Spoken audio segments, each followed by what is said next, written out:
morning, everybody, and welcome to the Steel Toe Morning Show. I'm Aaron Imholt, and we have a very, very good show today. I'm very excited about today's program. I hope you stick around for the whole thing. I've got some shit for overtime, my friends. First, before we get to any of that, let's welcome Johnny to the show. There he is. Hey, how you doing? Johnny's here, and look, I don't think you can have a proper show unless you're willing to admit when you've made mistakes. And I was informed of a mistake that you and I made yesterday. Oh, no. Yeah. It was brought to my attention probably about 20 minutes after the show was over. It was brought to me by a couple of fans of the show. They let me know that you and I apparently bailed on the Brad the Chad thing way too early yesterday. All right. They let us know that there's a lot more gold in them there hills.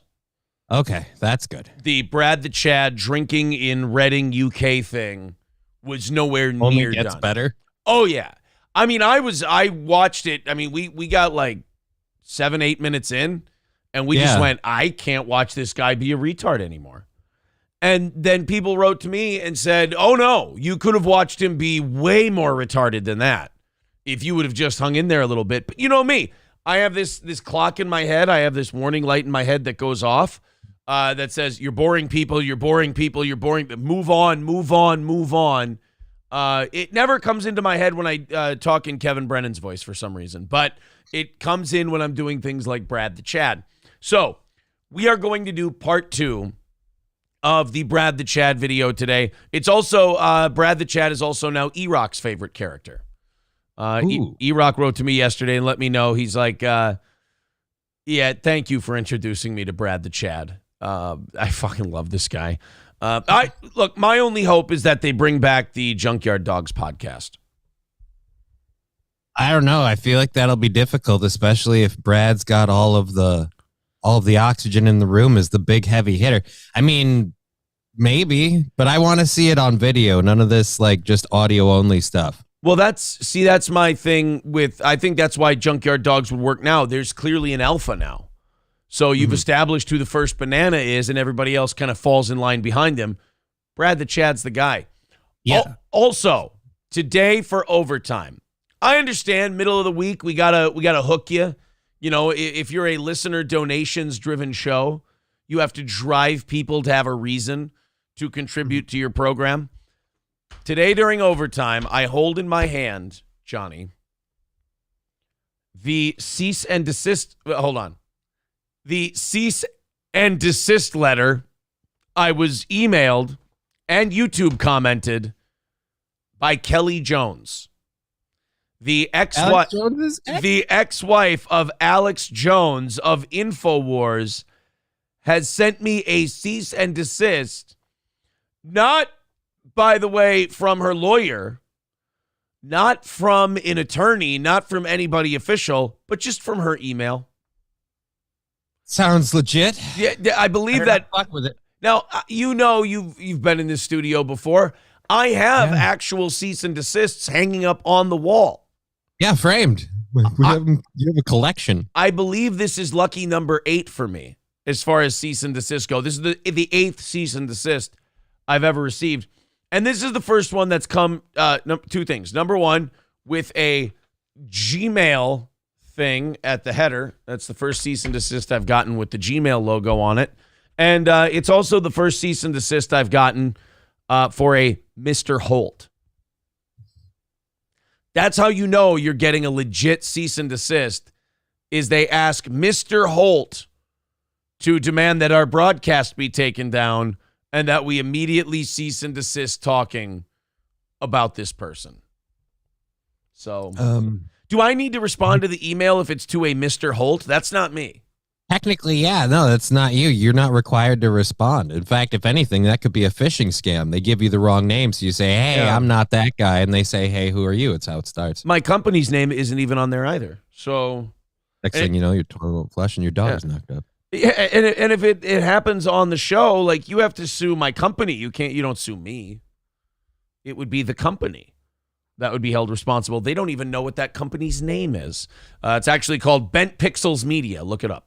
It's a small little outfit out there in the desert. So I'll read this during overtime. We'll go through the Kelly Jones cease and desist that I was sent today. The Alex Jones's ex-wife cease and desist has also been noticed by other members of the media, which is why today at 4:30 Central Time, I will be making my first ever appearance on the Anthony Cumia show today. Oh, yes, I will be on Ant's. Yeah, I will be on Ant's show today at 4:30. That's Central Time, 5:30 Real People Time, to discuss Alex Jones's ex-wife sending me a cease and desist, and we'll read it on their show as well. I'm dumbfounded by the whole thing. Anyone who's listened to the clip in question knows that Kelly Jones herself, I believe, leaked this audio out to the media to show what a piece of shit Alex Jones is. And then we listened to it, and our take was, well, she sounds kind of crazy. Like she sounds like she's pretty manipulative, she seemed, this, that, and the other thing. She seems like she really had it out for Alex. She also points out in this cease and desist at one point that she's very ill with COVID. Okay. How is that relevant? I have to tell you, like everything else in this, I have to put it in quotes, cease and desist. I have no idea what it has to do with anything. But that is your treat for overtime today. If you'd like to contribute to today's program, 3:30 away from today's goal, 3:30 away. If you'd like to contribute, there's the Streamlabs, PayPal, and Venmo links in the chat. What do you say we get wildly irresponsible? We knock this thing out early, and we guarantee that the Kelly Jones cease and desist letter for Steel Toe gets done during overtime. And I think I can get through this in a half hour. That is your first DIY cease and desist? Yes, this is the first do-it-yourself cease and desist. This is the first one that someone just hand wrote and sent to me via, well, first of all, it came via YouTube comment, which is where you send all legal notices, is in the YouTube comments. They're such chumps. They go to school for years. I could whip this up. Give me a fucking WordPad document. She also said she may go after my, it violates the terms of service of Patreon. Please don't take away my 40-member Patreon. I would be out literally hundreds of dollars. So don't take away my Patreon, where we repost audio versions of the show and put up the members-only shows for people who would rather have an audio version of the program. Don't take that away from me, Kelly Jones. I love that she puts audio out there of what a piece of shit Alex Jones is. Then people play it on shows and comment on it. She's like, hey, stop commenting on that. You're only supposed to say the things that I want you to say. Alex is the piece of shit, not me. Hold on. This isn't how this is supposed to go. You were supposed to say Alex is a piece of shit, not me. We'll get to it all later in overtime. Let's catch up with you guys, and then we will get into all of the awesome stuff we have today. Not all of it awesome. I mean, for every Brad the Chad story, there's we lost one. Somebody got fired this weekend. It was a guy that we've talked about before, and we kind of figured he was on his way out. Do you know who I'm talking about? Yeah. Who is it? Is it the museum feller or it's the museum feller. The guy who went to the I just can't remember what the name of the museum was. Maybe Glen Kuiper could help me out. What was the name of that museum? I can't. We had a phenomenal day today. League Museum. Oh, they bleeped it out now? Come on. You don't bleep it out. That's suppressing his culture.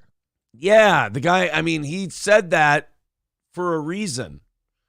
But now they're bleeping it out. Oh, man. That sucks. All right, let's get to you guys, and then we'll get to Glen Kuiper later on today. We'll get to Brad the Chad, and hopefully if we knock out today's goal, the Kelly Jones cease and desist. Let's start with Sir K. He's a good egg. He says, good morning. Autism is on the rise. Theoretically, 1 in 25 people could be autistic. The CDC says 1 in 31. David Lyons says, you guys were also wrong about the nurse with the scooter. It was a city bike, and we were wrong, and Friday we talked about that. I did clear up. In fact, I have a video clip of the NYC hospital Karen thing, and me admitting that my misogyny got the best of my racism. And I apologized for that. Hey, look at me. I will never let that happen again. Are you really apologizing for saying that you took the gentleman's side before the lady in the situation? I am sorry that I gave the black man the benefit of the doubt and not the white lady, I guess is what I'm saying. I feel like that was the right call, like overall. I know. And I'm like the captain of a ship, and my crew is telling me, hey, hey, Chief, don't beat yourself up. I would have made the same call. The people around me are telling me, Aaron, you have a split second to make that decision, and everyone else has years and years to pick it apart. Everyone's been very supportive, and they're like, hey, man, I got caught up in it too. White women are easy to hate, especially when they start with the fake tears. I understand. Don't be that. That's the message I'm getting from the world today is, hey, man, don't beat yourself up about it. Well, I'm just saying that whole story, the way that video came out and everything, it's literally like a situation of someone coming into a room with a dead toddler and there's a pit bull with blood on his mouth. And someone goes, oh, he did it. And it's like, well, I could see how you think that, but. Right. It was actually a rabbit that came in. This is the one time. Yeah. The one time that the rabbit was the victim. Yeah, the pit bull actually killed the rabbit afterwards. He's a hero, believe it or not. Hobo Chili Recipe starting us off tonight with $4.99 says, hi, Kelly Jones. My name is Hobo Chili Esquire. I would like you to send all other correspondent to our secondary LLC, Jungle, can't read that word, Wonder Emporium. Thank you, Hobo Chili Recipe, for starting us off today. 3:25 away from today's goal, and overtime is the unveiling of the Kelly Jones, Alex Jones' ex-wife, cease and desist that we received via Gmail. I swear it's real. And YouTube comment section. Not from a lawyer, but from Kelly Jones. It's going to be fantastic. Orange Boy wants to know if I'm selling advertising space on my forehead. Not today. It's all booked up. We got deals all over the place. Cockdiff says, please tell me he gets his ass kicked. Darbroach says, is it going off now, Aaron? I don't know what they're saying Brad the Chad. Is Brad the Chad getting his ass kicked? I don't know. I haven't watched it yet. Gene Shalit says, Aaron, please lock your wrists. It's distracting when you flop your hands around. You mean like that? Do I flop like this? You want me to lock them and I do this a lot. My wrists are pretty locked, but you don't want any of this. So you don't want like that. You basically don't want me to get Swedish chef wrists. I get it. Der Spurgerster ehrlich turns is extra word for der shit the burst the surst and the surster. Bjork. Bork. David Lyons says, Brad is what happens when you don't have a dad growing up. Last Cabbie Standing says, why isn't Johnny in studio? The vibe's off, guys. Well, I think the vibe's going just fine, Last Cabbie Standing. I think you might be one in that 1 in 31 that the CDC is talking about. You just got to let it go, buddy. Papa Dan says, nothing says weak pack like Brad the Chad being the alpha of the group. That's, look. Not an unfair statement. That to me, should be a cease and desist. If you're asking me. Cease and desist. Stop talking about me, says David Lyons. Last Cabbie Standing wants to know, did she have her pronouns in her email? No. There are no pronouns in the email. I had to look again because I don't want to defame her. I don't want any defamation going on. I hate to say she's a she, her, and turns out she's just a cunt. Right. Actually, hold on. Bitch cunt. She's either calling me that or that's the pronouns. I'm not really sure. Kotod says she just wants you to stop sending Alex dick pics. It's his ex-wife. She has no say in that, and I'll do what I want until I hear from Alex's people. How's that? print the email on shirts and sell merchandise. They said the ex-wife sounds like a match for his lunacy. I came up with a theory based on this email that actually she might have been the reason that he was nuts. And that he's calmed down. Alex Jones? Yeah, like he's calmed down considerably since the divorce. That's the theory that I'm working on. Balls Deep says blacks earned the vote before women. You're in good company with the federal government. Well, if there's anything I want to be, it's in good company with the federal government. Wouldn't a document like that need to be served, says fuck you. Yeah, I mean, usually a law firm would mail it to you and send it to you officially. Like I said, I've received plenty of cease and desists in my day. I don't mean to brag. This isn't my first go. It's not my first go around with the old cease and desist, but this is the first one I've ever gotten from a person's private email. So there is that. Brad says there are a lot of N-bombs in the Brad the Chad vid. What?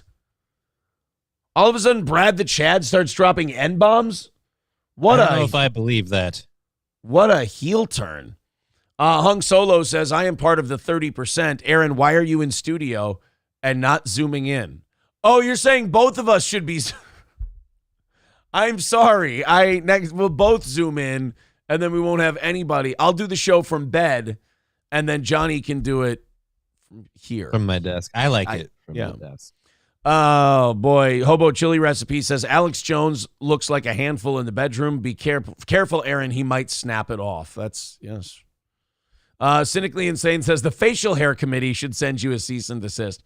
Guys, I have never been closer to shaving this off than I have been over the last week. I'm telling you right now. I'll tell you on the facial hair, it's not a matter of if. It's a matter of when. I'm starting to get very fed up with it. Not because of Cynically Insane. It's because I don't like it like growing and then curling into my mouth.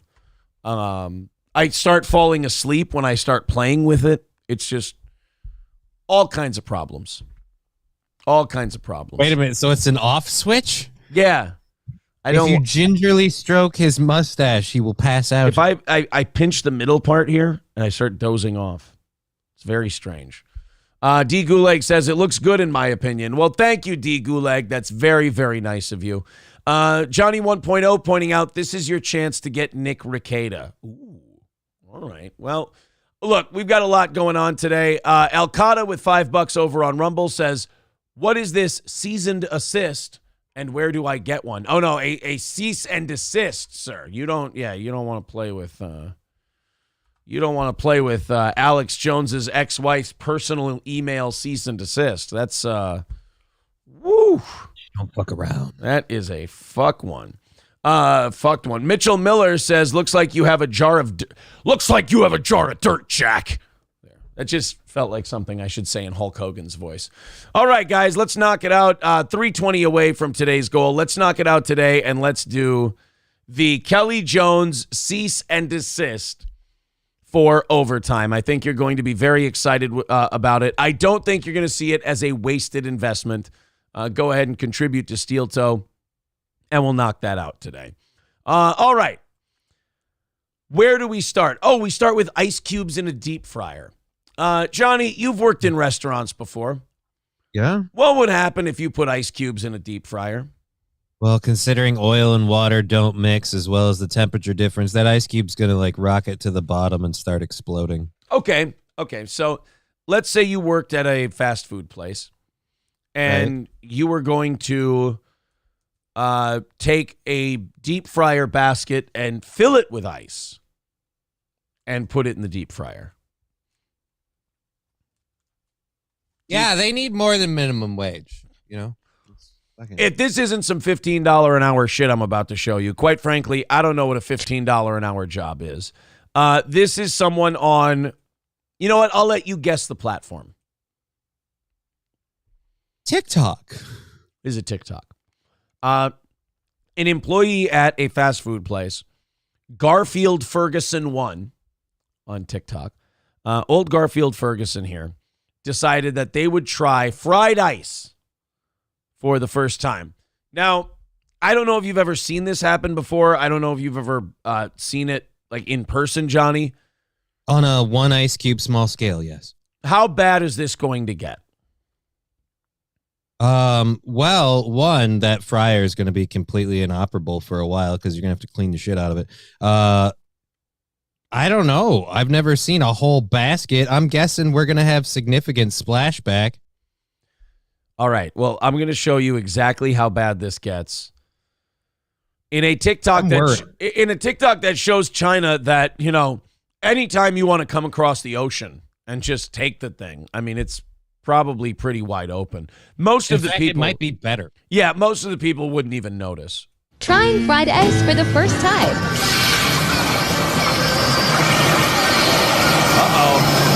Uh-oh.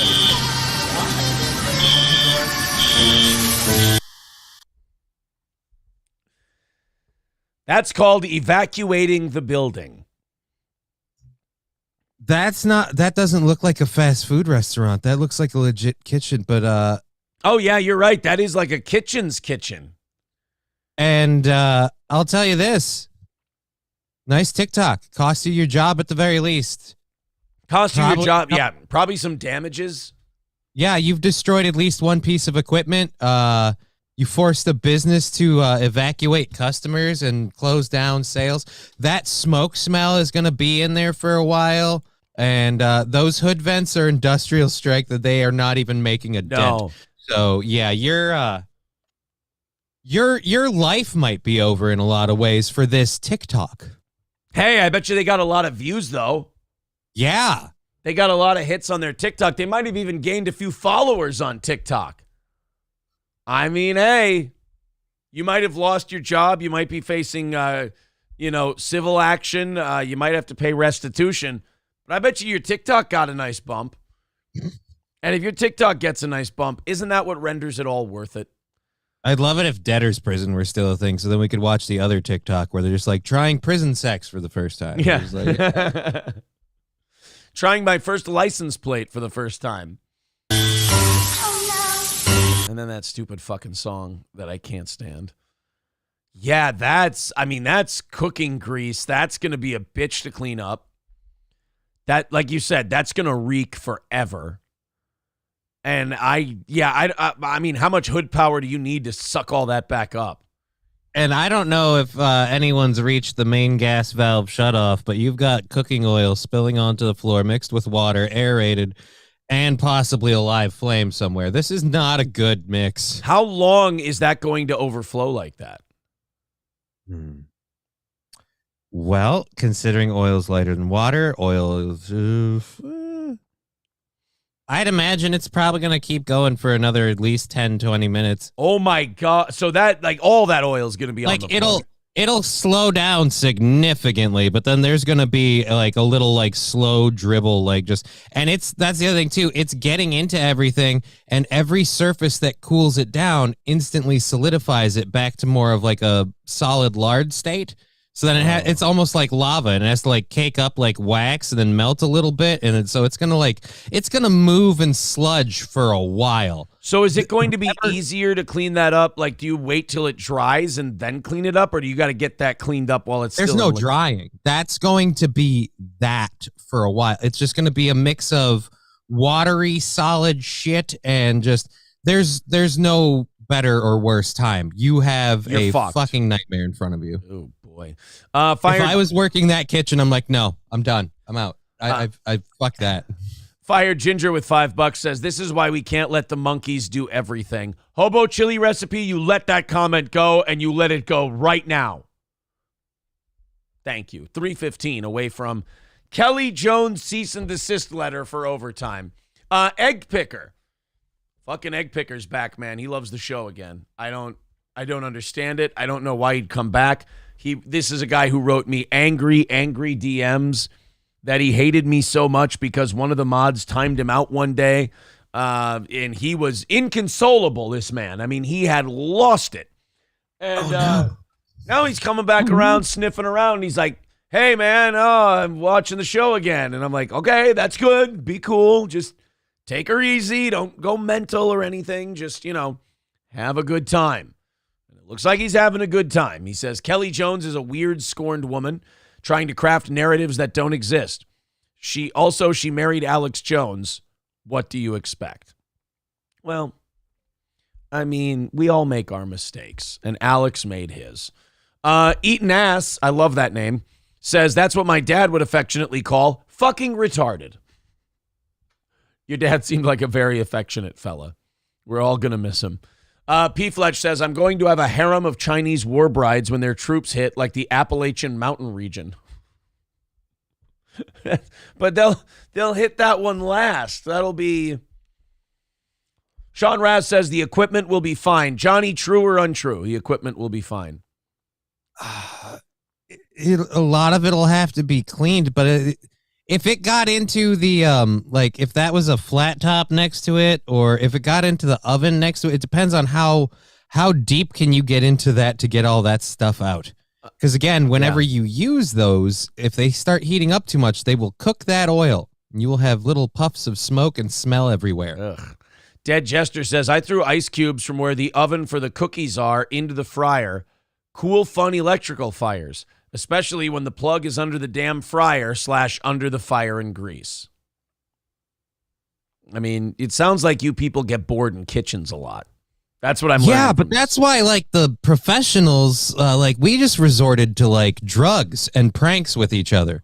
Like, I spent, we'd go smoke a J, and then I'd wrap my my head chef's hats that he had washed for the next day. I'd wrap an entire roll of saran wrap because he wanted it in a roll of saran wrap. He was very particular about how it was preserved, so it was nice and clean for presentation tomorrow. And I was like, all right. It's like, laundry will bring them up. You do that. And I had a lot of extra time on my hands, so I made sure it was very well wrapped to the point where it was I actually had to pay for that roll. Good old JR says that person needs to clean all that up, then they can get fired. Yeah, you have to earn... You don't get to be fired until after that's clean. Oh, your prison sentence at least starts with cleaning that up. Brian P. says not to mention the floor drain. Oh, yeah, that's going to fuck up your floor drain real bad, isn't it? Mm-hmm. Because, again, if it gets cold, it starts to solidify more. So cleaning it out of any surface that isn't heated is going to also be just an egregious pain in the ass. Roto-Rooter will be like, oh, fuck you. This is not... Omega Wolf says baking soda will help absorb and clean it. Look at all these people with all these ideas. Salt will help a little bit, too. I mean, again, I feel like there's just an entire kitchen staff with like a pillowcase full of soap waiting for when that mess is clean and you come out the back door. Be like, oh, by the way, we'd like to thank you. Ugly Fuckling says he should have started with a single ice cube instead of the full commit to an entire basket. Yeah, but then he wouldn't be a retard. You have to remember that. The whole point of this guy being famous and, having views on TikTok is because he's the dumbest motherfucker who ever walked the face of the earth. You can't be that if you start at a small scale. You got to just jump in with the entire basket of ice cubes. David Lyons, this is why females should be in the kitchen, not the boys. Ugly Fuckling, I like to deep fry my cocaine in canola oil. Everybody has their ways. We call it state fair cocaine. Kotod says, Johnny, your shenanigans were cheeky and fun. His shenanigans were cruel and evil. I swear to God, I'll pistol whip the next person who says shenanigans. Hey, Farva, what's your favorite restaurant? The one with all the crap on it? You mean shenanigans? Ooh. Oh, Hobo Chili Recipe says, listen, I have no allegiance to West Virginia. I live in the west coast of Florida. I will be honest with you. We might be a tough area to conquer, too. Well, yeah, I mean, you'll set traps where you just put ice cubes in the oil fryer and Chinese will never know what hit them. Fuck you, dude says a heated jetter will clean out the floor drain.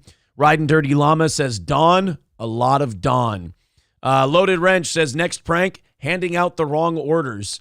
Oh, look out for these guys. And Trucker 18 Wheeler says that guy is the reason we have warning labels on everything. Ross Dog's Broken Spirit says, I dip steel toe coffee. You can enjoy your steel toe coffee in a myriad of ways if you go to crescentmountcoffee.myshopify.com and enjoy your steel toe coffee. As a matter of fact, more orders coming in. We've got one already this morning.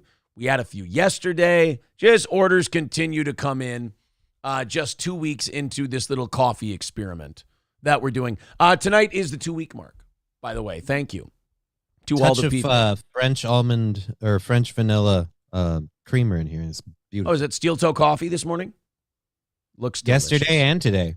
I had the bag up here yesterday. I was being a real whore. Very nice. Mersh got his bag of steel toe coffee. Zen Rhino sent Mersh a bag of steel toe coffee. Mersh held it up right on the air there on Nightwave yesterday. What a beautiful bag it was.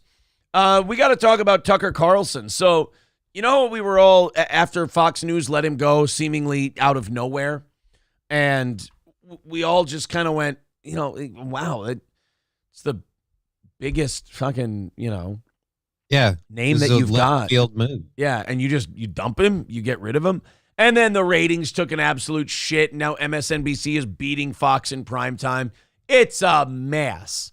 Well, we're now finding out, if you trust Tucker Carlson's biographer, who I believe is writing a licensed biography. Like, he's talking to Tucker. He's, it's not an unlicensed biography. He's literally the guy's biographer, Chadwick Moore.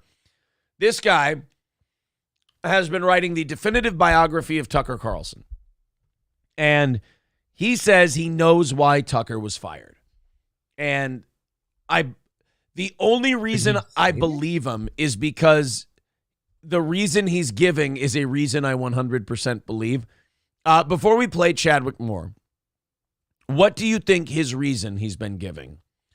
Or what the reason given is for Tucker Carlson being let go from Fox News? The networks are run by a bunch of... you're not that far off, actually. Oh, shit, really? Well...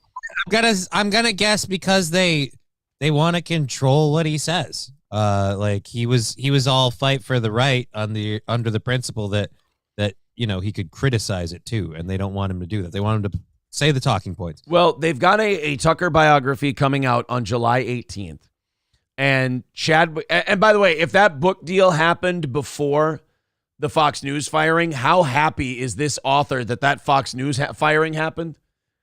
Because it's a dynamite chapter for the book. It's going to make a great book chapter, and a lot of people are going to want to buy that book just for that part. Well, here's Chadwick Moore on Tucker Carlson getting canned from Fox News. He has the reason. My guess this whole time has been, and you've heard me say it, that it's because of the Dominion lawsuit. That as part of that lawsuit, Fox News, because they got out of a $2.2 billion lawsuit by paying $775 million. And I was just thinking, there's got to be more to this. You don't just get out of a $2.2 billion lawsuit like this. And then Tucker got fired, and I said, they promised Tucker's head as part of the Dominion lawsuit. Well, you know me. If I hear someone repeat something that I think, that person, then it means it's true. Yeah, that person's really, really smart. So here's the author of Tucker, Chadwick Moore, the biographer. Hey guys, Chadwick Moore here. I'm the author of a new biography about Tucker Carlson titled Tucker. I have spent the last year researching. You couldn't spend a few more minutes on the title? I just feel like that author combined with if I were to mute the audio of this and someone like, this is a video of an author talking about his new book, Tucker. And I'll be like, oh, really? They've got another book now. It's actually, what's funny is this biography title could be either a biography on Tucker Carlson or Dylan Mulvaney. And you wouldn't have to change. Honestly, that is John Mulvaney's worst character. Yeah, you wouldn't have to change the title. They could both be Tucker. The Tucker Carlson story or the Dylan Mulvaney story. So let's see. Chadwick, by the way, reminds me of that chick Robin Wright Penn was fucking in House of Cards. The author that she had to kill off. Was it an author? I thought he was a photographer. I don't know. Whatever. Oh, you're right. Yeah. Photographer. You're right. Tom. I was just jealous. Either way, I was like, that's not fair. Poor guy had to be killed. In writing this book. And during that time, I've gotten to know Tucker, his family, his friends, and his staff very well. Pieces of shit, the whole lot of them. I can't believe I came into this book wanting to write a favorable review of Tucker Carlson. He's a bad guy. He buys his kids SpaghettiOs with Franks and not with meatballs. He's a piece of shit. In fact, I've gotten to know Tucker the person, not the caricature that his enemies try to portray. I was working closely with Tucker when he was taken off the air by Fox. And as some of you know, I was also a regular on his show, and I happened to be a guest on the final episode of the show, which was on April 21st. I love that's so awesome. You put your biographer on the show. You can put him on there and be like, hey, Chadwick, tell everyone how great I am, or I'll cut off your access to writing my book. What do you say? The other thing is, too, this guy is like, I'm sorry, I don't trust the Greco-Roman statue, everything else. I feel like he's about to get super Don Lemon bitchy on them. That from is the way, like his posture and everything. It is a strange gay statue to just have up in your bookshelf. And frame it right behind you there. It's just weird. Yeah. Look at that heavy duty bookshelf too. Look at those look at the things holding it in place. This guy don't fuck around. This guy loves books. I've also seen the monologue that Tucker planned to deliver on Monday, April 24th, before his show was abruptly taken off the air. Welcome to Tucker Carlson tonight. Tonight, why the Jews hello? Why'd the lights shut off? Is my microphone still on? Anyway, since 1824 at Jekyll Island, guys, why isn't this working? I don't understand. That monologue dealt with, among other things, investigations around January 6th, and particularly Ray Epps, the only person captured on video inciting people to violence at the Capitol that day, and allegedly an FBI informant who still has not been arrested or charged. Wait, not only hasn't been arrested and charged, has been They did a fluff piece on him. 60 Minutes did a woe is me, this poor guy story on Ray Epps, talking about what a victim he was and how terrible it is what happened to him, and he's in hiding now because everyone's calling him an FBI informant. So in 60 Minutes idea, 60 Minutes mind, it's worse for a January 6th guy to be called a federal informant or FBI employee than it is to be called an insurrectionist. Because he's the only insurrectionist that they show on camera, and then they talk to him and they go, are you all right? Are you going to be okay? It is a weird gaslight, because you're just like, you people on 60 Minutes have been telling me that this was an attempted coup.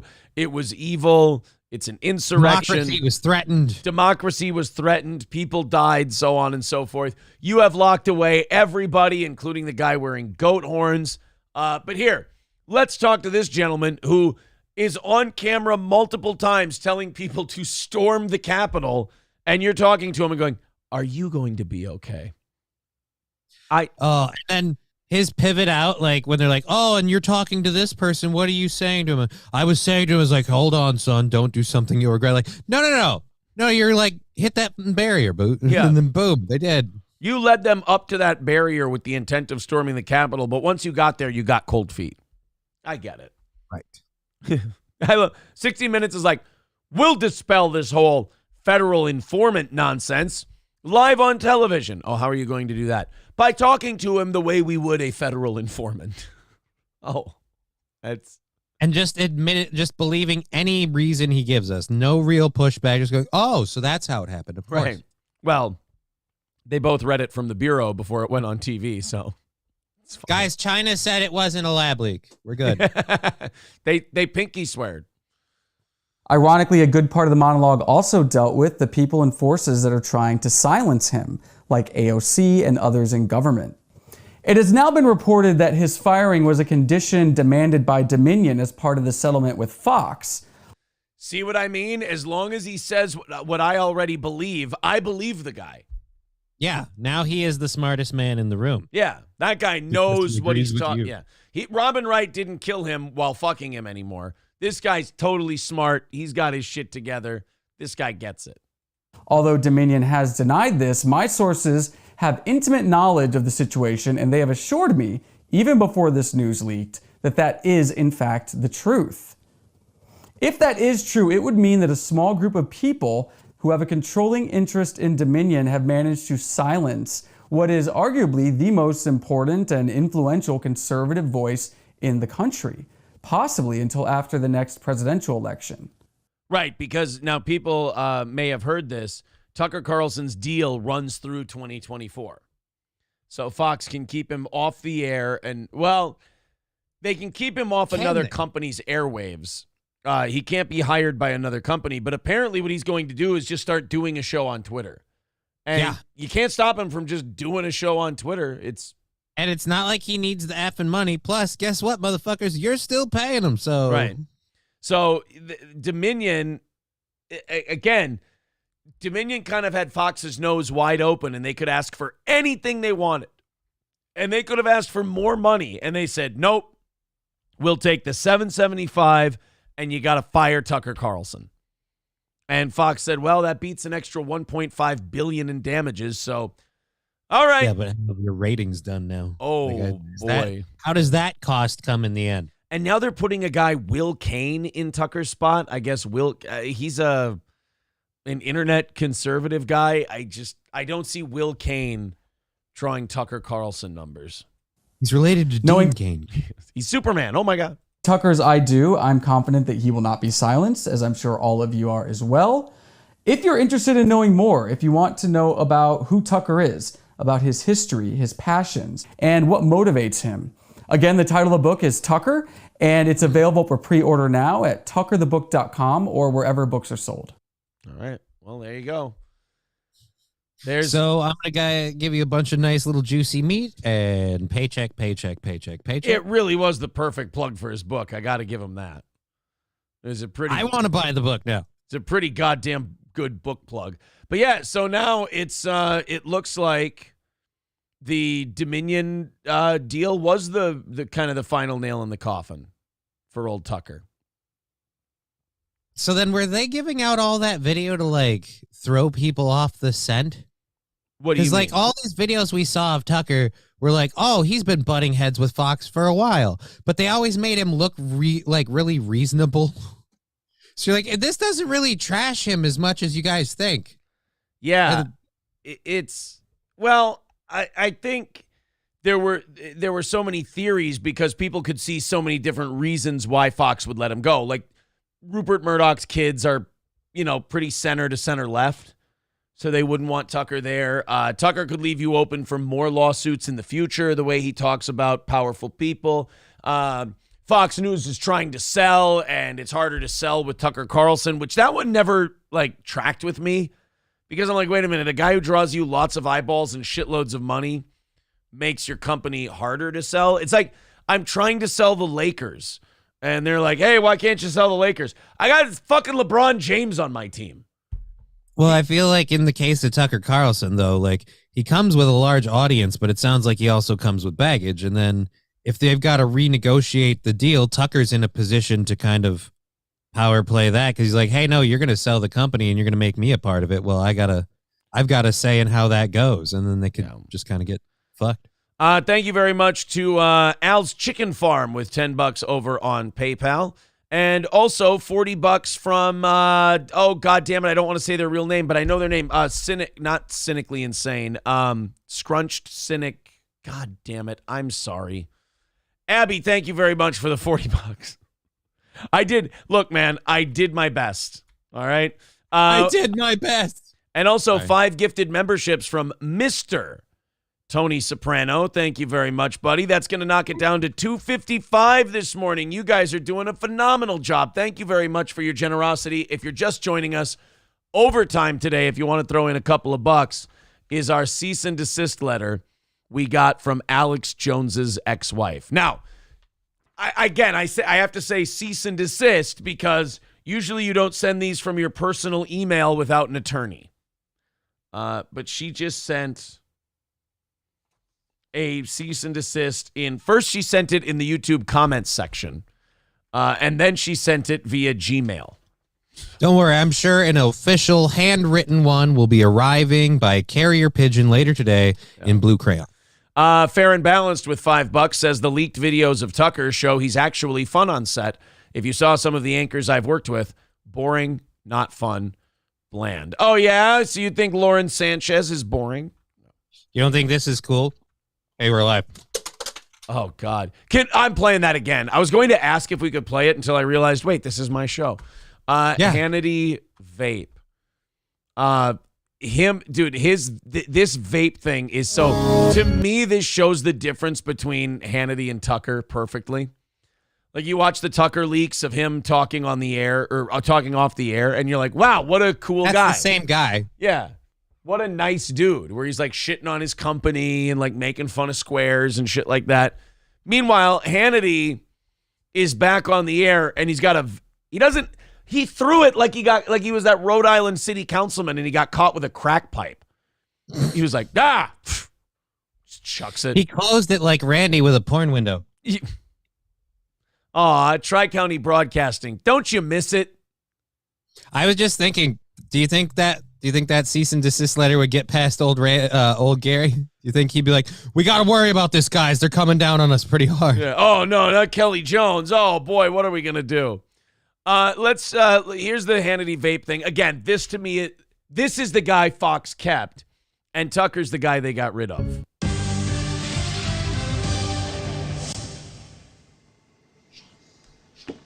Holy shit, that's the same. Uh-oh.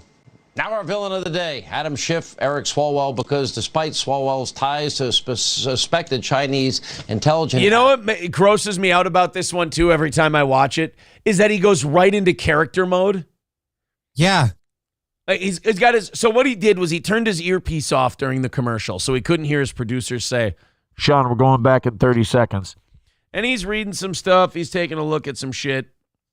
And they're trying to tell him that they're back, but he can't hear because he's got his earpiece turned off, and he's just puffing on a vape. And then all of a sudden, the producer literally has to go, Sean,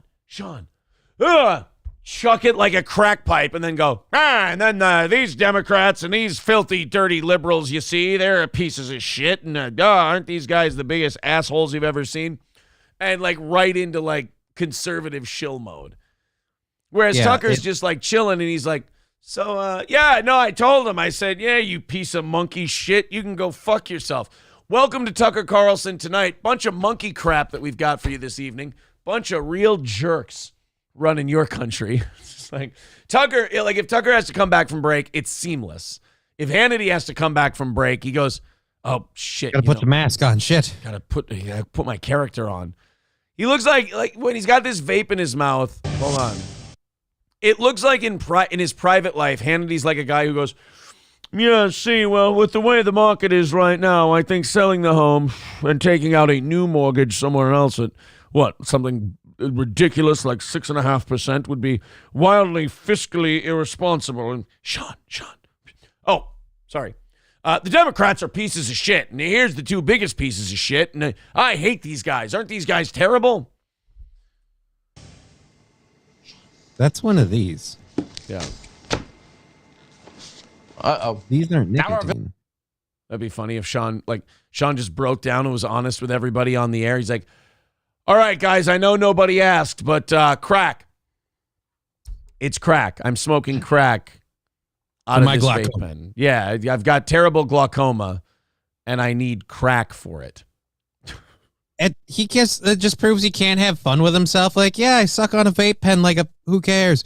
And like Tucker Carlson did that whole ball tanning thing. Like people were making fun of him for it before the story even came out. And he puts a big promo where he's standing there pretty much naked with the beam covering his spot. He says that wasn't him. That was a guy doing that, but that was not Tucker Carlson. Okay, well they had it. They filmed it to make the image look as if.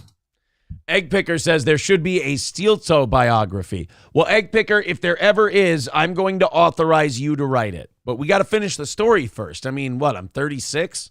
Just getting started, buddy. We got to get this thing bigger before we write the biography. Egg Picker, we haven't even gotten to the drug-fueled collapse and his life falling apart and then picking it back up. Family leaving him. Yeah, I got to go to prison yet, dude. Give me some time. Operation Mad says, dude, I woke up today and I am pissed. I have to spend another day in this country. Well, I am sorry. Egg Picker says, why do people always try to look educated by bookshelves behind them? His books look crappy and old. Well, some people are really... Look, if you spent that much money on books, wouldn't you want to show them off a little bit? Yeah, that's a very expensive collection, especially if some of them are really old books. TK 800 Kilowatt says, is it just me or does the publisher sound identical to Tucker? I didn't I didn't catch that, but maybe you're right. I don't know. Egg Picker says, did Kelly Jones write that cease and desist on InfoWars office paper? No, she must be done with the leftover InfoWars letterhead. I did not get that on this. Again, there is no letterhead. It's just a personal email where she copy and pasted a cease and desist. I don't know, Aaron. She has the entire power of Google on her side. You don't realize that is from Gmail executives. They're like, no, ma'am. We've got this, Mrs. Jones. We'll handle this fucknut. And handle him she did. Dario Delfino says, I didn't know Hannity had a Superman Captain America type logo for his show. I respect him even less now. Well, yeah, the CIA gave it to him for him to use. Yeah, it came with the pin. Did some market research and found that that's the best way to lure people in on the Republican side. Yeah, and now, Hannity had his CIA pin and all that stuff, and he's all settled in, which is nice. P. Fletch says, oh God. Now he's asking fair and balanced, how many black on white violent crimes were you instructed to ignore? Just wondering. Jesus. And then she answers with all of them. No. Johnny, buy some soft light bulbs. You look like a cancer patient, says malevolent bystander. That's funny because I thought your whole setup looked really good. I can change the hue. I put it on a warmer hue because it was whiter before. It made me look like washed out and transparent. So I just... I was very hesitant to let you do the show remotely at first, but I thought it looked really good and I thought it's worked out really well. So, I mean, yeah, I still want to go back to doing in studio stuff, especially if this medication regime goes well. But I mean, yeah, no, I like this. By the way, I have some news for you. What's that? I did not text you this yesterday. I forgot. If you could make it here at 3 o'clock or before 3 o'clock on Thursday, we will be doing our Compound Media episode. We're going to be back on Compound this Friday. We've got a Steel Toe episode. We're going to do it on Thursday. And Johnny, at 3 o'clock for our Compound Media special, we will have a very special guest, Mr. Alex. I almost said Alex Jones. Mr. Alex Stein. Alex Stein will be on the program at... It seems like this was orchestrated. I feel a little... I mean, why does he even know who I am? Why is the crippled kid even there? Well, I tell you what, Alex Stein wants to be on with us for our Compound episode, and you have made several assertions that Mr. Stein is a homosexual, and you are now going to get to face Alex Stein face to face, as it were. And look, Alex Stein referenced on Misery Loves Company last week. He is a regular listener of Steel Toe. He does watch the show. So there is a chance he has heard your claims, and he will be addressing them on Compound Media this Friday. Get the grinder receipts. We're going to need them. See, you can bring whatever whatever evidence you have, but Alex Stein will be on the program. That's going to be fun. D. Gulag says Alex Stein is on Fish Tank now. Yeah, that Fish Tank thing is fucking bananas. Alex Stein went on, or is now on, Sam Hyde's Fish Tank crazy ass fucking reality show thing that he's doing. And good for him. I saw a clip of it, and he brought Dontarius with him, and Dontarius is smoking crack in one of the bedrooms. And they discover, I mean, it's now I've got to go watch all this Fish Tank shit. Why is it like inside jokes where you have to start from the beginning to get where we're going? Or I've got to go look at all of it. I don't fully understand the concept yet. God damn it, Johnny! A black man smoking crack. I got to go see this. Nicholas with $5 on PayPal. Thank you very much to Nicholas. We appreciate that. 245. Away from today's goal. Not only 245 away from today's goal, but if we hit it and we do overtime, the Kelly Jones, Alex Jones' ex-wife, cease and desist that she sent us will be gone over in overtime. David Lyon says they got kicked off last night. Who, Alex and Dontarius? Oh, yeah, he got evicted from the house for smoking crack in the house. So they kicked him. Jet Neptune kicked him out of the Sam fish Hyde tank had house. to love that. That's got to be beautiful. For this. Alex lost his mind. Yeah, do we now I haven't subscribed to the fish tank thing. I probably should. There was a music guess. video you were supposed to play yesterday too. Fish tank, Alex Stein. Yeah, okay, so they show Alex Stein coming in, evicted for medicinal crack. Okay, yeah. Oh, we have the clip. Okay. This is Fish Tank. This is again Sam Hyde's thing. And there's Sam's boy Jet Neptune. And now, so I'm wondering, like, do the people who are in the reality show, like, they're not in on the work, but Jet and Alex have to be in on the work, and Dontarius has to be. They have to know that it's not real crack and that it's a gig. Like, but do the people in the house know that it's a gimmick?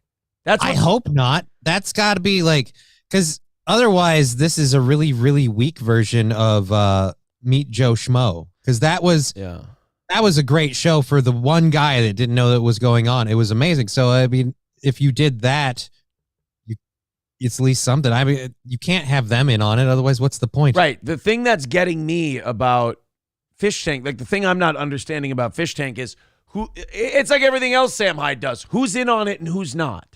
Like, that's what's confusing me. I'm too normie for Slingshot's the a rental. thing. Yeah, the Slingshot's a rental. So Danny doesn't do drugs? No, she does hair and nails. That's my favorite, is when they tell iDubbbz that fucking girl was just an actress he hired and gave her $500. And he's like, what? Shut up. And he knows there's literally nothing he can physically do to Sam across from him. So he's just like, Right. I am so upset right now. Like, yes, you are. Yes, and you will be. You will be. All right, so let's watch Dontarius get kicked out of the fish tank house for smoking crack. What, Jet? I don't think it's fucking right! I don't think it's fucking right! That's right! I don't think we're going right! How am I wrong here? Dude, he's a homeless guy! Dude, Lenny smokes fucking cigarettes! I told him in coke! So Lenny's the one... Yes, you do! You know? Oh my gosh, but you were talking about how you want to smoke a cigarette with a little coke in it! That's what you said! Lenny's a... Alex is fucking dry snitching on everybody. You wanted to smoke a cigarette with coke in it. He's lying! He's lying on my name right now! You shouldn't, because you're a cokehead! I didn't say anything about Dontari smoking crack, so why are you singling me out? I didn't shoot God! You're killing me right now! Crack? Lenny, do you actually do? Have you been smoking No, coke? I haven't, smoked cigarettes or done coke in here. I mean, I did smoke In here. I haven't smoked cigarettes or done coke in here. I go outside and do it on my wrist like a pro. That's a really honest person, you know. At least they're not just going to give a blanket, you know, rejection of the fact that they've done coke before. They haven't done it in here. Look, I'm not going to pass a screening test, but you're safe. I didn't do it on your premise. Okay, so you didn't lie! That has nothing to do with the problem at hand, Alex. Dude, he's smoking crack. He's smoking crack on our show. He's a homeless guy. It's medicinal crack. It's for It's medicinal crack. He's a homeless guy. It's medicinal crack.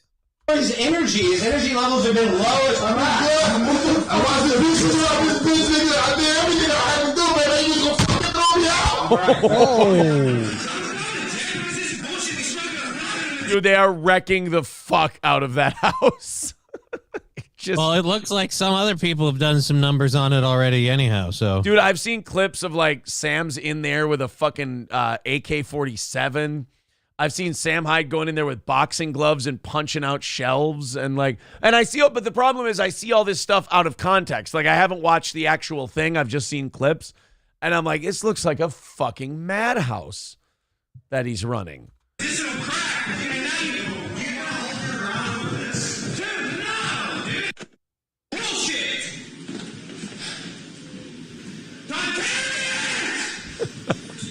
Who would want to live in this?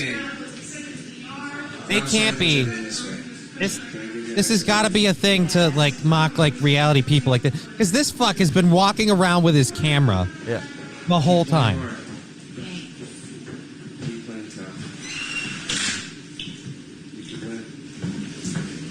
Vance, before I go, I just want to say he's saying goodbye to everybody. But Don't lay off the gas. Do not pump the brakes at any moment. All right. Yeah. Pedal to the motherfucking metal. You got it, man. Thanks, you've been good for me. Been good for my mother. So Alex is leaving the house because Dontarius was caught smoking crack. So now apparently, so do all these people now believe that there was a homeless black guy in there smoking crack? I hope so. I mean, if that's what's going on here, this is brilliant, because these people, I'm guessing, are doing this for internet fame. Yeah, I guess so.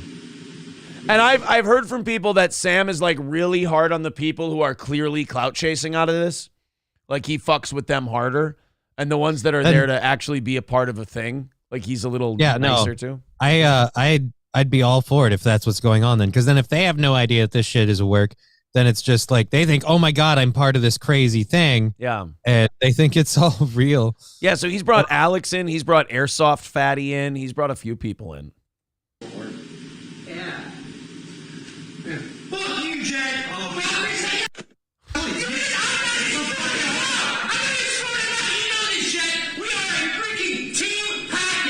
Dude, get the fuck out. All right. Dude, get the fuck out of here. All right.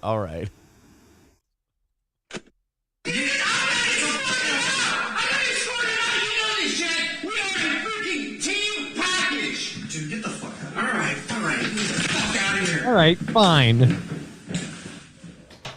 I can't even believe Alex and Dontarius left. My favorite cuckold power couple is gone. Alex and Dontarius were my favorite Fulos.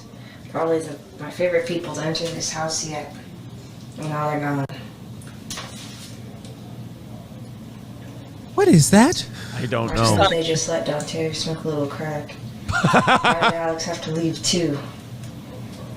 This is all too fucked up. Now this house is empty and boring. We don't have our chaperone to guide us with our daily schedule anymore. Yeah, see, like she's fucking around. So like she's doing this to be a character and get.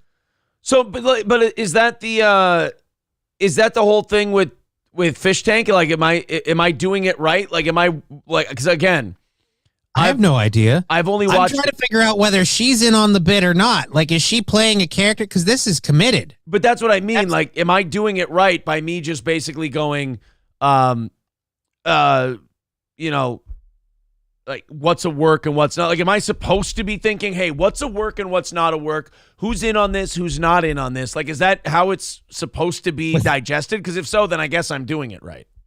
I'm guessing so, because it's a Sam. That's the problem. It's a Sam Hyde thing, right? How often have you nailed down Sam Hyde? Right, I'm like, all for everything. I feel like the second I get a Sam Hyde thing, then I get nervous and I'm like, oh, I don't know shit about this Sam Hyde thing. I have no clue. I'm too much of a normie. Every time I'm like, no, I think I know what this is about. I just in the back of my head I hear the slingshot's a rental, and I'm like, oh fuck, never mind. Right. The thing that haunts my memory is no, she does hair and nails. Like every time I watch a Sam Hyde vehicle, and I go, oh, I get it. I hear, no, she was a friend of a girl I fucked in art school once, and I go, I don't know. This is not what I think it is. That fucking girl's in on it. And then I hear the slingshot's a rental, and I go, no, she doesn't know. She thinks this is a shoot. Hobo chili recipe with $9.99 says Tucker is a monster. He slapped my wife in front of my children and looked at them and called them all jayaboos. Oh wait, that was nocturnal emissions from last night. You are a fucked up guy, Hobo chili. You got some serious problems, my man. 240 away from knocking it out today. Thank you very much. And again, Alex Jones's ex-wife's cease and desist that she sent me via email is the overtime reward for you guys being so generous. And we're only 240 away, so you guys are doing great today. Thank you very much for your generosity. Also, remember to subscribe. We're trying to hit 10K, and we're 200 away from 10,000 subscribers. And hit like and help spread the show. Hit like, hit share, do it all if you got time.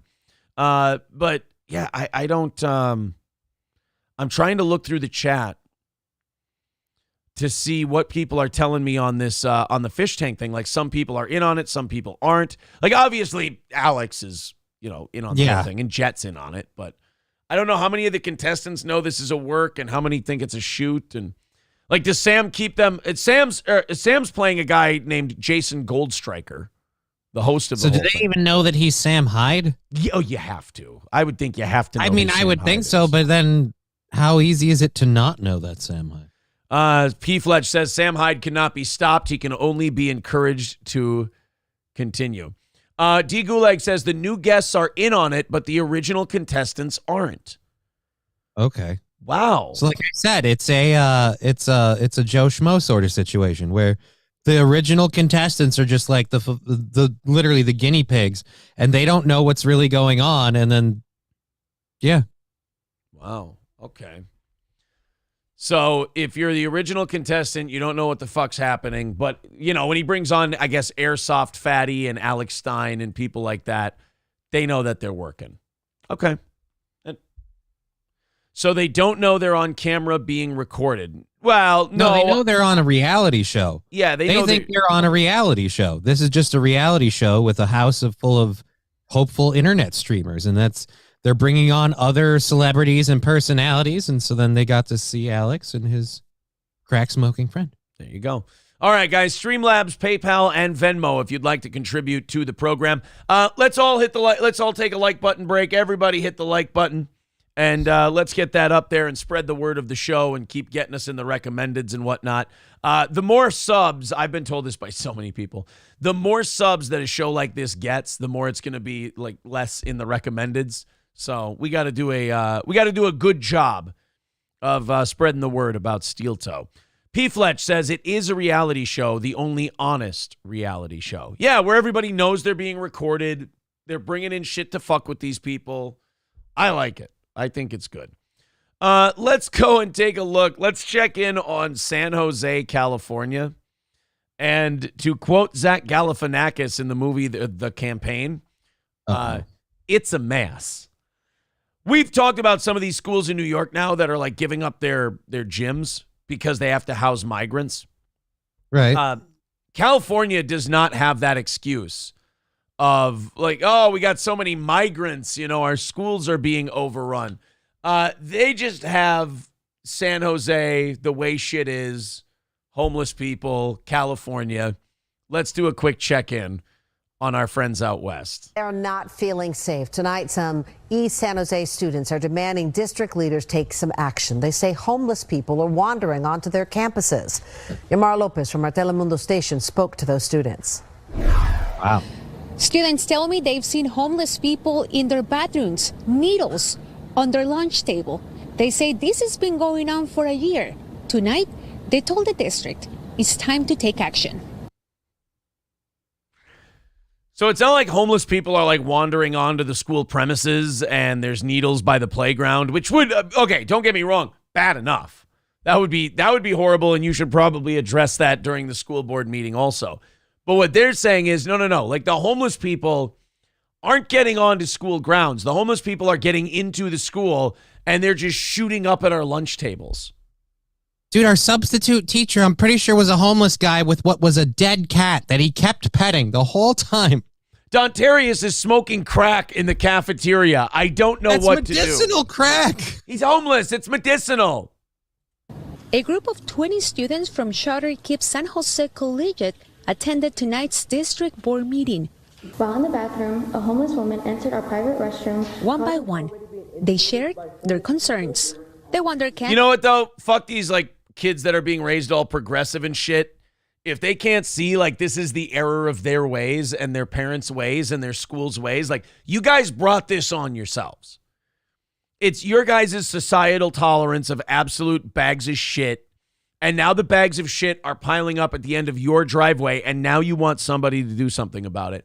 I am going to relish not having any sympathy for these kids or this school board during this story, because honestly, fuck you people. How do I reach these kids? Yeah, but these assholes, you guys out on the West Coast have been lecturing the rest of us our entire lives about how tolerant you are and how wonderful you are and how mean and backwards and caveman like the rest of you are. Then when the fucking weeds of the roots that you've planted come up and choke you out, you want us to help you. Fuck off, learn the hard way.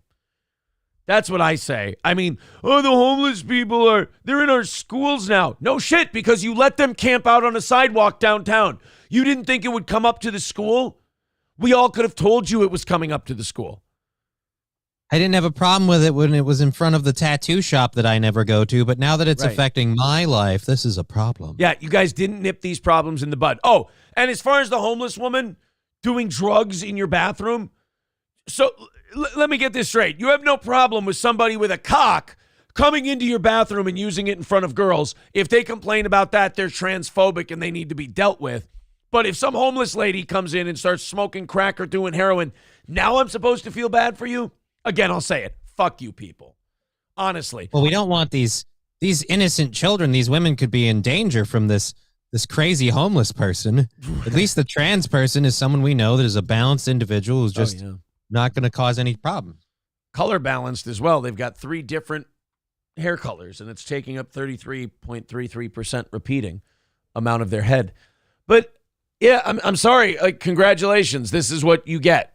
This is what you all lectured us on. This is what you all told us this was utopia, and now it's fucking you in the ass, and we're supposed to feel bad. Nope. Good luck to you. Unless your plan is fire hosing the fucking homeless and beating them and locking them up and detaining them, you're not going to solve this problem. They're going to keep coming back. Correct me if I'm wrong, but didn't they recently kind of quasi-legal prostitution where it's like you can't harass the prostitutes who are just good, hardworking women? Yeah, see, as far as but you can't. As far as I'm concerned, if you can't harass the prostitutes, you've really taken all the fun out of the prostitution. Well, I don't know about the Johns. I mean, like the police. But I'm just saying overall, if you make that situation acceptable, then you're giving her an avenue to make crack. Crack. She could make crack money too. Yeah. Well, I mean, she's using her crack, but I'm just saying in general, you're going to create a situation where people like this have an income and they can do things to get their habits met. Then they just have to go somewhere to, light up. Campus to be secure with new fences and for the district to remove the homeless from the area. Oh, okay. So again, when it's somebody else's area, we have to be really tolerant of the homeless and, they're people too and blah, blah, blah. But then when it starts to affect your quality of life, hey, we got to remove the homeless. Yeah, no shit. That's what we've been saying. This is killing my business. You need to be understanding. They're on our schools. You need to do something about this. Right. Yeah, it's great, man. It's great when it's the hardware store that's been around for 40 or 50 years in the family. That's fine for homeless people to camp out outside there. They can get all their meth kit tools. But, when it's in front of the school, now we have to do something. How about you do something when it first pops up and then you won't have to deal with it down the road? And you might have a city that people don't want to move out of, but they might want to move into. It's an issue that students say has been going on for a year. See them coming to our bathrooms, we have them sleeping in our athletic sheds, and we also have them breaking fences and doing drugs on the lunch tables. In April And then you could ask these kids, because again, they've been raised in California. You could ask all these kids point blank, do you feel would you classify yourself as a progressive? And they'd be like, oh yeah, I'm very progressive. It's like, yeah, then I'm sorry, kid, you're not going to get your solution. So you're saying we should round up all these homeless people, maybe incarcerate them, put them in some... No. I'm saying we should give them somewhere else to be. Right. Where is that exactly? Just not here. Like, right, exactly. God. Fucking silver lining answer. Go be homeless somewhere else, just not in front of me. It's like, yeah, but then it's going to spread to you. No, that's not how it works. No, I promise you that's exactly how it's going to work. This year, we captured these images. Homeless encampments next to the school. And a man who appeared to be unhoused, trespassing. But students say nothing's changed. Just last week, they had an incident. My coach saw homeless people when we came back from... Students are also asking for a new... Did the news just cut that kid out? Yeah, we saw homeless people. Clip. Wow, so he probably had a hell of a story. I want to see the uncut version of this story. I want to hear what that kid had to say. I might be a little too hard on these kids because they all seem Latino.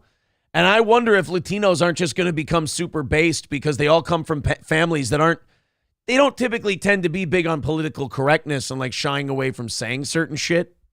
Mm-hmm. So I wonder if we don't end up with a bunch of based Latinos out of this because they don't want to go to school with fucking bums smoking crack for real in their bathrooms. Yeah, I feel like these are people who are going to be like, no, this homeless shit needs to stop. And hopefully, if we're lucky, they'll, kind of have that as a general principle, and it'll be like the pendulum switching the other way. But, we'll see. You know me and my belief in the pendulum. I believe the pendulum is broken, but well, Hollywood's moving to Texas, so you might be right. An incident. My coach saw homeless people when we came back from. Students are also asking for a new building. They say their classes are being taught in portables that are in bad conditions. We reached out to the district for comment tonight, but we're waiting for an answer. In the past, the district said its priority is the students, and it is working alongside law enforcement. Well, best of luck, I guess. That's going really great for you, isn't it? Yeah. The law enforcement assistant. They're teaching the kids in trailers, basically. Yeah. Portables. You remember portables. Mm-hmm. I had to be taught in portables for a little while the school was getting retrofitted. It was an entire 4 months? 4 months, and then we were back in real classrooms. I guess they must not be able to fund all that remodeling that they're doing for the school with them reparations they got to hand out. Yeah. Let's go to Sir Tinfoil. He says they aren't arrested and beaten for doing that at a school. I know. Look, you and I are on the same page. Dario says it's almost as if reality is intruding on their bubble. Yeah, this is going to turn a lot of Latinos red, I think. I feel like a lot of low-income people are going to slowly start turning red because it's really hard to ignore that the liberal message and the liberal plan has not worked out. No, especially on like homelessness and schools and shit like that, because now all the stuff that you, like we said, the stuff you've allowed downtown is now getting into the schools, and this isn't a rare occurrence. Like this will happen everywhere you are tolerant of homelessness. It doesn't. Homeless people don't go, oh, thank you for this spot you've allowed us to have. We won't go any further than this. They're like the Germans in 36. They're just going to go, oh, thank you for the Rhineland. Can we have the Sudetenland? That would be nice. We need the homeless mafia. Yeah. That's what we need. We need an extrajudicial force that doesn't follow any government rules that goes, no, we're keeping this shit at shoe level before things come back on us. The government thinks that if we appease homeless people, they'll be really appreciative and they'll just stop spreading. I'm sorry, guys. It doesn't work that way. Dario says we're like 3 years away from the war on homeless, I swear. 3 years? Dude, I'm 3 days away. I've been 3 days away. Like my doomsday clock has been ticking midnight for a long time now. I was retrofitting my car yesterday. That's why my show wasn't on. It's got a fucking plow in the front and a Gatling gun in the back. My shit looks like Fury Road, believe me. Xander says Latinos are already based. Yeah, they're starting to vote that way. If only there was a real based party. Like the Republican Party is still corporate, just like the Democrats. They just serve different masters at a different pace. So, like, there's no... Like, if you're becoming based in this country, there's no way for you to really vote other than, like, hold your nose and go, well, that one's closest. Dub says... I know, we'll vote independent. That always works. Dub says, those bums don't even share. Yeah, those kids can't even get some crack. That's the worst part. You don't know that. That'd be funny if you sit down in like a study hall monitor goes, excuse me, ma'am, I can't help but notice you're doing crack. This is a school, and we have a rule. Did you bring enough for everyone? Yeah, you have to share. Can you sit down and do the test? I cannot physically sit down and do the test right now. I'm freaking the fuck out. Uh-oh, the homeless came in with their crack again. Labglass says, so what you are saying is the doors don't lock on the school. Seems safe, especially with shootings that are going on. Yeah, it's good that these homeless people can just wander in and out of the school during the school day. Oh, no, the door is locked. They've been effectively like jimmied open so many times it doesn't really matter now. Yeah. They're just like a well-used woman. They're just like, yeah, you can just go in and come as you please. They're asking, what does Gavin Newsom think about the whole thing? Oh, I'm sure he thinks it's all fine. At least the people who pay him to be in office, they think it's fine. They're like, nope, keep it going, Gavin. Mr. Soros sends his regards, says you're doing wonderful. Also, the bums are saying it is medicinal crack. Well, there you go. Now we're just being hateful. So there is that part. We are 240 away from today's goal. If you're just joining today's program, if we hit overtime today, we do the cease and desist email that I got from Kelly Jones, Alex Jones's ex-wife. We're going to read that on the program because, again, Johnny, the way you send a cease and desist is through personal email. Mm-hmm. But don't worry, she also the way I do it. She also told me about the cease and desist via a YouTube comment. So there is that. If you guys feel like contributing and chipping into our program, if we knock out that $240, we are doing the Alex Jones ex-wife email / cease and desist that she wrote to a Mr. Holt, by the way. I feel like there's a Mr. Holt somewhere who doesn't realize the amount of trouble he's in. That Mr. Holt is a dastardly fella. Also, I will be on the Anthony Cumia show today on Compound Media for this very reason. We're going to talk about this. We're going to talk about all those podcast wars that are going on. Anthony and I are going to chat about all of it today. 4:30 Central Time. I will be on the Anthony Cumia show, and I'm sure you guys will love it. And then Johnny and I are going to have Alex Jones on Compound Media. Really? Yeah, Friday. Friday, that episode's going Alex up. Jones. Did I say Alex Jones again? Yep. Alex Stein. See, I've got the Alex Jones ex-wife email, and so I have Alex Jones on the brain. Alex Stein is going to be our guest on the Friday Compound Media show. I almost said we might be in a lot of trouble if you need the pothead to help keep you on the straight and narrow of who is who. It's and I almost said that we're going to have Alex Stein on the Alex Jones show on Friday. I can't keep up. Alex Stein, Kelly Jones, Alex Jones, Kelly Stein, Kelly this, Alex who, what. So many Alexes, so many Steins. That's what I always say. I'm more worried about how many Steins we have. It's because I get confused with the names. All right, guys. Brad the Chad time. Okay. David Lyon says, Aaron, the Adderall is giving you the Biden brain. I'm scared to do like any kind of drug. Oh, hey, what's like? No, weed doesn't count. This is HHC. Anything like, I can't do Adderall because I'm already like this. I can't do Coke because I'm already like this. I never liked weed. Every time I've tried it, I've been like, I remember why I don't do this. It's just kind of no fun. I love watching you when you decide to try it again, though. You're like, pass that over here. I'm just like, oh, we've seen where this goes. Yeah, I just get sleepy and scared and then tired and then I go to bed. But, booze. I like booze. Booze is a good one. Booze is my favorite. Hobo Chili Recipe says, have you ever tried bath salts, Aaron? They are delicious. All right. Yeah, I can't. Adderall, Johnny 1.0 says Addies would do the opposite to Aaron. All right. So if you ever see me really tired on the program, you'll know that I took some Adderall. Isn't that what Adderall's supposed to do for like people who need it? Like if they need it, it focuses them and calms them down. Take it the right way. Yeah. Yeah. But if you take it like I think there's other ways to take it. Like I think it's a pill you swallow, but like if you snort it or some shit, it can go fucking crazy. I don't know.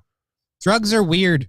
The way you absorb them can change their effects immensely. There you go, kids. You heard it from Johnny today. Drugs are weird. Drugs are weird. Don't do drugs. Drugs are weird. Don't do drugs. Grow a beard. There you go. We'll be bringing that act to schools near you. All right, Johnny. So yesterday we left Brad the Chad. He was getting drunk in Reading in the UK. Now, he's a kid who, I guess, lives in the UK, spent a lot of time in the UK as a youth, but he also spent some time in the United States. So I think he spent some time in Texas or something. Yeah, he's got a weird, fucked up accent. So he went around, he was 18 years old, and he decided to go around Reading drinking at different pubs and talking to strangers. And Brad the Chad is an extremely charismatic douche. He goes and he tells people that he's the reincarnation of John Lennon. He makes terrible jokes to people. He does like wacky, lame Tom Green type shit, like drinking old beers from other people's tables. Excuse me. That one still makes me want to retch just a little bit. I mean, come on, man.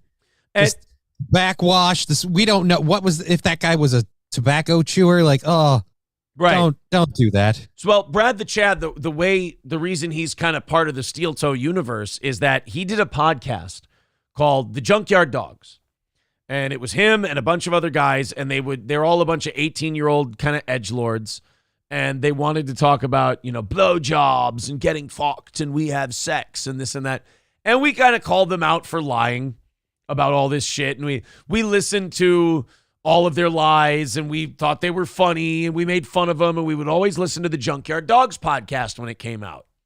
Well, unfortunately, the Junkyard Dogs podcast is no more. They haven't done one for over a month. The last one they did, the guy was yelling at us for calling him a liar. So I feel like we kind of we didn't tend our garden very well, and we killed all our plants. Yeah, but the thing we get out of it is that Brad the Chad has decided to go solo, and now he's doing his own IRL streaming, and he's going around his neighborhood drinking and talking to strangers. So we left off at this woman. Brad the Chad was talking to her on the patio of a pub. And by the way, is it just me or does the UK just always look rainy, cloudy, and depressing? Yep. It is a traditionally gray sky in London. I know one person actually loved that because there are people who love London because of the gloomy dreariness. Like, oh, it's not straight sunlight and thing.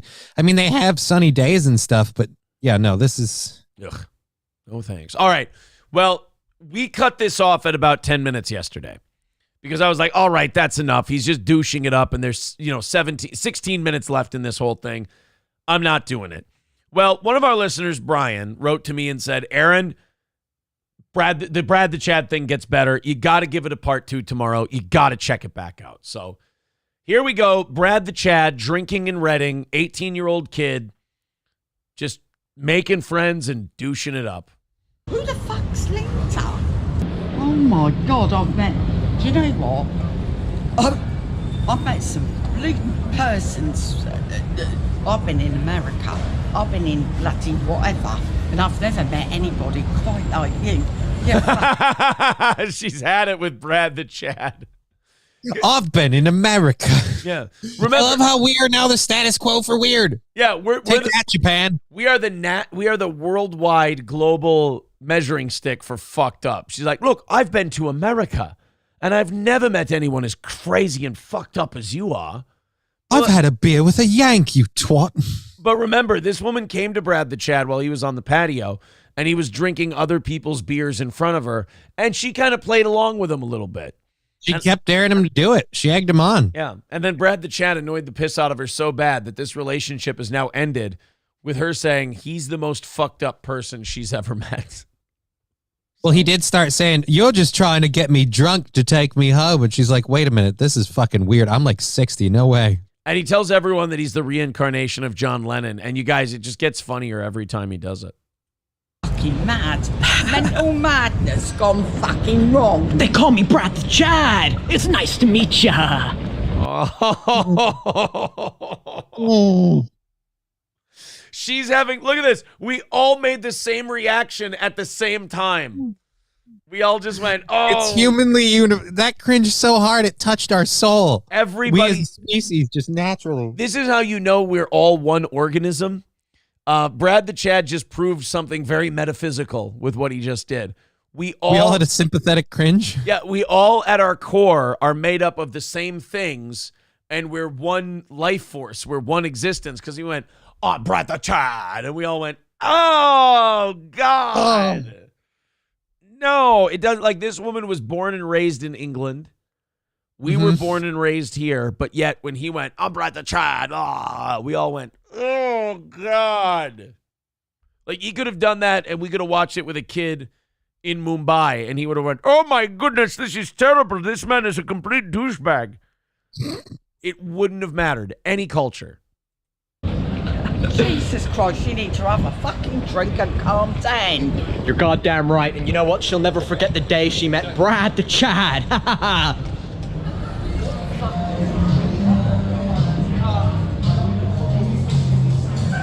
Are you sure this was a double? Are you absolutely positive that this was a double? If you want to water it down, we'll put some more ice in there. No, I think it needs a little extra. No, you don't. Camera. No, because here's the problem. You're already, like, without the booze, we've seen before, Brad the Chad, you're retarded. You are incredibly obnoxious. They do not need to aid and abet a mentally deficient person getting more intoxicated. And by the way, if you didn't catch this video yesterday, that guy next to him is like, he's like a Londoner. He's a proper Englishman at the pub. And he's actually been very nice to Brad the Chad so far, but we're all kind of rooting for him to snap his neck. I think can we all agree on that? Yeah, I feel like at some point he's going to just lose his shit and just go ape on him and go, I've had enough of this, and just beat the piss out of him. And you know, an Englishman might do that if you start fucking around with the female bartenders. Because that's the only lady they get to, ogle from afar. And, then they go back home to the wife. So that guy at the have you ever seen the movie The Great White Hype? No. Okay, the guy to the right here, he reminds me of Irish Terry Conklin's trainer in The Great White Hype, who's like super racist and trying to rile Terry Conklin up, but Terry abhors his racism. It's like, you're going to kick his black ass, Terry. It is the ass of a man that I am going to kick. Your ass, fuck off. I want to know my urethra. This guy was being cool outside. He's just showing off in front of the ladies. Stop showing off in front of the ladies. Seriously, don't fuck with Nick Frost. He's researching a role. Here we go. He's telling the death trap guy that he's just being cool in front of the ladies, and now he's shedding the backpack. Is this going to be what we wanted? And Brad the Chad is going to get smashed in the face. We're supposed to be fellow like it's going that way. Boyo, fucking do one. Well, I better bring my rum and coke. Oh, Brad the Chad is ski-daddling. Aww. What did that Englishman say? That was a cool phrase he used. Fucking do one. Fucking do one. Boyo, fucking do one. Well, I better bring my rum and coke. Guy doesn't realize he's talking to John Lennon. You're talking to John Lennon, pal? Fucking do one. I'm already a ghost. You're a fucking ghost, are you, Boyo? I'll fucking push it up your ass and make you smoke it. Fuck off. Delete all the footage as well, man. I'm gonna masturbate to the footage. How about that? Okay. All right. Okay. He brought me back with that. I'm sorry. Brad the Chad reeled me back in. All right, fine. We'll fucking masturbate to the footage. Broken clock, meet twice a day. Holy shit. Blind squirrel, meet nut. Oh, speaking of nut. Fucking do one, boyo. It's like that, like every American tourist dreads hearing that voice say those words when they're at an English pub. You're like, oh shit, a fucking pub hooligan just threatened to beat the shit out of me. Time to go. And Brad the Chad, this is all of us though. When all of us were douchey 18-year-olds, we could never let anyone else have the last word. Like as you get older, you're like, that guy's a lot bigger than me, drunker than me, and more willing to fight than I am. I'm just going to go ahead and go to the next place and just diffuse the situation. When you're 18, you're like, I can't let this guy get the better of me, even if it costs me my teeth. Oh, I'm going to masturbate to the footage. I got to hear that one more time.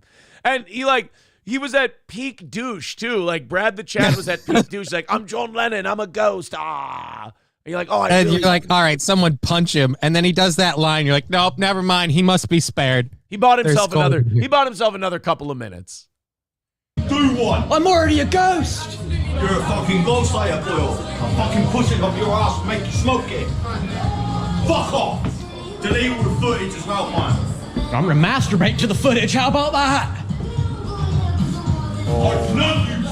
You need to bar that guy. He's causing problems. She's going to the bathroom. She's like, I'm gonna get the fuck up. Or is that? I want nothing to do with this. Is that the bathroom or is that the office? That might be the office. Because that looks like there's like a kitchen window or something back there. Hold on, I gotta go back a little bit. You need to bar that guy. He's causing problems. Yeah, I couldn't tell what that was. It sounded like she called for somebody as soon as she went in the back, though.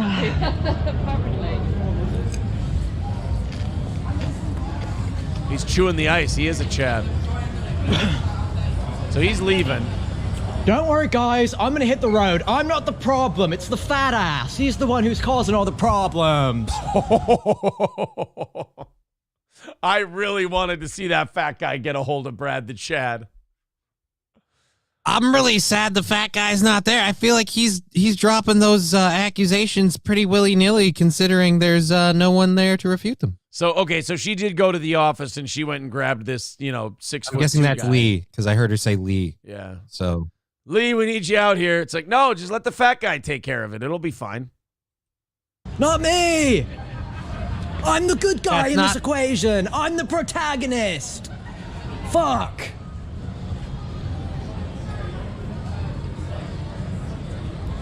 Yeah, just pound that. That'll help you. I'm just finishing my drink, then I'm gonna hit the road. Fine, no problem. Did you see the way that guy was speaking to me in there? As if I'm not the reincarnation of John Lennon, as if I'm just some kind of common squabble. Oh, God. Brad the Chad just cannot help but make his first impression to everyone be douche. First is low-rate Nick Frost. Now we got second-rate Jason Momoa. This is an amazing bar. I want to go there. That is like fished out of a river, Jason Momoa. That's not me. You can be anyone. That's right. In this wonderful world, you can be whoever you want to be. That's what that flag stands for, after all. Fuck. You did. Yeah, baby. Yeah. Oh my God. 2 retarded people whooping at each other. That's all this is. This is just 2 people making noises at one another. This is like watching 2 amoebas in a mating dance. And like, oh my God, it's so simplistic but beautiful. I hope they combine and form a multi-celled organism. And just see what that evolves into. Oh, man. So, Brad the Chad is undeterred by, the threat of getting his ass kicked. Now he's found a fellow fucking waste of space, and they just start making noises at each other. No words, no nothing. And Brad the Chad is that super confident teenager that all the adults, everyone else, they're all stupid. They're all, they're lame. They're not living their truth. He's just going to go all out, and he's never in the wrong. This is the second time he's broken barriers with body language. Like, there's no real communication here, but something's happening. It's in your soul. It's who you are. I do have to say, though, like, this is bringing back memories. We were all, I'm not saying we were all Brad the Chad, but we all had a lack of self-awareness back then. We had Chad moments of Chad. We had moments of Chad. What's all this for then, huh? Well, I'm just looking to get fucked up, man. And I say, I might as well do it on camera. You want to wait until you pull a bird? I'm looking for birds. That's exactly what I'm doing, I got a pocket full of gold, I got a pocket full of hope, and I'm looking for pussy. Smell it. Oh, Jesus Christ. Oh, boy, he's found his people. Guys, don't encourage Brad the Chad. This is like feeding a zoo animal. Or feeding a wild animal. You guys might not understand this because you've had the internet your whole life, but back in the day before that existed, this kind of meeting was a rare thing in general. Yeah. Nowadays, people don't even try. This is just beautiful. You've come to the right place. Oh, no. You can smell it, and he's gonna go in there. Oh, it's and he's fragrant tonight. There is a fuck ton of pussy in there. Fucking arms, come on, man. Woo! Well, here's hoping. I'm Adam. See you later, buddy. Go ahead and If sing those back guys down, are innit? fucking, This is your our pussy for the society night. doomed. You have a fucking good night. Have a good one, brah. Okay, let's get fucked up. Hey, buddy. Do me a pint of Stella. I'm looking to beat my wife tonight. Okay. They love ripping on stuff. Oh. Okay, I have to admit. Now, again, Brad the Chad keeps cringing me out, and then he keeps winning me back. He buys us back. It's like that weird kind of like way, like a cocky asshole, like flirts with a girl. Yeah. Where he like kind of bags on her, then he takes one to the nuts to kind of humanize himself every once in a while. That's just. Give me a pint of Stella. I'm going to beat my wife tonight. Hey. I got my Provi. I got my Provi and I'm ready to go. What's going on? Yeah. Jesus, Billy Zane, stop it. All right, Dreads, look, I need a pint of Stella and I need it now. Sorry, what did you call me? Dreads. Oh, boy. He just called the Oh, large. shit. He just called That's a face of like, do you fucking hear what you just said? Like, that guy looks way bigger than him. Like, way bigger. And he looks like he's in decent shape, too. You don't call that guy dreads. I'm just waiting. Like every bar he goes into, he finds at least one person who wants to kick the shit out of him. I'm just waiting for one of them to jump. The lady on the other end too is like, did you just fucking call him that? Did you just call Tom dreads? My name is Phil. Well, they didn't give you a name badge, pal. You ain't been working here long enough. So, for now, I'm gonna call you Dreads. No, I'm not gonna serve you. God damn it, man! I need to get fucked up tonight. Don't you understand? You don't have to call me Dreadlock now. That's kind of racist. Racist? He's calling Brad the Chat a racist. This is great. You don't have to call me dreadlocks, man. That's kind of racist. It's not real. I mean, again, I hate to take Brad the Chad's side, but it's not really racist. I mean, he's pointing out that you have dreadlocks. That's anybody could have dreadlocks. You have dreadlocks. Like if he called you dreads because you were black, that would be racist. Yeah. Yeah, right. If you had a fade and he called you dreads, that would be pretty racist. Did I call you white? When I was 12 years old, I contemplated getting dreads myself. I think they're awesome, man. And it's not a race thing. Yeah, but don't call people dreadlock. How about I call you Sexy Beast? How about that, That was better. Nice. Look at that. Well, Brad the Chat has this weird talent for pushing people to the fucking edge and douching it up so bad. And even with this guy, he brings it right. He's good at diffusing. How does he reel him back in? He reels everybody back in. And he just goes, how about I call you a Sexy Beast? And the guy gives him a smile and a laugh. And he goes, that sounds good. Is he getting the pint here? I hope so. I think he's getting the pint. Got a wife to describe you some way, huh? What would you like? Well, Sexy Beast, I'll have myself a pint of Stella. I'm sorry we got off on the wrong foot at first. That's all right, man. No problem. That's 374. I'm John Lennon. 374, please. Well, at least you called me Liam and not Noel. That guy's a goddamn sellout. Thank you, my friend. I have to question the edits. He's going to score the pint of Stella off of fucking dreads here. Well, he paid for it, so I mean, I think he has it. So no, he's waiting. Of course. God damn it, you got that. This guy's more crazy than I am. Don't know where that came from. Here you go, my friend.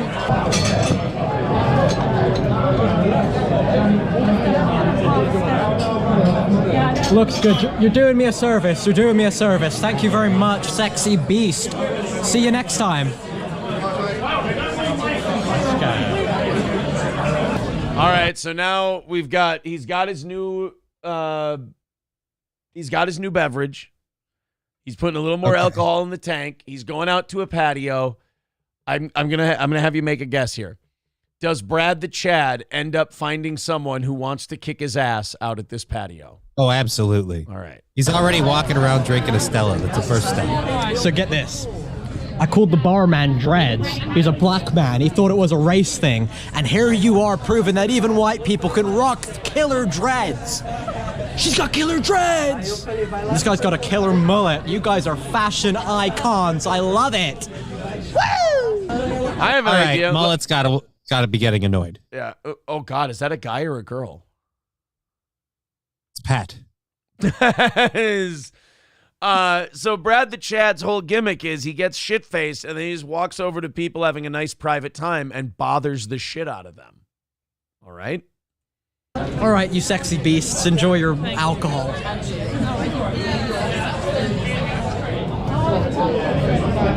Lads. What? All right, we have a winner. Oh, boy. Christopher Lloyd's going to kick the shit out of him. Sal Governale's going to...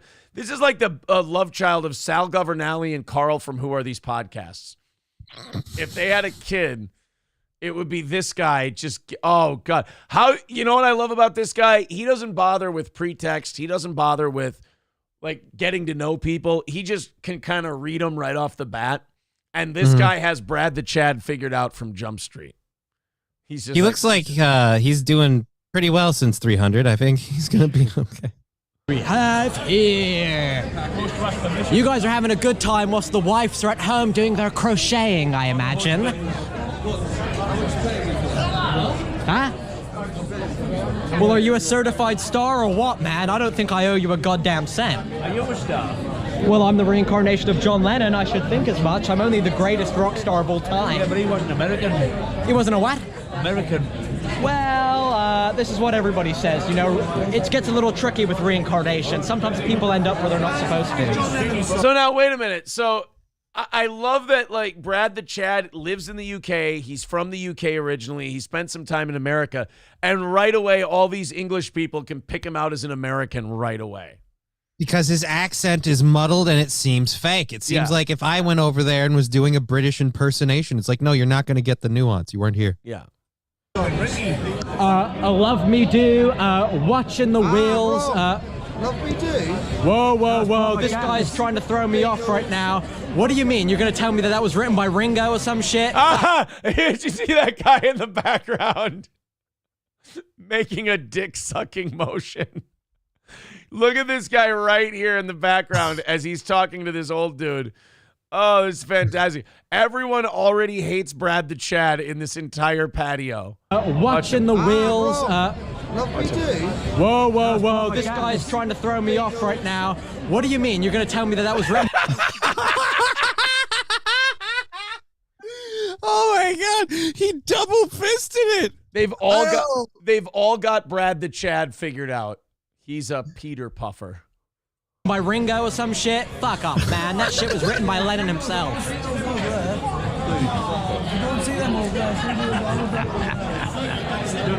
Those guys. You in the table with the pretty ladies? Look at that. Oh no. Oh, I hope he goes to the table with the pretty girls. Please do. Please go talk to the pretty girls. Please go talk to them, Brad the Chad. You can do this, buddy. Well, By the way, how low are your standards? That's the pretty girls too. It's only a mere meter away. See this young lady here? Whoa! Did you try and trip me up? Was that a desperate attempt to get my attention? Was that a desperate attempt to get my attention, baby? The thing is, boy, here we go. I was just going to say, he is the most uncharming person I've ever seen in front of a camera. Holy fuck, is that Riley Gaines? What the hell? Where's this pub? Here we go. Let's watch Brad the Chad talk to the gals. I've got a thing for redheads, and I wasn't going to have it any other way but me coming over this way. It's not natural. Why? Am I stealing your girl? Oh, shit. We've got another one that wants to beat the shit out of Brad the Chad. I was kind of hoping he was wearing a steel toe hoodie for a second there. Yeah. It was the right color. I was like, oh, please tell me. We got a couple VIPs in the UK. Maybe they come out to represent. Oh, that would be... So this guy... Oh, am I stealing your girl? No, you're pissing me the fuck off. I think he says you're pissing people off. He's not... He's doing this for everybody. So the blonde was really happy to hear that Brad the Chad was into redheads. That made her day. Why? Am I stealing your girl? Oh, come on, man. This happens everywhere I go. Right. Maybe take a hint, Brad. It's almost like it's a you thing. Yeah. Oh, man, this happens everywhere I go. Otherwise, mild-mannered people want to beat the living shit out of me. All right, now extrapolate the common denominator. Yes, you can do this. Let's work through it, Brad the Chad. We can figure this out together. Just trying to make some friends.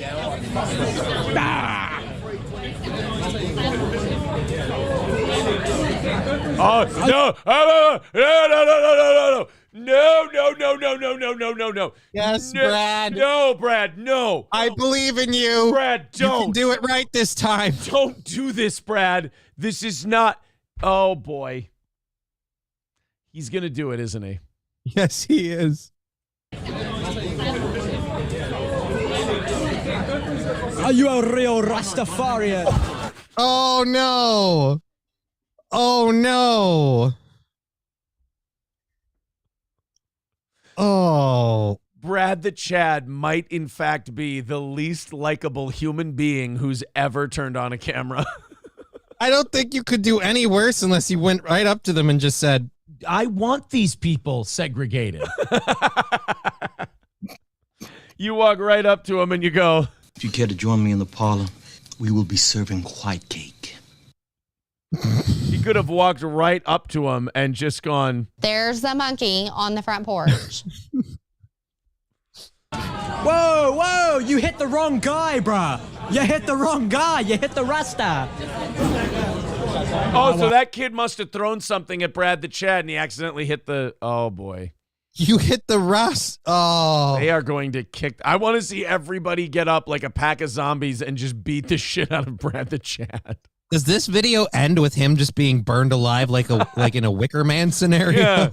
Jesus Christ! Jesus Christ! I won't. All right, I'm pissing everybody off. I'm sorry. I'm sorry. On behalf of rock and roll, I am. Goodbye, everybody.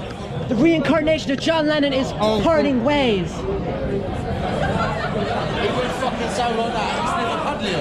It's Liverpudlian. I know. I'm just having a good old laugh. Hey, man. Hey, give me a break, brother. Oh, Jesus. This is what happened last time. This is all I can afford. I'm from Liverpool. I live a simple life. If I don't secure a solid refund here, I'm going to be pissed. If I don't secure a refund here, I'm going to be pissed. I made everyone want to kill me. I was heckled all the way out of the bar. And I have the audacity to ask for a refund. This does make me kind of want a vacation in England, though.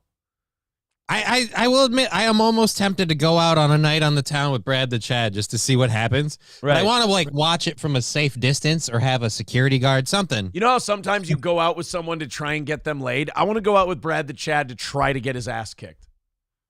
And I want to baby. You don't have to try. You just have to wait. Right, but I want to baby face it. Like, I want to be the good guy and then get Brad the Chad's ass kicked.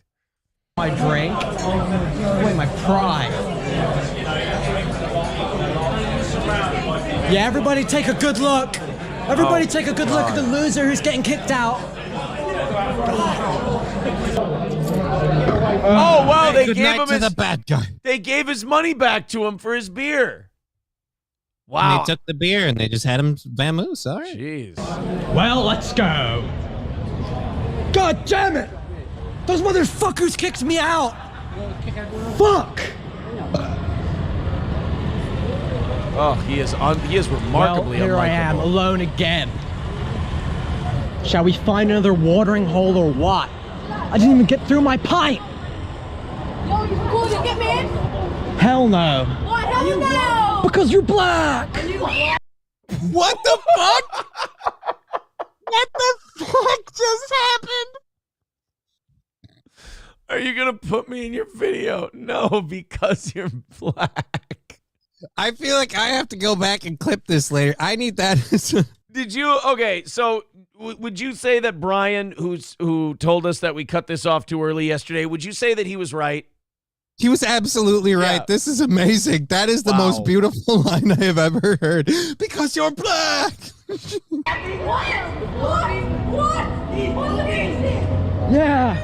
Yeah. Oh no. Even the little kids are going to beat the shit out of him.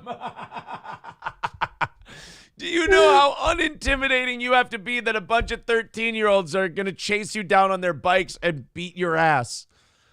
Oh, and in sad news, John Lennon has died for the second time as his reincarnation was murdered by a small bicycle gang. Chasing me! Help! Help!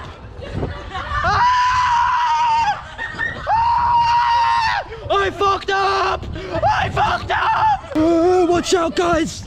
Whoa! They're coming to get me!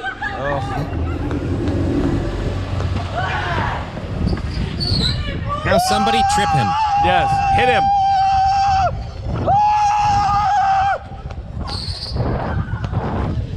Now kick the kid's bike over. Do something. Let's smooth things out, boys. You got some zesty off, get under, I can't lie. We gotta smooth this out. You get I ain't no racist. I've got this guy called Bodyguard Mo. He's black just like you guys. I'm always around him. He's one of my good friends. I'm not racist. I'm not a racist. Oh my God, and now there's just a shitload of black people coming around as these kids all go, this guy said he won't put us in our video because he were black. I like these kids. I'm not a racist. I love black people. Wait, why are so much scrapping? What? No way, let's go. Let's do this, yeah. Yeah. Wait, guys, now they're bringing him with? I gotta go change my camera battery. I got shit to do. Can you suck my dick? I gotta, no, I can't suck your dick, you little sexually perverted little freak. I gotta go get more fucked up, so I'll see. No, you can't come with me because the places I'm going, you're not allowed. He knows what he's doing, right? Like he realizes what he's saying. He is a great heel. I've got to give him that. He's a good heel. I'm back on his side again. I'm being followed by a herd of kids right now. I've never felt more like a messiah. Come on, guys. Let's go. Or a Hollywood producer. He's definitely on something. He's definitely on something. Am I on live, baby? You're alive. Are you poor? All right, who can do the best wheelie? Who can do the best wheelie? Whoever can do the best wheelie gets their little dick sucked. Wait, what? I thought they didn't have freedom of speech in London. I feel like even in America, you can't say that. That's Brad the Chat just offered to blow black miners. Wait, it's the like coal miners? Like Yes, coal miners, yes. Oh, that explains it's all the soot. He just said whoever does the best wheelie gets their dick sucked. What the fuck is wrong with this asshole? Are you poor? All right, who can do the best wheelie? Who can do the best wheelie? Whoever can do the best wheelie gets their little dick sucked. They all just stopped right away and looked back at him. Well, I guess he guaranteed that none of them won. They all just stopped doing wheelies right away and went, wait, what? Hey, camo trousers, come here, pal. No, he actually looks like the youngest of the posse, and he's put you guys to shame, and he's... Tell that guy what you just said. Go tell that guy. No! Oh, they're gonna tell this guy that he just offered to suck their dick. He looks like he's either getting what this is or he's about to flip real fast. Oh no. How, dude, this needs to be a new series for Brad the Chad called Me Talking My Way Out of Ass Whoopings. He just needs to start hanging around people of color because they inspire him for so much. Tell him that! I love black people! I love them! I love them! His AirPods have never looked so white. No, man, look, they're telling lies! They're under the age of 10. They don't have, they're still learning how to lie. I actually felt I was tense in that moment. I really was like, is he going to flip out on this dude? Be like, hey, what the fuck are you doing? But no. Lies about me. I'm the least racist guy you'll find. Well, the little shits managed to procure my ID, and I don't know how they did it. But this little asshole has my identification card, and I'm gonna need it back, pal. Mr. Bradley Anthony Spence. Fuck! You're right, Spence. You're right.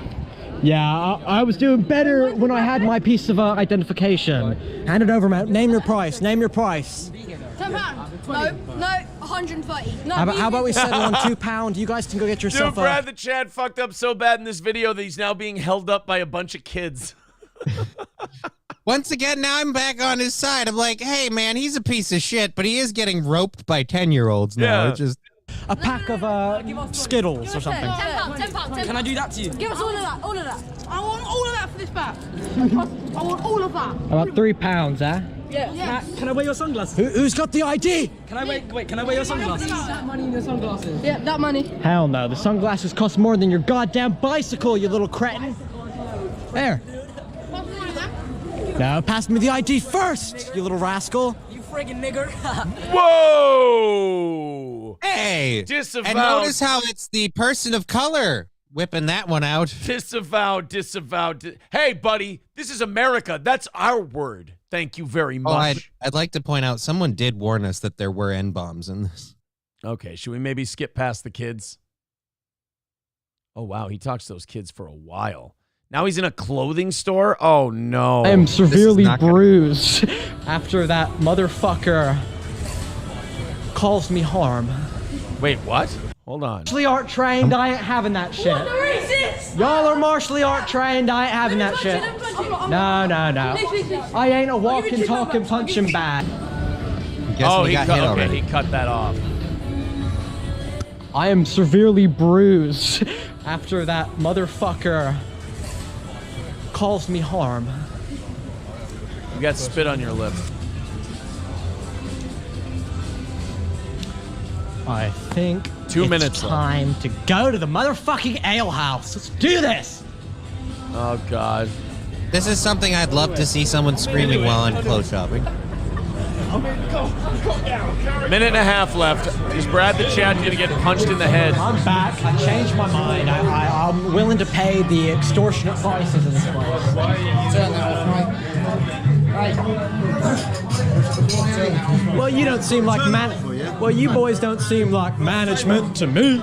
You turn that off, mate. You don't fucking film me. Oh, these are like old, hardened, grizzled British drinkers. They are not going to tolerate some little shit coming in here with a camera. This would be the one where I would love to see him just pummeled by 5 people. Your ale house? Stop filming, mate. Shut down your fucking ass. This ale house ain't big enough for the 3 of us, cowboy. Oh, shit.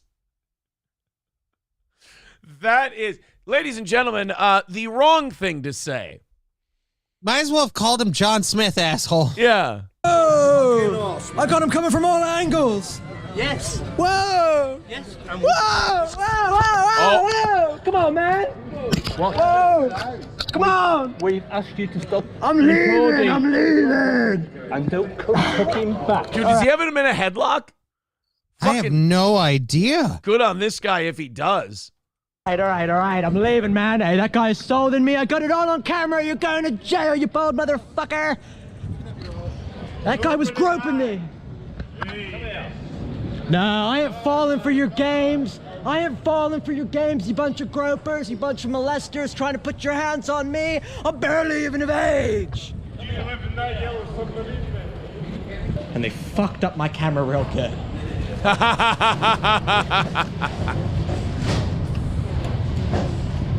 I think it's time to pack it up. Shit.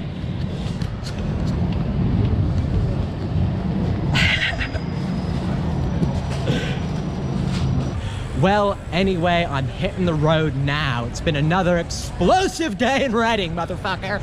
And I expect you to tune in next time because, well, it's the Brad the Chad channel, baby. Rock and roll. And he ends on cringe. I don't know. Do I want to go back and see how he redeems it from there? I don't. Well, you got to stay tuned for the next episode of Brad the Chad. Oh, man. People are saying in the chat, Brad 2024 fired Ginger Cheese with $5 says those. Okay, I can't say that word. There you are. Those aren't that fast. Oh, shit. They had bikes. That's what was helping them.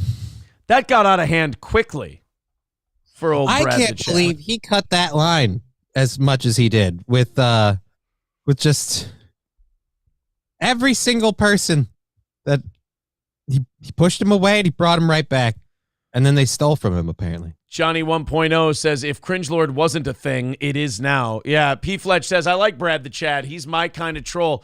He somehow finds a way to not get the shit beat out of him in all of these circumstances. Like even though it looks like it's almost guaranteed. Right, he walks it right up to getting the shit beat out of him and then pulls it back at the last minute.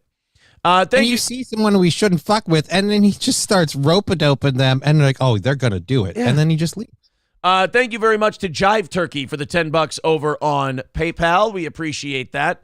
225 away from today's goal. If you're just joining today's program, If we knock out today's goal and do overtime, we do the Kelly Jones, Alex Jones's ex-wife, cease and desist that she sent the program. And by, cease and desist, I mean she sent me an email that she claims is a cease and desist, even though it's just an unsolicited personal email. I don't know why they thought that this was a legal thing, but... Well, she used your official name of Mr. Holt. Yes, she used my official name, Mr. Holt. Yeah, you got to give her that, Johnny. She did her research. But if we knock out that 225, it means that we will be doing that for overtime today. There's the links in the chat, Streamlabs, PayPal, and Venmo. Thank you very much. And make sure that you hit the like button, that you subscribe to the channel. Of course, we are on our way to 10,000 subs here at Steel Toe. Ted says Alex Jones' wife / ex sent you an email. Yes, I got an email from Kelly Jones, Alex Jones' ex-wife, and she's very upset with our coverage. Again, our coverage of a video that she released. And how sad is it that she came to us? Like, there's got to be other channels that covered this, right? Like, yeah, I mean, you're worried about our take? She released a secret recording she made of Alex Jones just before they got divorced, of her trying to like bait him into like being a monster, which he doesn't do. And she looks extremely manipulative in it, in my opinion. And she was so mad at our take on it that she sent me an email claiming that this was a cease and desist. Now, again, to someone who's never received a cease and desist before, this might actually work. But to someone who's received about 7 of these in the past, I can tell you that this is not how a cease and desist works. I'm sorry. Wronghole Rick says you should check to see if anybody has replied to Kelly Jones on her comment. You know what? Good idea. We should see if anyone's responded to. Catch up on all that in the overtime. The Kelly Jones thing. Yeah, we'll catch up on that in the overtime when we get there today. 225 away from knocking out today's goal. Let's get under 200 by 9 o'clock. If you feel like contributing, there's all the links. They're pinned to the top of the page. Streamlabs, PayPal, Steel Toe Media Inc. on Venmo, or Super Chats, memberships, or Rumble Rants. Thank you guys very much for all of your support of this listener-supported program. All right, let's continue on with the show. Let's go to Louisville, Kentucky, where, look, I think after a certain age, Johnny, you got to stop having roommates, because it's just you all kind of get older and you get, kind of, what do you call it? Set in your ways, and you have a certain way you want things to be, and when they're not your way, you can get a little cranky. And I think the older you get, the more drastic the fights could get. Go ahead. I know you talked about my situation. Look, it's how I stay close to the daughter. All right. I mean, is it weird to have the roommate act like, yeah, but I'm not a good parent. The kid's right there. I was more talking about the people in their 60s we're about to talk about. Oh, but if you want to make that about you, it's totally fine as well. Hello, Freud. I just made a slip. I was just gonna say I was talking about the clearly elderly people that are in this next story. But if you want to make this a you thing, shit, I could have dodged that bullet. Fuck, that's fine too. This is how arguments escalate as you get older and you have roommates. Charged with shooting his roommate during an argument over food. Clifton Williams faces an assault charge. According to court records, Williams was mad because the man had eaten the last Hot Pocket. It happened Saturday night at their home. His roommate, this is what I mean. Like at 21, this is hey, could you not eat my shit and go buy me some more? And then you get that settled out and it's fine. It's part of roommate living. At 60, 65 years old, you go, you ate the last Hot Pocket. Like that's the last inch of turf you have in your life. That's the only thing someone hasn't taken away from you in this godforsaken existence that you've made for yourself, is that fucking Hot Pocket. That Hot Pocket was the difference between that man standing and dying. That was all he had. He was thinking all day when he was having a bad time at work, when people were shitting all over him, he thought, I'm going to get home. I've got that Hot Pocket waiting for me. I'm going to bite into that saucy, cheesy goodness with a little flaky pastry. And yeah, it's going to be piping hot on the ends and frozen in the middle. But man, am I going to enjoy every second of that Hot Pocket. He gets there. He opens the freezer. No Hot Pocket. No Hot Pocket. So I know that you guys are like, wow, he shot his roommate over a Hot Pocket. What a crazy person. Imagine the scenario I just laid out, and when you get home, the Hot Pocket is gone. You are ready. I go or you're fucking dead. You are ready at that point to kill or die. So before you judge this man too harshly, again, I contest to you that Clifton Williams here, who's smiling in the mugshot, so he clearly doesn't feel too bad about what he's done. Yeah, I shot him. Get him in front of me, I'll do it again. You can convict me of whatever you want, but I'm filing a civil lawsuit over that fucking Hot Pocket. It happened Saturday night at their home on Hathaway Avenue. The victim was found a few blocks away on Beecher Street. In court today, a judge set Williams' bond at $7,500. So not only do you have a gunshot wound, but you also have a terrible stomach and runny shits because you ate a Hot Pocket. So, I mean, we need to bag that up, by the way, guys. That is evidence of a theft. That would be funny. They arrest both of them. They're just like, all right, you have the right to remain silent. What are you arresting me for? You stole that man's Hot Pocket. You know what you did. Wronghole Rick says Hot Pockets are the national food item of diabetics. Johnny 1.0 says, I choke slammed my little brother for the same thing 25 years ago. Yeah. I mean, a man is held together by his Hot Pocket. And you steal his Hot Pocket from you. You get what you deserve. I'm sorry. Griddle Gorilla says the true crime Hot Pocket passion. Yeah. This is going to be a Lifetime movie.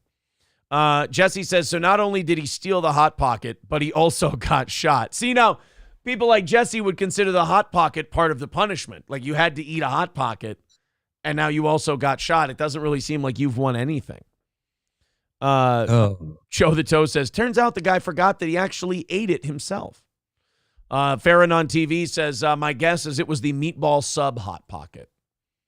If there's anything worth going to battle over, it's the meatball sub. The meatball sub one with the little micro meatballs on the inside. I mean, just look, man, there's some things in this life that you got to draw a line in the sand for and decide. A lot of people will tell you it's the Philly cheesesteak. They're liars. It's a fucking, that's an imitation cheesesteak sandwich. Fuck that. But the meatball sub, that's real. I'm going to tell you that in my opinion, there are foods that you price out of as you get older. In my opinion, Hot Pockets are a price out of food. Am I wrong or am I right? Look, I'm the wrong person to ask for this. I'm a well-documented pothead. Hot Pockets are a staple of my diet. Oh, I'm sorry. Look, it's a really fun food. It's warm. It's and I don't gotta do anything. See, I felt like you level up out of Hot Pockets, but I'm being told by many people here that I'm wrong. Meatball sub is fire. Also, Pop-Tart says familiar human. Max Fisher says you're wrong. I recently discovered Pop-Tarts in the toaster. That is amazing. You just discovered Pop-Tarts in the toaster? A couple months ago, yeah. I was like, oh my God, these things are amazing in the toaster. It was one of those high moments. You understand that's how the world needs to know. And then I looked on the box. You do understand that's how they're meant to be eaten. I do now, yeah. Yeah, after I had my eureka moment of like, I should share this with the world, I went, oh. It does say on the box, Johnny, toaster pastries. It says that on the thing. Some of us grew up poor and we didn't get Pop-Tarts until we were already very, very high. We just didn't bother reading at that point. Patrick Baye with $5. Wow, is this a popular opinion? I hope not. He says, what the fuck, Aaron? Why did we waste time on Brad the Chad when you had this gold on deck? See, now I hope that's the minority opinion because I thought Brad the Chad was wonderful. Brad the Chad was amazing.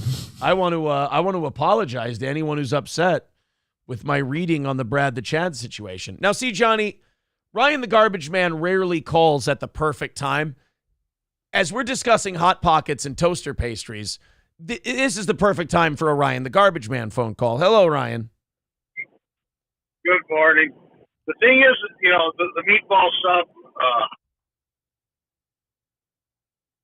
we lost you don't microwave to cook it. You just microwave it and thaw it out. And then you throw it in a cast iron skillet and you brown both sides. So you Now that's me. you actually take the time to like cook up your Hot Pocket. Like you love and care for your Hot Pocket. Fucking A. All right. Well, thank you, buddy. I appreciate that. That seems like bullshit to me. Welcome. Have a good day. You too, sir. There you go. Just make real food at that point. Yeah, right. Exactly. I would say just cook. At the I mean, point I understand, like, oh, I'm elevating the level of my Hot Pocket. Like, right. But with that much effort to do it, why wouldn't you just make a real meal? Katie Kidney says, Johnny, get some toaster strudel. They want you to get toaster strudel instead of Pop-Tarts. That is kind of the grown-up Pop-Tart. David DiDominici says, yeah, I didn't know you toasted Pop-Tarts either. Wow. I did not know that people got this retarded. I didn't know that this was a thing. Lean pockets are the only ones worth a shit. All others make me sick, says Tin Man Taylor. Why is it when we talk about Hot Pockets or anything else, we can't stop the chat from going bananas? As soon as we bring up food, everyone's got an opinion. They all just want in on Hot Pockets. Hot Pocket wrapped in bacon, cooked on a big green egg smoker is awesome, says Coach Kevin. Why aren't we just cooking at this point? Why are we involving the Hot Pocket at all? You could involve so many other things. I'm saying this as someone who fancies up his ramen to make it more of a real meal. You're putting too much effort into that as a food stuff. Like, just make a real meal, all right? Get some bread, get some meat. You got so much of it already. Just do it. Dario Delfino says, I just had the same fucking moment as Johnny. There was one other person. Yeah, Dario says, it says toaster on the goddamn box. Holy shit. Rex they say Pop-Tarts. Toaster strudels say toaster. Johnny, did you know that if you put bread in a toaster, it'll come out as toast? It's a new way to eat it. Fucking mind blown. Give it a shot. Trucker 18 Wheeler says, never grow out of Hot Pockets or Jack's Pizza if you're single. If you're single, do you ever grow out of Totino's Party Pizzas? Oh, God, yes. You grow There's out of so them? many other ways you could. Oh, yeah, there's so many other ways you can go. You can make your own fucking pizzas in and up. Like, again, this is one of those things where it's like, we don't need this anymore. It's just, ugh. I feel like if you're getting those really cheap pizzas, because you're always putting extra shit on it. Nobody puts them in the fucking oven and goes, I'm just going to eat this acid. I got the Tostino's Party Pizza when I was working in Litchfield, and I would just get the Mexican one, and I would eat the Mexican Totino's Party Pizza just straight up. Really? That's sad, man. You could just get a bag of you can get a bag of shredded mozzarella and you can have that for several pizzas. I mean, it extends the life of the pizza, but it's it's cardboard and cheese. I wanted to eat the one pizza. That was my sitting. Fire Ginger with $2 says Ryan puts effort into being white trash. He does. Yeah, a lot of people are saying, God, that's a lot of work for a fucking Hot Pocket. Yeah. I said, you put in so much effort. Just make real food. Wood Chippy says single means you should be eating like a king. I mean, maybe, but like when I was single, I didn't want to take the time to cook and, get stuff ready and cook for one person. I don't know. I just never was motivated. I love cooking. Literally, for me, it's a standing and heat issue, so I'm just lazy. Kyle says, Aaron, did you see the story out of New York? The governor is setting up a voluntary program to track how much meat you eat. It's a point system. Less meat, more points. Oh, fucking gross. I believe that, too. You don't even need to send me a link. I believe that they're doing that 100%. All right. I pulled something up here that I wanted to go over. 220 away from today's goal. If you want to help us knock that out, there's the Streamlabs, PayPal, and Venmo links in the chat. I pulled up all the different flavors of Hot Pockets. And here's what we've got. I didn't know they had Hot Pockets big and bold. I was not aware of those. They've got a Hot Pockets Deli Witch. They've got, of course, your traditional Hot Pockets. Okay, let's check them out. Have you ever had the Applewood Bacon, Egg, and Cheese Hot Pocket? No, I've never done the breakfast Hot Pocket. Breakfast Hot Pockets, get ready to crucify me. Not bad. I've been a sucker for the Jimmy Dean's Croissant Witch. Now, make no mistake, I have not had a Hot Pocket in years, so I don't know what my taste buds would say now. But I remember the last time I had a bacon, egg, and cheese Hot Pocket. I enjoyed it. But big and bold buffalo-style chicken Hot Pocket, 50% larger. I mean, that's a hungry man meal. You've also got the chicken bacon ranch, big and bold. Then you've got your traditional pepperoni pizza. You've got your, not ham and cheddar, hickory ham and cheddar. Oh, there we go. Now it's better because we did something special with the ham. No, you didn't. Oh, no. So the Hot Pockets Deli Witch, you can either thaw or heat. And they've got cheese melt. So you can just thaw this out and eat it cold, or you can heat it up. And like, nothing says shitty, cheap food to me like, I don't give a fuck. Eat it cold or hot. It doesn't matter. It's going to taste like dog diarrhea either way. This is a company that knows their audience is stoners, and quite frankly, there's some days where we need it. Dude, it needs to be warm, man. It's better that way. Another, I'm just lazy. Just give me something to eat, dude. So like that's all you have. We've got cheese melt, turkey and Colby Deli Witch, cheddar and ham Deli Witch, and the pepperoni and mozzarella Deli Witch. So you can just thaw out a pepperoni and mozzarella like shitty pastry and just eat it cold. Oh, that's like right there. If you see a friend doing that, that's a S watch. Like, you got to keep an eye on that person. You got to watch that person in shifts if they're at that point. I'll admit I kind of turned on the pepperoni mozzarella. I was like, well, that might not be bad. What? No. Got to take a look into Johnny, guys. We gotta do shifts. Hot Pockets Big and Bold double pepperoni pizza. So if you're really fat and it's just not enough, you just get one of those. The 4 cheese pizza with garlic buttery crust. I love how they're like dancing up the crust and they're like making everything up. They're like, hey, look, I know you're a hard sell, fucking white trash eating a Hot Pocket. But now, and I know we may have lost you somewhere in your late 20s, early 30s, but hey, we've got a garlic buttery crust. Can we interest you to come back to Hot Pocket? Well, look, I get it. You want something fancy. That's why we've made our crust flakier and buttier. It's all better. It's so much nicer. It's not garbage food at all. Premium pepperoni pizza, hickory ham and cheddar. Here you go, guys. Your Italian meatballs and mozzarella Hot Pocket. That's your winner right there. That might be your winner, and also your Philly cheesesteak. Hot Pocket. Like I said, it's a nice attempt, but if you eat a Philly cheesesteak Hot Pocket and you're honest with yourself, you're just like, yeah, this isn't really.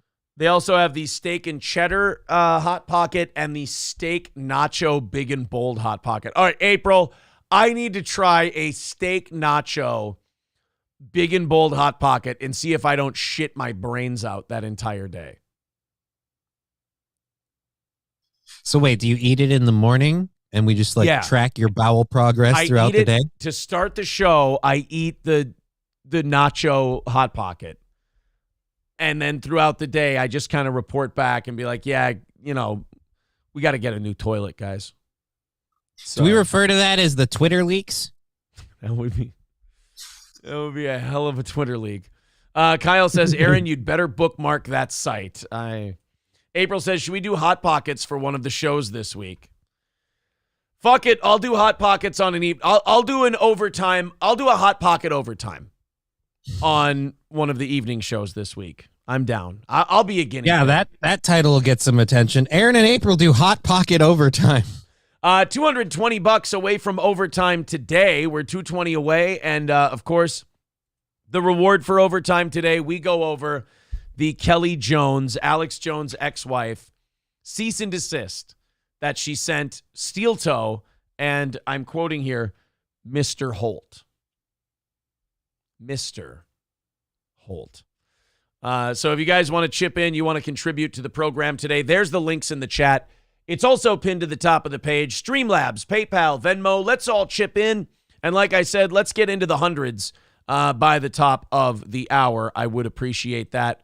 Thank you, boys and girls, for continuing to support Steel Toe. Okay, Johnny. Bad news. Looks like Glen Kuiper is out as the play-by-play guy of the Oakland A's.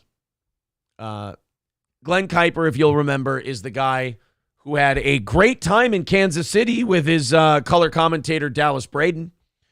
Former A's pitcher Dallas Braden and him had a great time. They went to the Negro Leagues Museum, and they went to a barbecue place. But Glen Kuiper, in trying to say Negro Leagues Museum, it sure did sound like he said a different word than like Neverland? Negro Leagues Museum. The A's have now cut ties. I don't like the way TMZ reports this stuff. To me, I think TMZ is like the most dance on your grave. How do I put this? Misrepresenting pieces of shit I've ever seen. Like peddling. Yeah, they take a lot of glee in like people just falling apart and being destroyed. Like even if they don't deserve it, TMZ's like, all right, I think we'll tap dance on this grave just a little bit, just to make sure all the dirt is finally pressed so the grass will grow over it really well. Glen Kuiper has been fired from his role as Oakland A's broadcaster after he used the N-word while on air earlier this month. See, now, I'm going to debate whether or not he actually said the N-word. I think he was trying to say Negro Leagues Museum, and I think he fucked up. I know people disagree with me on that. They think he just went out on TV and just said the N-word. Yeah, because that works. You can totally do that today. I have a hard time believing that he just went on the air and called the Negro Leagues Museum the Leagues Museum. I have no hard time believing that's how he refers to it in his. That's true. No, I have no idea. But just in general, again, it was a slip of the. It's one of those things where it was a slip of the tongue because he didn't even notice he said it.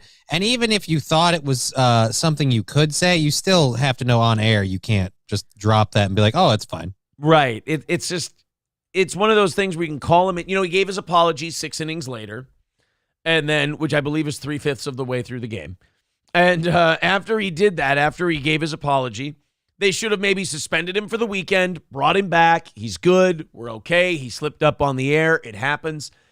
I mean, if you found out that he was a horrific racist and he really did hate black people and all that, okay. All right, then you got grounds to fire him. But I don't think Glen Kuiper's a racist. Well, damn it. Now I don't like him. Wait a minute. You did say something that I agreed with, that he probably calls the Negro Leagues Museum that. I believe he's probably jokingly called it that a few times in his life. Oh, I was mostly just joking. But yeah, no, like I said, I think it was a slip thing and he didn't mean to do it on air. And it was an oops-a-doodle. I don't think he has any problem with people of color. I'm sure if he did, it was something we would have noticed before now. Yeah. So, yeah, I think it's again another point. It's like, hey, we're striking a fucking win for social justice. That's just it. It feels like you're doing it as like a sacrifice to the gods. You're like, hey, look, me firing this guy makes me less racist. No, it doesn't. And I don't see black people getting upset about this. Like, I guarantee he was fired. This decision was made by a white person to fire another white person because they care so much about what black people think. And I think if you ask black people, they would go, it's baseball season. And there wouldn't be a problem about this whole Glen Kuiper thing. I don't watch that gay shit. NBC Sports California said in a statement Monday, it came to the decision to part ways with the longtime play-by-play man following a weeks-long investigation into the incident. We thank Glen for his dedication to Bay Area baseball over the years, they said in an announcement. Kuiper had initially been suspended on May 6th for using the racial slur while talking with Dallas Braden just before the A's-Royals game on May 5th. Now, they've bleeped it out at this point, which I don't believe in. But this was the clip that we all remember. We had a phenomenal day today. League Museum and Arthur Bryant's Barbecue. We had a phenomenal day today. League Museum and Arthur Bryant's Barbecue. We had a They played it 3 times in this one clip. Oh, God. Guys, you can stop shaking him. He's dead already. The only thing did you catch it? He said the N-word. One more time, 25% speed. They have, right. I was just going to say, the only thing they haven't done is slown this down. The only thing they haven't done to old Glen Kuiper here is go, all right, let's make it 44%. Phenomenal day today. League Museum and Arthur Bryant's Barbecue. This is what I mean, though. Like, TMZ just loves to stick the knife in and fucking twist it. Just, yeah, did you hear what he said, you guys? Glenn. I want to see if we can find the uncensored one. Glen Kuiper. Wow, they really are. If you're TMZ, you're just sitting there going, hey, Kanye, see what he said? We're going to play it 3 times. Yes. Wow, they really are scrubbing the internet of this thing. I can only find censored versions of it. See, I feel like that's a bad move because then you could almost, as his lawyer, argue, look, he said Negro. Look, point out where he didn't. Right. Where's the footage? You bleeped it. Now we can't watch it. All right, Mediaite has it. Mediaite usually takes a little bit longer to load, but that's okay. Mediaite's going to do a 5-second ad, and then we can watch it. I feel like I'm watching fucking Juno. Brown or Gates or one of them barbecue joints, and you think about your boy. Don't be afraid to pick me up a jar of that barbecue sauce now. Oh, no. I did not. I've never seen this part. Did he get tossed to the pregame show by a black guy asking him for barbecue, and then he said, oh, boy. Oh, shit. By the way, the black guy knows his barbecue. Gates Barbecue in Kansas City is the shit. Gates Barbecue is fantastic. Never had it. I'm going to tell you something. Dallas and I are going to talk about it today. We had a Oh, my God. I have not seen the setup to this. I have to watch this. This is just seconds after a black guy threw to him. Oh. Brown, famous day, Gates or one of them barbecue joints, and you think about your boy. Don't be afraid to pick me up a jar of that barbecue sauce now. I'm going to tell you something. Dallas and I are going to talk about it today. We had a phenomenal day today. Nigger League Museum and Arthur Bryant's Barbecue, all in the span of 2.5 hours. Awesome. Incredible. An incredible day. Yeah, I still got it was Arthur a slave space. I've not seen the after portion of this. I have to give Dallas Braden a shitload of credit. He either didn't hear it or he just moved on like a fucking professional broadcaster right there. I'm going to guess it's a little bit more of the first one. I'm guessing it went over him and he didn't notice. Maybe he's a little nervous because, he's a baseball player, not a broadcaster. You're a little on edge. So just kind of yes and move along. I'm going to tell you something. Dallas and I are going to talk about it today. We had a phenomenal day today. Nigger League Museum and Arthur Bryant's Barbecue, all in the span of 2.5 hours. Awesome. Incredible. An incredible day. Yeah, I still got Arthur Bryant's hanging around my tongue. Yeah, he's got a little bit for later on his beard, but that's okay. Could be worse. Breath mint for the broad. So wait a minute, the black guy and the other, everybody is being remarkably professional about what just happened. I don't see what the problem is. Dude, this might be the most professional recovery from a slip up on TV that I've ever seen. Why haven't we ever seen this part of the Glen Kuiper thing? I'm just glad to see it in general because I'm like, oh, this got a whole nother level of awesome. It seems like everybody kind of realizes what he meant to say and that he fucked up and he slipped up. Podcasters, I know. I've been there before. Guys, have a great call, and hopefully you'll get a win to go along with your perfect day in KC so far. Let's get to Kyle Moulton. I saw no indication that anyone lost a half step of anything in that segment. Bravo. Would have been funny if they came back and he was just steaming. The fuck just happened? But they go to commercial, but they do that thing where they play music before they fully cut, and you just see this guy ripping out his earpiece and shouting muted. And he's just gesticulating everywhere. And I gotta give all these guys a compliment. That's the most professional handling of a situation like that I've ever seen in my entire life. Everyone just went on and did their thing. Welcome back to Kauffman Stadium. I just wanted to a little bit earlier in the show, I said something didn't come out quite the way I wanted it to, and I just wanted to apologize if it sounded different than I meant it to be said. And like I said, I just wanted to apologize for that. Yes, I forgot to say dirty before. Laureano is the hitter. He takes. That's always the weirdest thing too, when you have to apologize for something like that and then immediately call the next pitch. And he takes that one high and inside for ball 2. So they let old Glen Kuiper go. He's done. You won't see him doing A's games anymore. He tried to say Negro League. I'm still fully of the belief that he tried to say Negro Leagues and he fucked it up. But I understand that most people don't feel that way. Farron on TV with $5 says nothing beats the host who said, wow, we're seeing a lot more Orientals enter the game. Not a flinch. His co-host said, can't say that anymore. Oh, really? Hold on. Orientals entering the game. Who said? Normally, it's only Chinese checkers. I'm not seeing that one. Does anyone know who said that? Or like what sport it was or anything? Give me the context of that. I'd love to play that one. And thank you, Farron, for the $5. 2:15 away from today's goal, boys and girls. PayPal, Streamlabs, and Venmo are the best ways to do it.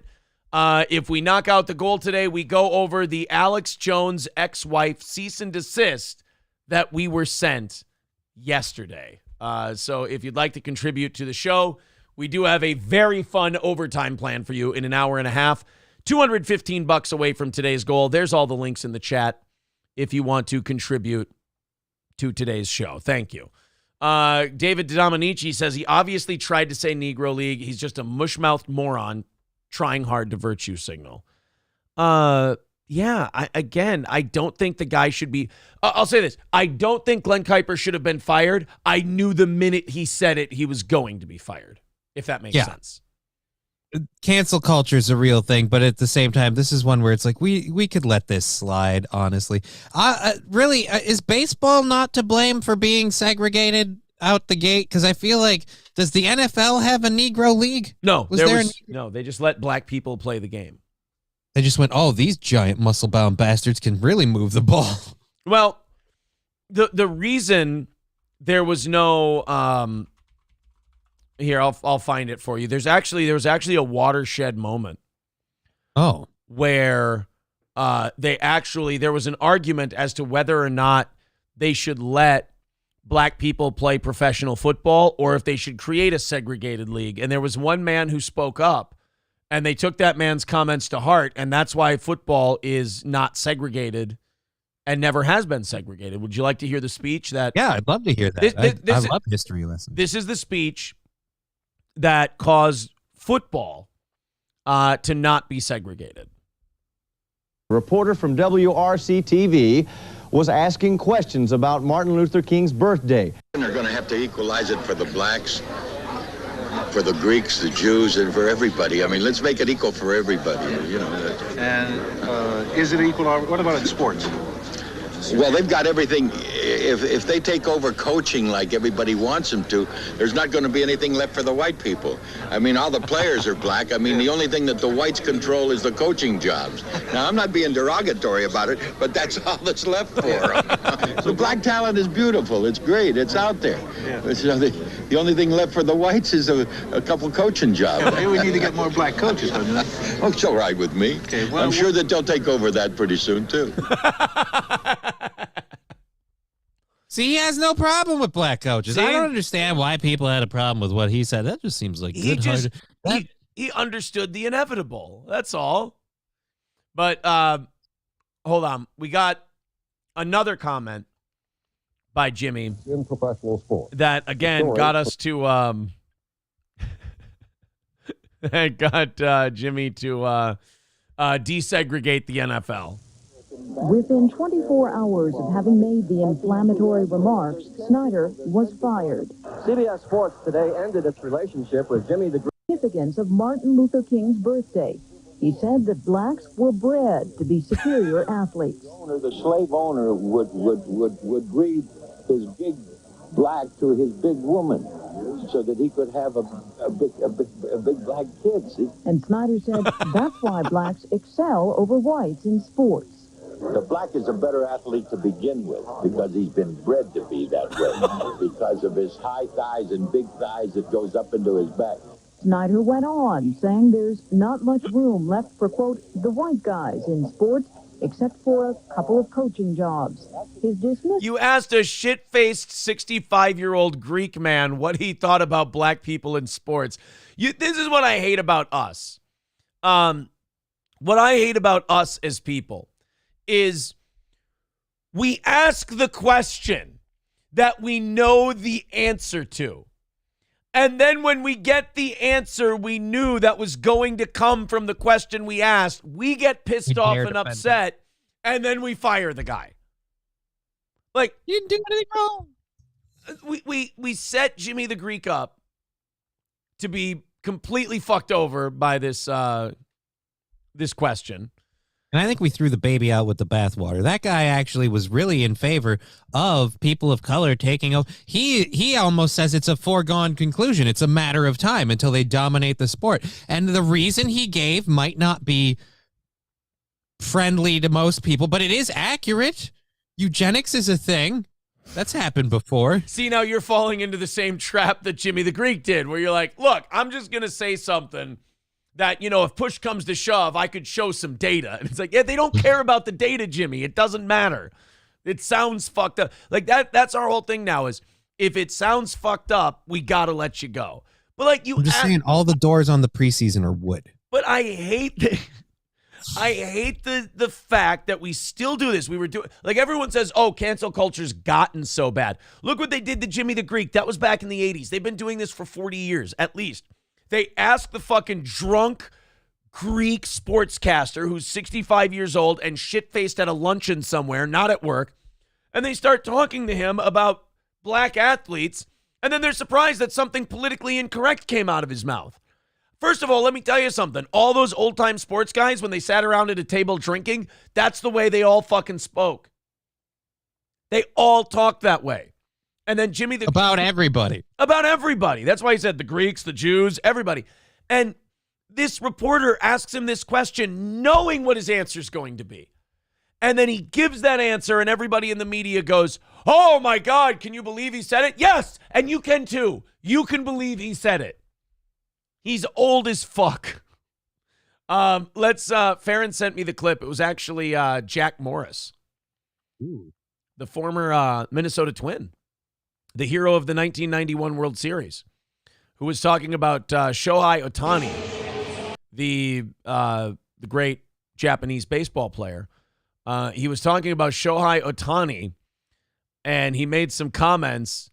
And oh boy, I don't think Jack got fired for this. I could be wrong, but I think Jack is still doing Tigers games.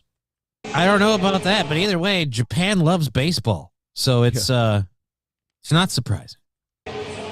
Now what do you do with Shohei Ohtani? Be very, very careful. Be very, very careful. I gotta Be very, very quiet. Yeah, that was almost baseball players. That wasn't anti-Asian. That was more Elmer Fudd. Shohei Ohtani. Be very, very careful. Well, folks, Shohei Ohtani is coming to the plate, and it's been brought to my attention, and I sincerely apologize if I offended anybody, especially anybody in the Asian community, for what I said about pitching and being careful to Shohei Ohtani. I did not intend for any offensive thing, and I apologize if I did.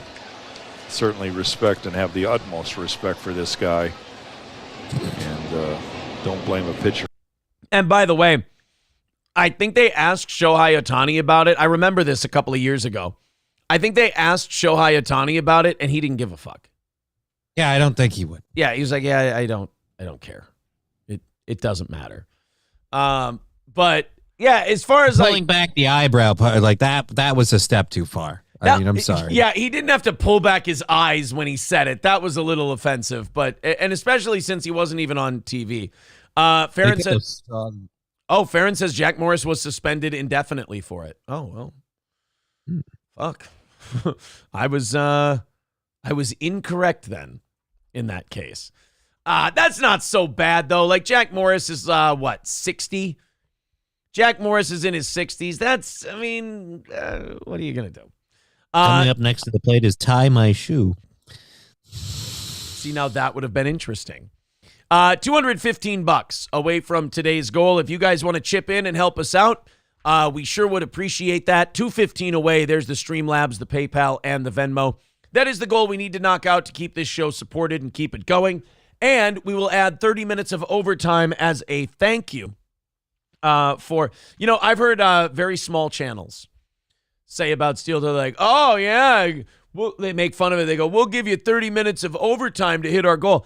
The 30 minutes of overtime is not the point of the goal. The goal is we have to pay the bills here at And Steel keep the Toe show Media and do this show full time.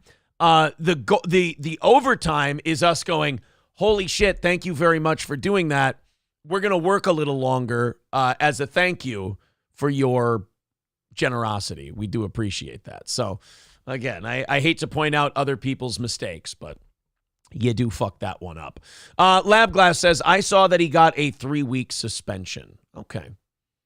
Suspended. Yeah, I think he's still doing Tigers games. So the guy's still hanging in there after his. And you should. I mean, you shouldn't be like fired for going, be very careful because an Asian guy was coming up to bat. That would be a pretty weak reason to fire a guy. Yeah, especially like Japanese people. They don't have a long storied career of being racist. No, they don't. There's no racism in the Japanese community whatsoever. They didn't spend decades referring to China as the weak man of Asia. Yeah. The weak man of the Orient, I believe is what they called them. Yes. Gary Crouch gifting 5 Steel Toe memberships. Thank you so much, buddy. We appreciate that. Let's have that start a rally, everybody. Let's get irresponsible and knock the rest of this thing out. 205 away from killing it today. What do you say? 205. Okay. Let's check in on Amanda Bynes, Johnny, before we open up the 7 o'clock hour stories. Amanda Bynes, believe it or not, is not doing well psychologically. Okay. This is not too long after she was found naked in the streets of Los Angeles and then put on a psychiatric hold for 72 hours. And then she had that hold extended for a couple of days. Now, family members are saying that Amanda Bynes is facing a tough reality after spending weeks in a mental hospital, often feeling sad and isolated as she works to balance her medical needs and where to go next in her life. She's back living solo in her own place after her recent release from a mental hospital, but she doesn't have a lot of people in her life. You know, Amanda Bynes, unlike a what's his name? The skateboarder, jackass guy, Bam Margera. Bam Margera. Her, unlike Bam Margera, I actually feel terrible for because this is a chick who grew up like working on Nickelodeon and stuff. Like, in my opinion, I believe she was. There might be some damage there. Yeah, I believe that she was taken advantage of as a child star working for Nickelodeon. I mean, did she come up in the time of what's his name? Not Snyder. Schneider. Was it? Oh, who was the molesty Nickelodeon guy? God damn it, I can't remember his name. Pretzel guy? Dan Snyder is the name of the owner of the Guardians. Who's the... Oh, ROTC used to talk about him. Somebody will have it for me.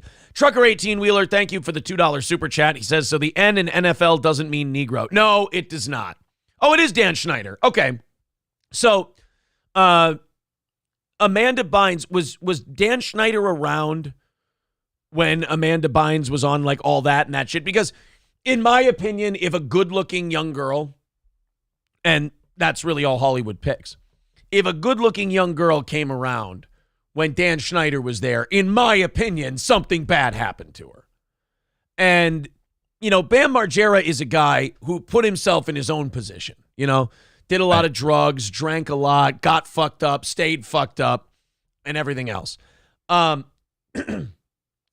Bynes is someone who all she wanted was to have a career in television. She wanted to be an actress. And these fucking vultures and these monsters took advantage of her. Jennifer says her parents let her live with him? No, God, no. Daniel. I'm sorry, the parents are culpable at that point. Like, you are part of this. There is no way. Like, I'm sorry, there's no way you convince me to let you have my daughter live with you under any circumstance. I'm like, no. You can let her. No, that's not cool. Yeah, why does this producer want to live with my kid? No, thank you. As much as Bynes is celebrated for her work on the big and small screens, she is also notorious for her struggles offset. Involuntary hospitalization in 2013, placed under a conservatorship with her parents in charge.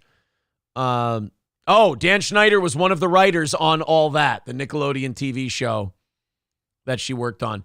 Dan Schneider's career kicked off with his work at Nickelodeon, where he worked as a writer for a number of shows over the course of 2 decades. One of his earliest shows was the hit series All That, which featured an ensemble cast of teens and was styled as a sketch comedy show for kids by kids.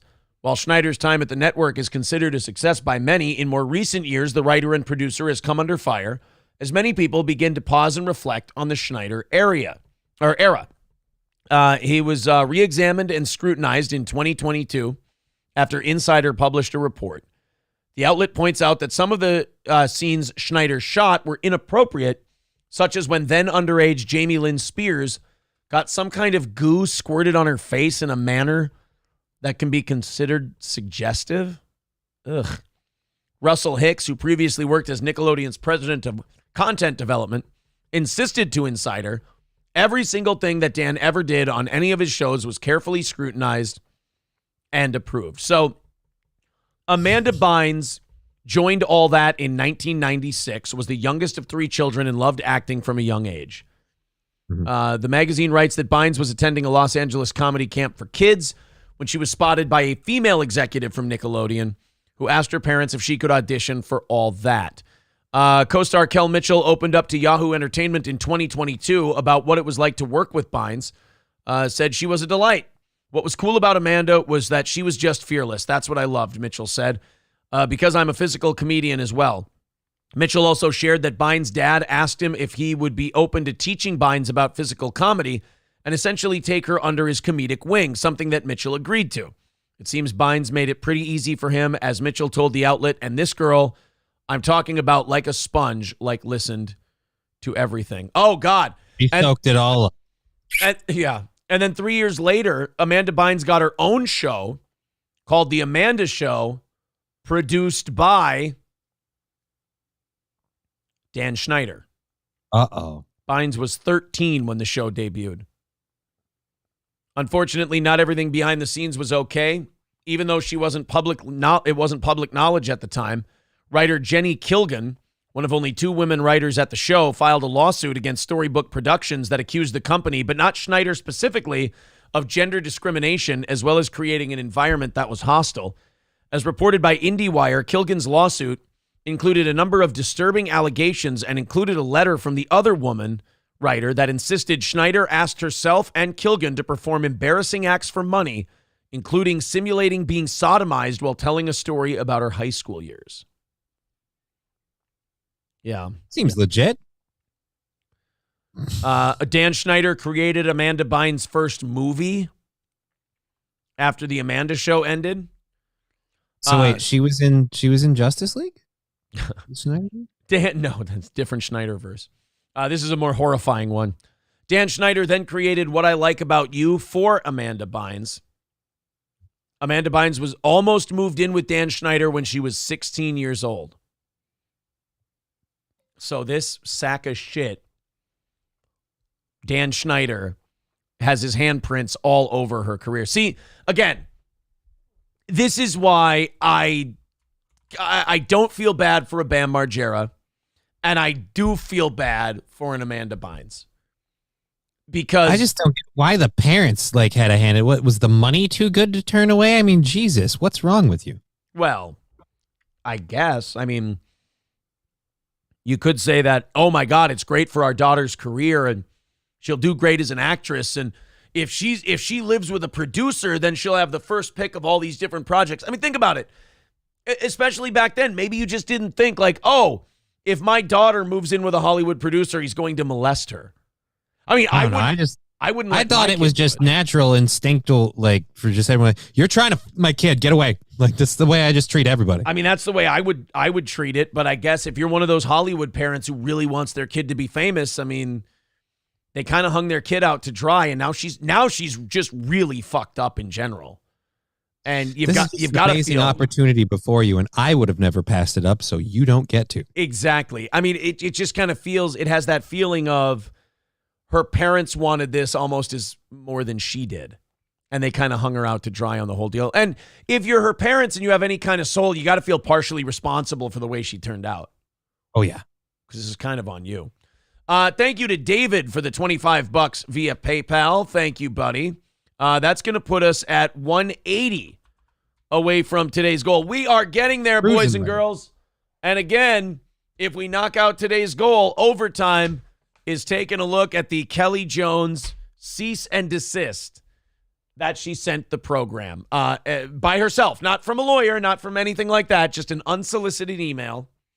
And I got word from a lawyer yesterday. He said, he goes, if it's an unsolicited email from a private party, he goes, yeah, you can read that. That's like, you didn't ask them to send an email and tell them it would be secret or it would be private. You received an email randomly from some person, and that's fair game to go ahead and read on the air if you'd like to. And then what's really cool about this Kelly Jones thing is that I will be on the Anthony Cumia show on Compound Media today to discuss this and a couple of other things on Ant's show at 4:30 Central Time today. So, I'm tempted to stream snipe that. Yeah. Just because I don't want to miss it. Got to do stream sniping, right? Ugh. Yes, thank you, gentleman bystander. Jive Turkey with $10 earlier said, I'm laughing my dick off. This is the best start to the morning. Oh, thank you very much. That's very sweet. Yeah, like I said, 180 away from knocking it out today. Okay, let's open up the 7 o'clock hour stories and see what we've got here. I know we've got a lot of great stuff still left today. Oh, yeah, Matt Walsh is pissed off at Fox News. Whoopi Goldberg twerked on The View. We got a crazy bitch calling the cops in Florida, and we got a guy getting his arm bit off by a gator at a bar. So we got plenty of things to do today as I bring Johnny back up here. There we go. It's going to be a really solid rest of the show. We've got what? An hour left until we rattle the cans and just 180 away from today's goal. Okay, so you know what? I think we can get there, guys. Everybody team up, whether it's Venmo, PayPal, or Streamlabs, or it's Super Chats, memberships, or Rumble Rants. I think we're going to hammer this thing out pretty well today. Thank you very much for your support. Let's keep it strong. So I guess Fox News had an employee handbook that just leaked. And this employee handbook shows that Fox News is like, I don't know if they want to call it woke or whatever, but I guess they've got some transgender policies in there that people thought don't belong at a base TV network. Yeah, that's not good. But, I'm going to defend Fox on this one a little bit. And the reason I'm going to defend Fox is I don't think this is Fox going woke. I think this is a big corporation having to bend to what people are being sued for now. Like, we let people sue for so much shit that now all of these companies have to cover their ass in writing and make sure that their company isn't liable for anything legally actionable that happens. It's like when you're a big corporation like Fox News, you can't be like, oh yeah, man, even our legal department's going to be fucking right-wing and based. It's like, yeah, that's not how running companies works anymore. You gotta have all these, CYA, all these cover your ass things. Why can't you just not hire the people that cause these issues? If you got to write all these rules for them, can't you just say, look, this is more work than it's worth. We can't. We just don't want to do that. You can do that. You just can't put that in writing. You can't put it in writing where you go, this entire group of people, I don't want anything to fucking do with them, and we're never hiring a single one of them for that reason. That's more of a lawsuit magnet than it is a lawsuit repellent. Damn it. So close. Under the category gender transition. Johnny, that's like trying to keep pit bulls away by spraying toddler scent on you. If they're used to the 4-year-old smell around them all the time, they won't realize it's dinner. Under the category gender transition, Fox's employee handbook promises that the company is dedicated to expanding and strengthening efforts to sustain a more inclusive work environment. The Fox employee handbook is posted.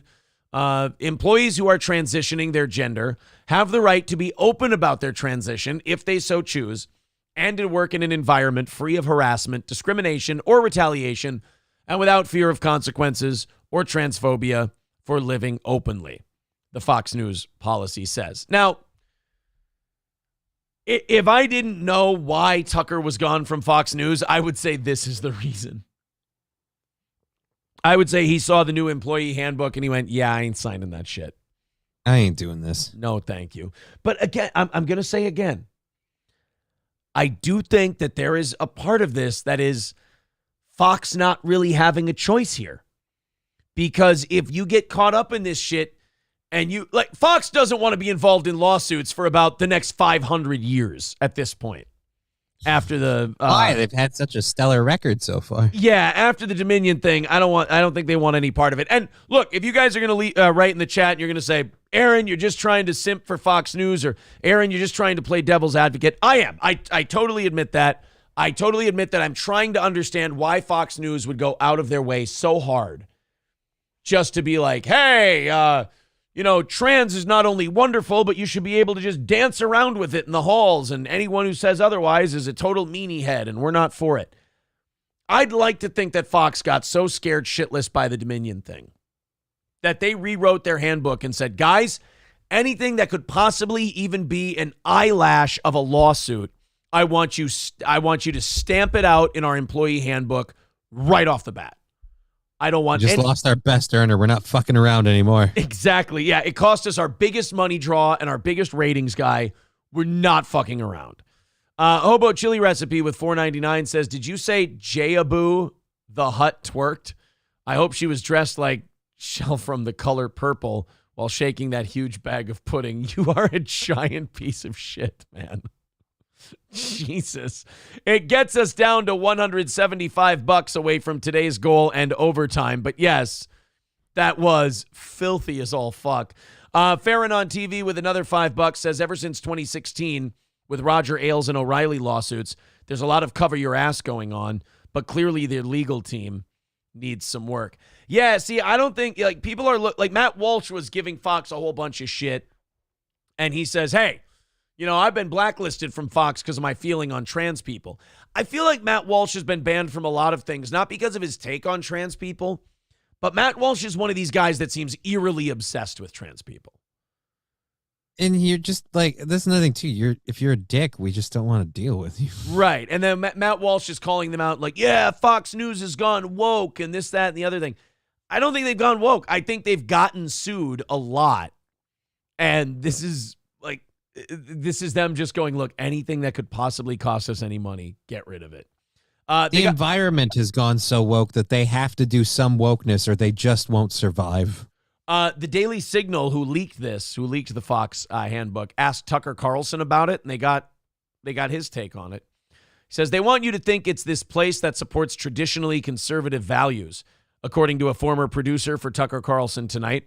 But in reality, they're pushing this nonsense behind the scenes.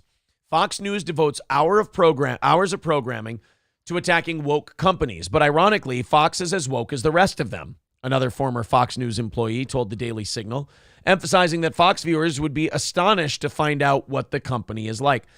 I wouldn't, because I understand that Fox News is all pro wrestling. And that Fox News is one of those places where they go, yeah, the conservatives are always right and the libs are fucking stupid. And then they're all doing business the way NBC and CBS and Fox, like they all do business the same way. They're all buddies who golf together. Are you kidding? You don't think They're all Sean Hannity. You don't think Rupert Murdoch and the people over at NBC play golf together? Of course they do. They've known each other for decades. Decades these people have known each other. I was watching the movie The Late Shift, about Letterman and Leto, and Rupert Murdoch came in and was pitching Fox to Letterman as an option for his new late night show. And this was in 1992. So 30 years ago, Rupert Murdoch is a big-time player in the industry. You don't think Rupert Murdoch is friends with all the people who run these other corporations? Well, that's because we always have new people running. It's not like established families that hold this stuff all the time, like some sort of, like mafia. Yeah. No, of course not. These multinational conglomerates definitely have their loyalty based in the United States of America. And yeah, see, now to me, the people who get upset and get all worked up about this. Oh, by the way, thank you to Gentleman Bystander with $25. He says, have another. Oh, well, thank you, buddy. That's very kind of you. Well, thank you. Guys, that puts us 145 away from today's goal. If you guys want to knock the rest of it out, there you go. Yeah, to me, all these, Wood Chippy says all the news companies attend the same parties. They all attend the same parties. And to me, this is like people clutching their pearls and pretending they didn't know. This is I'm shocked to find out there's gambling going on at Rick's Casino. You thought that you thought the brass at Fox was going to be different than the brass at CNN and NBC? I mean, there's a reason Tucker Carlson didn't run the company. The people who run the company don't agree with Tucker Carlson. But the one thing I like about Fox News is they don't let their ideology at the top get in the way of what draws money on TV. At least. Yeah, they'll let you lie out your ass. They don't give a shit as long as it's making a buck. Right. If Fox News could make a bunch of money by being woke and super lefty, they'd fucking do it in a heartbeat. But they make a shitload of money by being to the right of center. So they go, yeah, let's do that. Hey, your employee handbook. You know, Matt Walsh is such a rube. Matt Walsh is like, hey, your employee handbook says that you're down with trans stuff. And to which the office should look at Matt Walsh and go, what are you, fucking 7? You thought that we actually believed this horse shit we're spewing? You thought we were different than CNN and MSNBC? They don't believe the shit they're saying. We don't believe the shit we're saying. We just put it on TV to annoy dipshits like you. We don't even believe in the trans stuff. We just don't want to get sued. Right. It's called avoiding litigation. Yeah, the stuff we put in there. You guys think that, us putting the trans stuff in our employee handbook is us going woke. No, we don't believe in that shit either. Guys, we're TV executives. We have no souls. We have no beliefs. We have no principles. We have no morals. We have no standards. We just do things. Ian Hamilton says, no, you are wrong. They are going woke. I'm telling you, Ian Hamilton, I get it. I understand. But Fox News is as woke now as they were 20 years ago. These people don't change. They just do whatever's best to make their millions. That's it. Matt Walsh is an employee. Max Fisher says, I don't think Matt understands it's a business. That's exactly right. I mean, God bless Matt Walsh for working somewhere that's ideologically consistent or whatever. But I tell you what, the Daily Wire, as it grows and gets bigger and gets sued by more people, will become more like Fox News over time. Or Tucker Carlson on Twitter will be a big thing. Yeah. We can't forget about the hero fighting that battle for us is Crowder over there on Rumble and YouTube. Yeah, Rumble and YouTube. Yes, Crowder absolutely saving the world. But the minute the Daily Wire gets sued for $200 million for something and has to settle out of court, that handbook's going to change. They don't want anyone getting in the way of the millions. So I agree with Gentleman Bystander. Woke wasn't a thing 20 years ago. But if you don't think these corporations and their employee handbooks don't change with the times, because all an employee handbook is not, here's our values at CNN or here's our values at Fox. The employee handbook is just like the student handbook you get in school. It's the cover our ass document so we don't have to deal with any of the horse shit.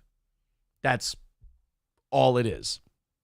Tucker fought behind the scenes against my blacklisting, says Walsh, and even managed to have me on a few times over the past year. Well, wait a minute. Time out. So Matt Walsh said, I'm blacklisted from Fox because of my thoughts on trans people. Oh, yeah? Well, yeah. I mean, Tucker had me on a few times in the past year. Well, then you're not blacklisted. Yeah, they just don't like you. Again, couldn't this just come back to maybe you're just a dick? Yeah, they just don't like you over there. Matt Walsh is not their taste. I get a kick out of him. Matt Walsh is not that much different than the lefties he goes after because he likes to play the victim and he likes to play the, I'm banned or I'm dangerous. Or I don't think anybody thinks Matt Walsh is dangerous. They might be annoyed by him. They might not want to associate with him because of his views, but I don't think anyone's like, oh man, if we let that fucking rock and roller Matt Walsh talk to our kids, oh man, he's going to turn them all into conservatives. I think they just find you a bit obnoxious. Like you say stupid shit like, oh man, I'm blacklisted from Fox, except their most watched primetime program, which I've been on multiple times over the past year. I can't get any headway on Fox. I'm only on Tucker Carlson in primetime regularly. This is just, they hate me over there. That's like saying, man, I'm blacklisted from NBC. They've blacklisted me from everything. Back in like 1998. And you're like, the only show I can get on? Friends. That's it. Otherwise, blacklisted from NBC. They don't put me on anything. Just Friends. But blacklisted from Spirit Airlines. Now may make me fly the goddamn plane. Ooh. Well, it's probably the safest place because they can't get in there and punch you in the head. Yeah, Wood Chippy says, I'm so dangerous, I wrote a children's book. Farron on TV says, Matt Walsh is a grifter. They're all demonetized. They're all shadow banned. They're all blacklisted. Yeah, fine. Meanwhile, every time one of these assholes gets demonetized or shadow banned or blacklisted, they all happen to make more money the next year. Isn't that something? Yeah, and they always have a way you can contribute to them because now, we got shadow banned on YouTube, so come and join our club where we'll sell you cups. It's a weird thing, and nothing ever changes. That's why, I always say, love this show, hate this show. I'm the most honest e-beggar there is. None of these other e-begging assholes can just have the honesty to say, hey, I'd really like to do a show for a living because I love broadcasting. I think I'm funny, and I think you'll enjoy it. Could you give us money? Not only that, here's the exact amount of money we need to make this go. What's so hard about that? What's so wrong with that? Why do you have to go, I'm shadow banned, I'm blacklisted, when you fucking know you're not and you're doing just fine? And you're like, if you really want to help me not be shadow banned and not be blacklisted and save the culture from these destructive leftists, give me money or buy this or join this membership or do this. I hate that. Why not just be more honest and say, hey, guys, I love doing this for a living. It's great to have you guys out there. I love that you love the show. Do you mind chipping in a few bucks? Because we're not a big enough show to run ads to cover our lot. So if you guys want to chip in a few bucks, boy, does that really help keep us on the air. Why can't people just be fucking honest? Cheeseburger Pie says, Aaron, do you have coffee cups yet? No, we don't have any mugs, but if I do ever have mugs, they're not going to be used to save the world. They're going to be used to get... You don't have mugs? What's this? Oh, shit, we do. Well, that Oz made all the money on those. Yeah, well, I don't care if Oz makes the money. Points. We got fucking mugs, man. But, we've been on this. Yeah, this whole, we're saving the world. I'm not saving the world. I'm just trying to make you laugh and make your workday go by quicker. And if you want to help us knock out that $145 goal, Streamlabs, PayPal, Venmo, Super Chats, and memberships. There we go.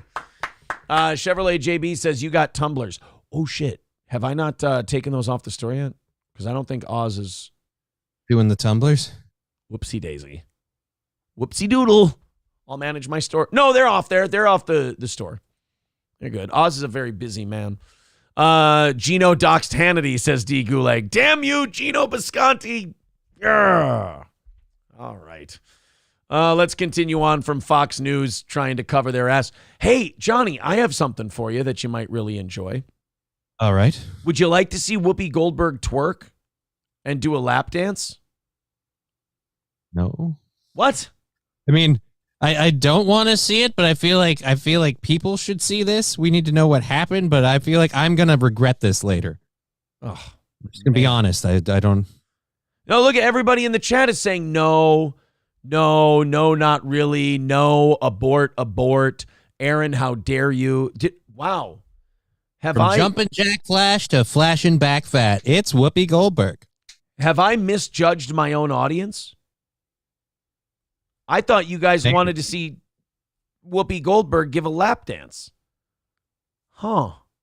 Well, now I'm... to the tide is rolling in. Now I'm conflicted. I don't know what to do. Gentleman bystander says, let's just pretend we saw it. Ugly fuckling, that is abuse and you will be flagged. Dario Delfino says, we will mass report you for this. Wayne Chambers says, I'll bleach my eyes out. Well, now I don't know what to do. Come on, Sister Act 4 had to step it up a notch. Whoopi's doing some striptease stuff. It's all good. People are saying, give me the BBC. I'd rather watch Johnny give you a lap dance, Aaron. Do it, Aaron. I fucking dare you, says Animal Kelly. Guys, I'm sorry. Animal Kelly told they dared me. My hands are tied. I don't know what to do. If somebody dares me, I have to do it. Get my vape pen ready. This isn't something I'm going to take sober. Farron says, I will send a cease and desist. Well, apparently you can just do it in the YouTube comment section. Yeah, you can do it right now. Yeah, it's pretty easy to do. Kelly Jones taught me that. That if you just leave it in the YouTube comment section, you're good to go. All right, let's here you go, boys and girls. Whoopi Goldberg wanted to show that she didn't have a fat ass by giving a lap dance to co-host Sunny Hostin on The View. Are you guys ready for menopause in the morning? I said during our Hot Topics meeting that lap dancing isn't cheating. I don't think of it. But come to think of it, I've never seen a lap dance. Would you like to see? Yes. Okay, Johnny, of all the women on this panel that could give her a lap dance, where do you rank Whoopi as the one you wanted to hear say, would you like to see? No. Oh, sweet dear God, no. Okay, how about this one, the blonde here? Yeah, I could do that. Okay. Anna Navarro, the quote-unquote Republican, right? Look, I've never liked rhinos. Okay. So. And now how about this thing on the end here? I feel like if I do say yes to that, I'm fetishizing, but I mean, I'm not saying no. What do you mean fetishizing?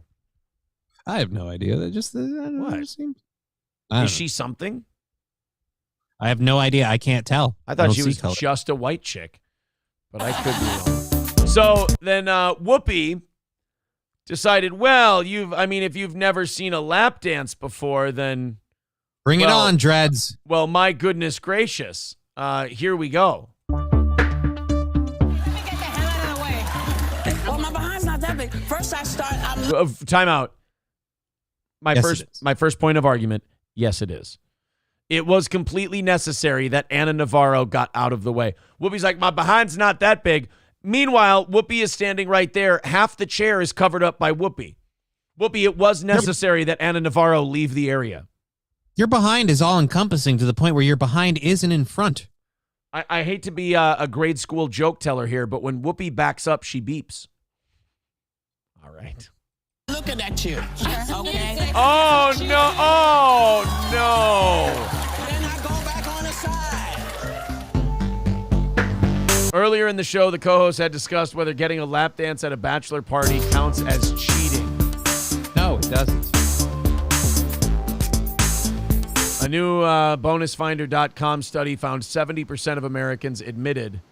Johnny, why are you making fucking air noises? I hate that. I don't know. You know, you're good now. It's done now. But for some reason, you were making air noises. Admitted to 70% of Americans admitted to cheating on their partners at bachelor and bachelorette parties? Did I just get muted? What? No, you're fine. What's going on with the... Oh, God damn it. What the fuck is going on? I didn't change anything. Why is... You're not hearing me, are you? The fuck? You got a bunch of air, and then don't wreck the show. Like, just don't talk if you can't. If you can't hear anything, don't talk. How about that? That would be good. We'll just continue on the way we're going here. 70% of people cheating, though, at bachelor and bachelorette parties. That would mean like everybody has to break up after a bachelor and bachelorette party, or there's a lot of he and she whores who are. I gotta mute Johnny if he's gonna whisper and shit while he's fucking around. That means there's a lot of he and she whores that are just like getting away with cheating and keeping their Oh no, I don't like that. You gotta get caught. You have to get caught, and there has to be justice. The other 30% are lying. Chevrolet JB says, "Did you mute yourself, Aaron?" No. Why is this muted? I've done absolutely nothing. I'm sending Johnny a thing because I'm not going to listen to him talk while he can't hear us. I'm going to send him a message quick and just tell him log out and log back in because I don't want. Okay, we can hear you. Stop mumbling. Stop it! Log out, log back in. I'm getting really annoyed. But like, even if there's an old broadcasting thing that says just treat every mic as though it's a hot mic. Farron says Johnny is high as fuck right now. I think he might be. You can't hear Aaron, Johnny, but we can hear you. Yeah, exactly. Yeah, there was a lot of air in his mic And then when he had all the air in his mic, it was all fucked up. We're gonna knock him off. Aaron hit the Crowder rant light. Yeah, exactly. I hit the Crowder light and I just said, you know what? Forget it. We're done. Log out and log back in. I'm starting to lose my fucking mind. How would you not know by then that, like, it's all fucked up? Turn it off, turn it back on. Do you guys want to just watch him struggle with this? Should we just, is this our show now? Let's just watch Johnny struggle with this. Somebody saying he unplugged his headphones. Just, fuck it. No log out and log back on. Stop talking. You're still on the show. Stop talking. Everybody write to Johnny right now and say log off, log back in. Log off, log back. Oh, I can't even type. Log back in, Johnny. Everybody write it. Everybody. Roadcasters. Everybody, shut up. If they can't hear and the thing isn't working, then you don't keep mumbling. There you go.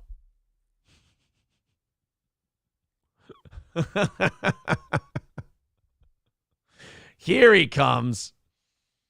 Now he'll head back in and we'll get Johnny back. I can't imagine, like, if you're on a show and you go and you just start going, and by the way, notice that every time he talked, he leaned into his microphone more as if that was going to help. He goes, oh, I don't understand what the fuck is going on. I don't. Well, certainly don't talk into the microphone while you're still logged in. And by the way, I like the windows. I thought he'd be in again by now, but yeah, I didn't mute him. He's fine on here. Johnny, Aaron said, keep talking. It's bound to fix itself. Hobo chili recipe with $4.99 says, thank you for that Whoopi Goldberg video. I have some local swelling in my nether regions. I'm so moist from the pre-coming. I mean, it happens to people. It's I just want Hobo Chili Recipe to know that that is a perfectly normal reaction to Whoopi Goldberg giving someone a lap dance. Is he back? Nope, he's not back. Jiggle the handle, says Wasabista. Grandpa Johnny is confused by the fancy technology. It had happened a couple times today where Johnny had... now I'm echoing. Now I can hear myself. Nope, now we're good. Now can you hear me? Every time I join, my audio disappears. But can you hear me now? I can't figure out what. But can you hear me now? But can you hear me now? It was fine 2 seconds ago when I logged in. Now don't talk. Right, if you can't hear me, don't talk. Don't talk while the show is on and you're having technical issues. I can't hear you, unfortunately. I know, so stop talking. Because you're interrupting the show. Rexstart parody account with $2 just says, clip it. I don't know what the fuck is going on. Dario Delfino says, this is bordering ableism. Roots Calhoun says, keep talking, dude. We're trying to get the levels right. Yeah, because he can't hear me, but he can definitely see the chat. Wood Chippy says, is this a bit? I don't know. If it's funny, if you're enjoying it, then yeah, it's a bit. It's part of the show. You know what? Everyone in the chat, just tell Johnny to talk louder, and that if he yells into the microphone, it's easier for us to hear him. And that it... Yeah, guys, yeah, just go in. Everybody in the chat right now, just tell Johnny, lean closer to the mic, talk more. The only way to fix it is by talking more. You know what? I'm going to be lean in, Aaron, today. I'm going to steer into the skid on this one. We are, what are we, 140 away from today's goal, and we got a half hour before we rattle the cans and play the music. We've got Kelly Jones' cease and desist coming up in overtime today. Whether Johnny's here or not, I think you guys are going to really enjoy that. So if you feel like contributing to the program, there's the PayPal, there's the Streamlabs, there's the Venmo. If you guys like it, if you're enjoying yourself right now, consider throwing in a couple of bucks to help the program. Wasabista says, Johnny, breathe into the mic. Aaron likes that.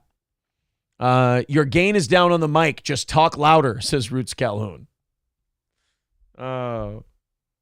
Johnny, respond in sign language. We can't hear you. He's not back yet. I'm wondering if he's not just rebooting the whole shooting match. Oh. I really want to see where this goes. I like all of a sudden I just heard a big whoosh of air, and then I couldn't hear anything that Johnny couldn't hear anything we were doing. Whoosh of air. Wait, is he there? Anything that Johnny. Are you there? Well, yeah, but now I can hear myself. Now I can't hear myself. Can you hear me? All right. Yes. No, now I'm echoing. Johnny, I'm echoing. Now I can't hear myself. Can you hear me? Yeah, I can hear you. I No, had to that's mute behind. everything. No, that's behind. You're not hearing me in real time. Can you hear me? Yeah, I can hear you. I No, had to that's mute behind. everything. No, that's behind. Now we're starting a round thing. Now it's just going around and around and around, and there's a Just big let echo. it sit for a second. And now you're just going to say yes, and every time you say yes, there's going to be a new thing. And now it's just going to be you saying yes, I can hear you. Johnny, can you hear me? And now it's just going to be you saying yes, I can hear you. Johnny, can you hear me? No, you're supposed to say yes when I say, "Can you hear me?" Well, I can't. Can you hear me? This is a giant clusterfuck. You're hate supposed Zoom. to say yes when I say, "Can you hear me?" Well, I can't. Can you hear me? No, can you hear me now though? I You're hate supposed to say. Zoom. No, like, can you hear me as I speak to you now? Can you hear me now though? I hate Zoom. No, like, can you hear me as I speak? No, are you able to hear the words that are coming out of my mouth? If you don't answer me, I can't have you. I can't know if you know this. Able to hear the words that are coming out of my mouth. If you don't answer me, I can't have you. I can't know if you know this. No, Johnny, you need to respond to the words I'm asking you. Can you hear my voice right now? No, Johnny, you need to respond to the words I'm asking you. Can you hear my voice right now? No, I know you can hear my voice because I can hear it coming out of your speakers, so you should be able to hear me. Why don't you just say something? I can hear it coming out of your speakers, so you should be able to hear me. Why don't you just say something? I can hear it. There's echo cancellation Are you on. mad at me? Like, are you upset? Do I need to write a letter or something? Echo cancellation Are you on. mad at me? Like, are you upset? Do I need to write a letter or something? Did I say the N-word and I'm not aware of it? Oh, he left again.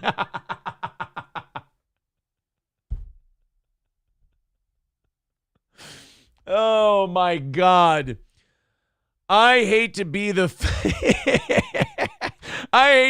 filthy beggar of the internet world, but if that's not worth knocking out today's goal, I don't know what is. If I'm not dancing for your coins and dancing for your dollars today, I don't know what to tell you. Technical support. We'll do it live, says Timothy with $25. Thank you very much, buddy. 115 away from knocking it away. Only a handful more of you, and we hammer this thing out, and we do overtime today. Overtime could actually just be us handling our technical issues with Johnny. And then, did you hear him? He said, I fucking hate Zoom. It's not Zoom's fault. Zoom didn't do anything wrong. Why are we yelling at Zoom? Because that's what keeps changing the settings on my computer. Johnny's here. Hey, can you hear me? Yeah. Hello? Can you hear me? Do you not hear me now? Guys, can you hear him? Oh, this is a bit. Can the people in the chat hear him at all? Hello? Oh, come on. I can't. If he's talking, I can't hear him. I mean, really? The mic's moving. So it says it's making audio. I don't Let's see. Oh, people are saying in the chat they can hear. Nope, someone's saying he's muted again. Guy Sartell saying, no, I can't hear him. Okay, so it's not just me. Nope, someone's saying he's muted. Oh, now I can hear myself. Yeah, I had to unmute the show for a second to see if it was actually if you're fucking with me. I can't tell I see anymore your now. lips. I see his lips are moving, but I don't know what he's. I'm just fucking with you. I have never had this issue with Discord or StreamYards or any of that. None of them. This is the only one where like we have to control all your settings for your camera, your microphone, and everything, and fuck all of them up randomly. Oh, man, that was fun. That was fun. We were having some fun while you were struggling the last time you logged in. I was mad at first because you touched nothing. I was mad at first because you kept like talking into the mic really close, knowing we couldn't hear you and that there was a problem, but we still had you on. So you were like, I would try to get into the next thing, and I'm like, oh, he'll pick up when he picks up. And then you came, I'm a dick. I'm sorry. And then you go, this thing is so stupid. What happened? And I'm like, shh. But then the next time you came on after you logged back on and it wasn't working, I'm like, let's just roll with it. Let's fuck with him. Again, I didn't touch anything. Nothing got hit. Nothing got changed. That weird air sound came once or twice before, and I pulled my audio down because it was getting bad. And I was like, what the hell? And then literally it just whatever. You can't turn off the filters and the video stuff. Like, it has to get its tendrils into everything. It's why it takes up so much resources. I'm using Socialist Media says it's even more frustrating if you have no idea what's causing the issue. Right. Yeah. Pete Fletch, I'm glad you can't sleep, buddy, because you would have missed gold. I'm writing down so far for saving segments. I have Kelly Jones if we end up in overtime. I have Fish Tank, and I'm also saving tech issues. Johnny's a tard. Was there anything else from today we should keep? I'm keeping Brad the Chad from yesterday, so maybe I should keep Brad the Chad from today. Oh, we have to keep Brad the Chad from today. That's the win. That we're gonna have to do a part 1 and part 2 with Brad the Chad. Mark with $25 on PayPal just writes, way too funny. Yes, that's Johnny. You are bringing us ever closer to the goal today with these problems. We are now $85 away from today's goal. Because Wayne Chambers with $5 says, Johnny, Aaron said bad things about you. I was sad for you. Kidding. I didn't feel bad at all. And Give Me Tips with $10 says that was great. All right. Thank you. You're welcome. Glad my pain is. Yeah. We're only 80 away from hammering it out today. So thank you guys. And it's all been, under $50 contributions, which is always nice to see. Everyone getting in on the act. Thank you guys very much. Still 25 minutes before we play the music and only $80 away from today's goal. So we may not even need the music. I don't think we played it at all last week, and we have only played it once this week on the evening show last night. Yeah, people are saying you got to keep Brad the Chad. You got to keep Fish Tank, they're saying.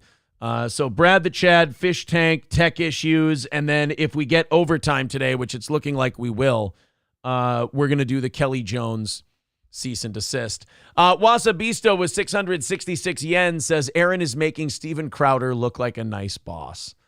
What? My guy was having Crowder would have sent me home. My guy with one of my guys was having tech issues and I wanted to fuck with him on the air. It was kind of fun.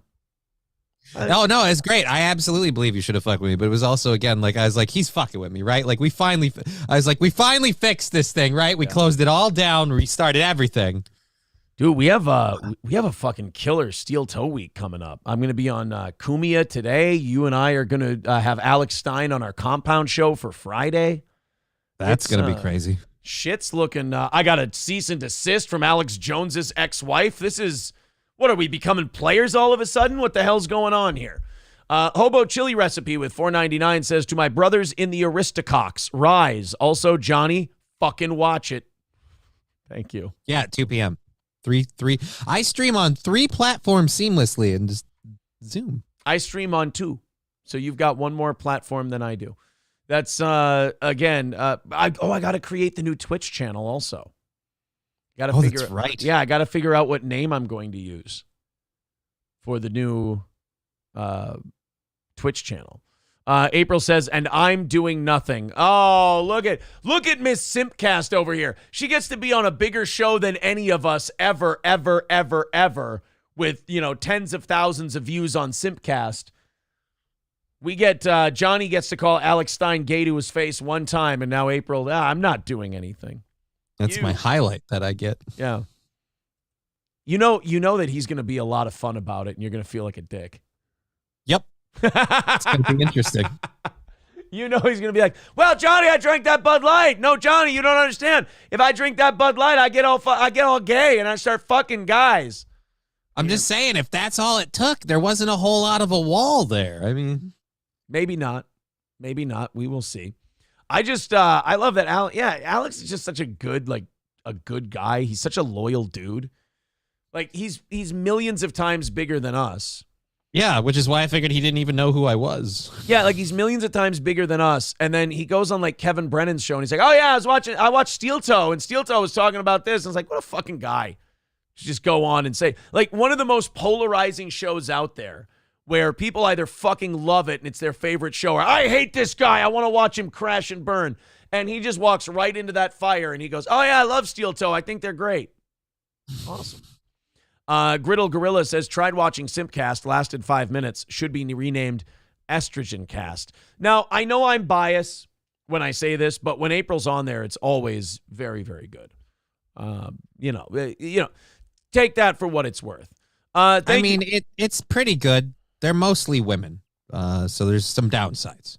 Hey, here's one we haven't heard from in a while. Saint G85 from Twitch says, you guys are awesome. Thanks for the laughs every morning. $30 from Saint G. Thank you, Saint G. 45 away Also, from something not on Rumble for Jack too. Thank you very much for getting us close, guy. Only 45 away. Let's finish that up. We looks like we're not doing music today. No music as we are inside $50. We are doing overtime today, and we're only $45 away from hammering out the goal. Thank you, guys. Hobo Chili Recipe says, I'm still on the fence with this show. Katie Kidney says, it's because women aren't funny. I think Chrissy's great. I think April does a great job. I don't trust Brittany Venti any further than I could throw her. But in fairness, I could probably, if I got her by the ankles, I could probably throw her pretty decent distance if I got some rhythm going, some motion. I mean, there's not a whole lot of weight there. It's a sack of potatoes. 2 big, heavy potatoes in that sack.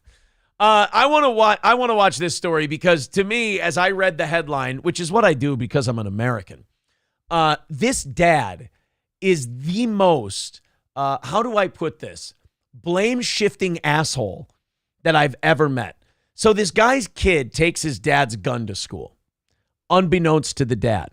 The kid got into the safe, got the gun, and brought it to school. So now the dad, instead of just, admitting like, oh, man, I fucked up. I didn't lock my safe properly. The kid got in there. Kid's a piece of shit. Yeah, he is now petitioning the safe company to recall every single one of those safes. Nobody else has ever had a problem with this safe except him when his kid got in there and got a gun and brought it to school. So instead of him owning up to it and going, oh, I got to do a better job with this shit, he goes, nope, safe fuck. What? Didn't do it. Safe fucked me. And now he wants it all recalled. I'll keep an open mind here.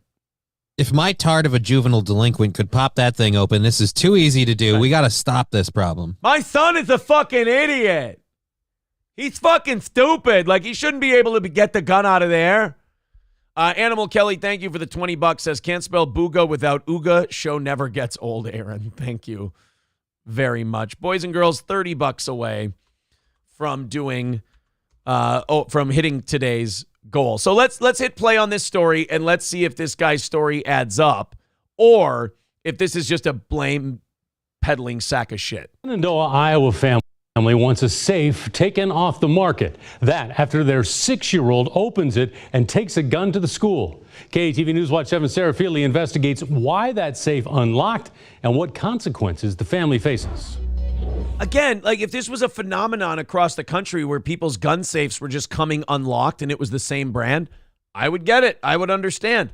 But you probably just didn't lock your safe. And now you put this company in a shitty position because they know that's what happened here, but they can't come out and just say that and go, oh, yeah, dad's a fucking moron. It's bad customer and I'm service. sure the kid didn't know the gun was in there beforehand. Right. He just opened the safe and, ooh, look what I found. As gun owners with a little boy in the house, a Shenandoah, Iowa family bought this safe to make sure the gun was secure. Only a registered fingerprint can unlock it. At least, that's what the family thought. We put those safeguards in place. We did our best. We thought we were doing what we needed to do to protect our family and community.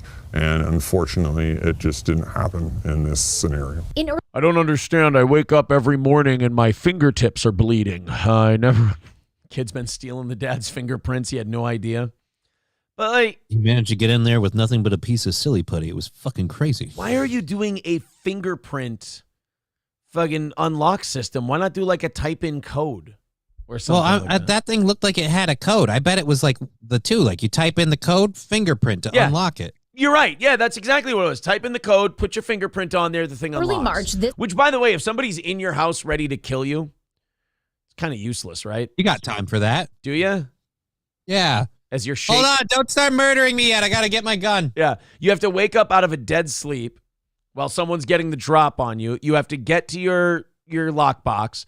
You got to punch in the number while your hands are shaking feverishly, and you have to hold that. Can you imagine how long that thumbprint verification feels in that situation? Like when you're holding your hand on there, how long it takes to read and open. You're, come on, you sack of shit, fucking move. Got to grab your gun. Some people keep their gun and their magazine separate when they put it away. So you got to grab the mag, put it in the gun, put one in the chamber, and that is I have more respect for the people who keep the gun at the ready when they go to sleep. That gives you a fighting chance. You know, or if you really want to make a mess in your own home, that fucking tactical shotgun. I like to keep it under my pillow. You know, what's the worst that could happen? As I always say. Tactical shotguns are great for home defense. It's for the person who wants to defend their home and knows they ain't gonna miss.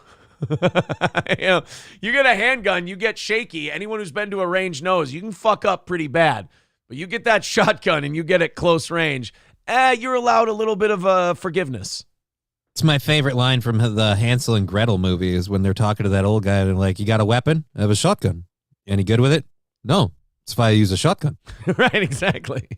This man's 6-year-old son was on the school playground at recess when teachers found a gun in his backpack. They had confiscated a gun from my student, and they needed officers out to the school. Shenandoah Police Chief Josh Gray contacted the boy's parents, who insisted the gun had been in a locked safe. He just saw the... Yeah, I'm sorry, but if I'm the safe company, I have to defend myself now, and I have to go, no, bullshit.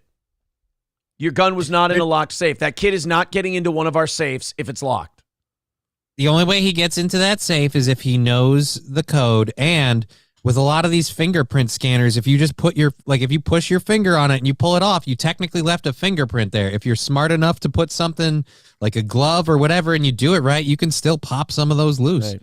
I hate this officer, by the way. He's got his tablet here, and his desktop on his tablet is Batman, but it's got his last name written under the Batman insignia. Really? Ew, I can't see that. It just looks like smudges. It says Gray, and that's his last name. Ugh. Safe, and then he put his thumbprint on it, and it opened right up for the kid. That's right. That safe, sold by a Chinese company called Birkin. Okay, now I believe that it fucked up. now I think you're right. Birkin. The Birkin safe from China. Yeah, okay. That's all you had to say, Negro. Now we get it. It's an inside job. They wanted the kid to get the gun. For the 6-year-old. Police went to the home to check the safe. The father was more than willing to work with us, show us anything we wanted to examine the safe. He went to go put his thumbprint on the safe, and right away, as soon as my officer did that, the safe opened right up for him, which is supposed to be basically just for that owner and his own thumbprint. In fact, okay, well then have the kid put his finger on the safe, and if it opens again, then it's fucked up and defective, and if it doesn't, this guy's a lying piece of shit. The family quickly discovered any fingerprint or even toe print. Oh unlocked no, the they Birkin did. gun. Never mind. We were wrong. All right, you know what? Fuck this Chinese safe company then. I was wrong. This is why I don't watch the videos ahead of time. I can watch it with you guys, and if I look like a dick, you guys get more entertainment out of it. Now I look like an asshole for going after this dad when it turns out he was 1,000% in the right. You know, Johnny, I'm thinking this Chinese company should recall all those safes. Maybe. Unless it was a plan. Like, we're like, no, we'll sell them gun safes and we'll make sure they open by anybody. So that when we invade their country, we can just get all their weapons too. We agreed to disguise the father's identity to protect his 6-year-old son. We still hold a lot of guilt for it. I'm like, we feel personally responsible, but we've taken every action that we possibly can in my own power. The father bought the Birkin biometric safe box on Amazon in November for $229. That's not bad. Like a little square safe like that. Price? That's not the cheapest. I'm sure there isn't miles and miles of customer reviews saying that this is a great and amazing product and that those are all totally real people. 220 ratings, 4.5 stars. Look at that. The company notes that in default mode, any fingerprint can open the safe. Oh. But the father told us he set it up according to the manual, including the fingerprint reader that. Oh, yeah, I'm sure. Because, us guys, you know what we're really good known for? Following the instructions. Yes, following instructions and reading manuals. Now I might be back on the Chinese side. So in default mode, any fingerprint will open the safe. I'm thinking this fucking idiot didn't. Fucking idiot. I'm thinking he didn't take it off of default mode. Why do I need these instructions? They just it scans my fingerprint. Beep, it's working. Right. That's what I think happened too. Unlocks it, and it remained locked when his wife tried to open it. Reviews posted on Amazon.com echoed the Shenandoah man's concerns. One user said the safe opened with, quote, all 10 of my fingers and toes. They know it's an issue. I mean, based on the reviews, you can go and pull. It's a known issue, and they've already resolved some of those by sending a new safe. We've been working. Well, then why didn't you read those reviews beforehand and then not buy the safe with a 6-year-old in the house? I mean, I'm just putting a gun in it. What do you want me to do? Research? Right. I don't. You know what? I think I'm torn, but I think I'm on the safe side. I'm on the side of the kid. Look, It's a dangerous world out there. He understood. If I bring it with me, I got defense. You know, I can't argue, you know? Bulletproof backpacks are a thing. I'm getting one for my daughter. You know, I have a gun question quickly for everybody. First, yes, you should have one. Toe triggers are awesome. I have to throw a thank you out there to CJ with $5. Says, I have a $250 bio safe with a keypad and physical lock. If you jiggle the handle while bouncing it on a bed, it pops open every time. I don't think I want to know how you figured that out, but I'm glad you did for safety's sake. $25 away from today's goal. Let me hit a quick refresh to see if we've knocked it out already so I can yell at you all to stop giving us money. Did you get the one on Rumble from Animal Kelly? Oh, no, I did not. $220 from Animal Kelly.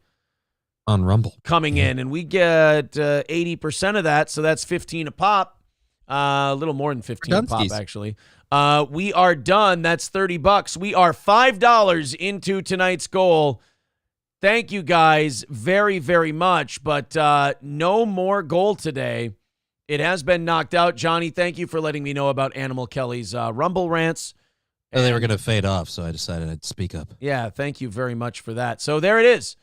$5 into tonight's goal. Thank you guys very much for knocking that out. In 15 minutes, we're going to read the Kelly Jones cease and desist, which also has landed us a spot on Kumia's show today at 4:30 Central Time. So be sure to tune into the last half hour of the Anthony Cumia show on Compound Media, compoundmedia.com. All right, I've got a Florida man losing an arm to a gator outside a bar. Or I have a 12-minute video of a woman calling 911, going crazy, claiming that her child's been abducted when it hasn't, and kicking a deputy in the face. Okay, definitely the second one. You want the crazy blonde bitch from Florida? Yeah. This is from Body Cam Watch from about a week or two ago. I've got a lot of woman hate to get out. I was driving on the highway yesterday, and they were all women. Every time they cut me off, every time I'm like, you're a horrible driver, and I'd come by them, and I'm like, and reaffirming my belief. Thank you very much. I do have to do this, though. I do have to ask the Nightwave/ROTC crossover audience we have, please tell me Mersh hasn't gotten to this one yet, because he does a lot of body cam shit on his show. He does way I do sometimes on mine. Yeah, he does way more than us, and I'm hoping he didn't get to the blonde chick already. Let me just check with them real quick. Mersh, oh no, Cocktiff says Mersh did this story seriously, LOL. No! I had a feeling when I got this story, I'm like, you know what? I think Mersh, this looks like something Mersh might have done. Oh, fuck. You got to go to the source and follow all these shows, the cop body ones, and you got to start watching. Like I get some crazy ones that I watch, but just Jesus, Scarface. I don't think you can.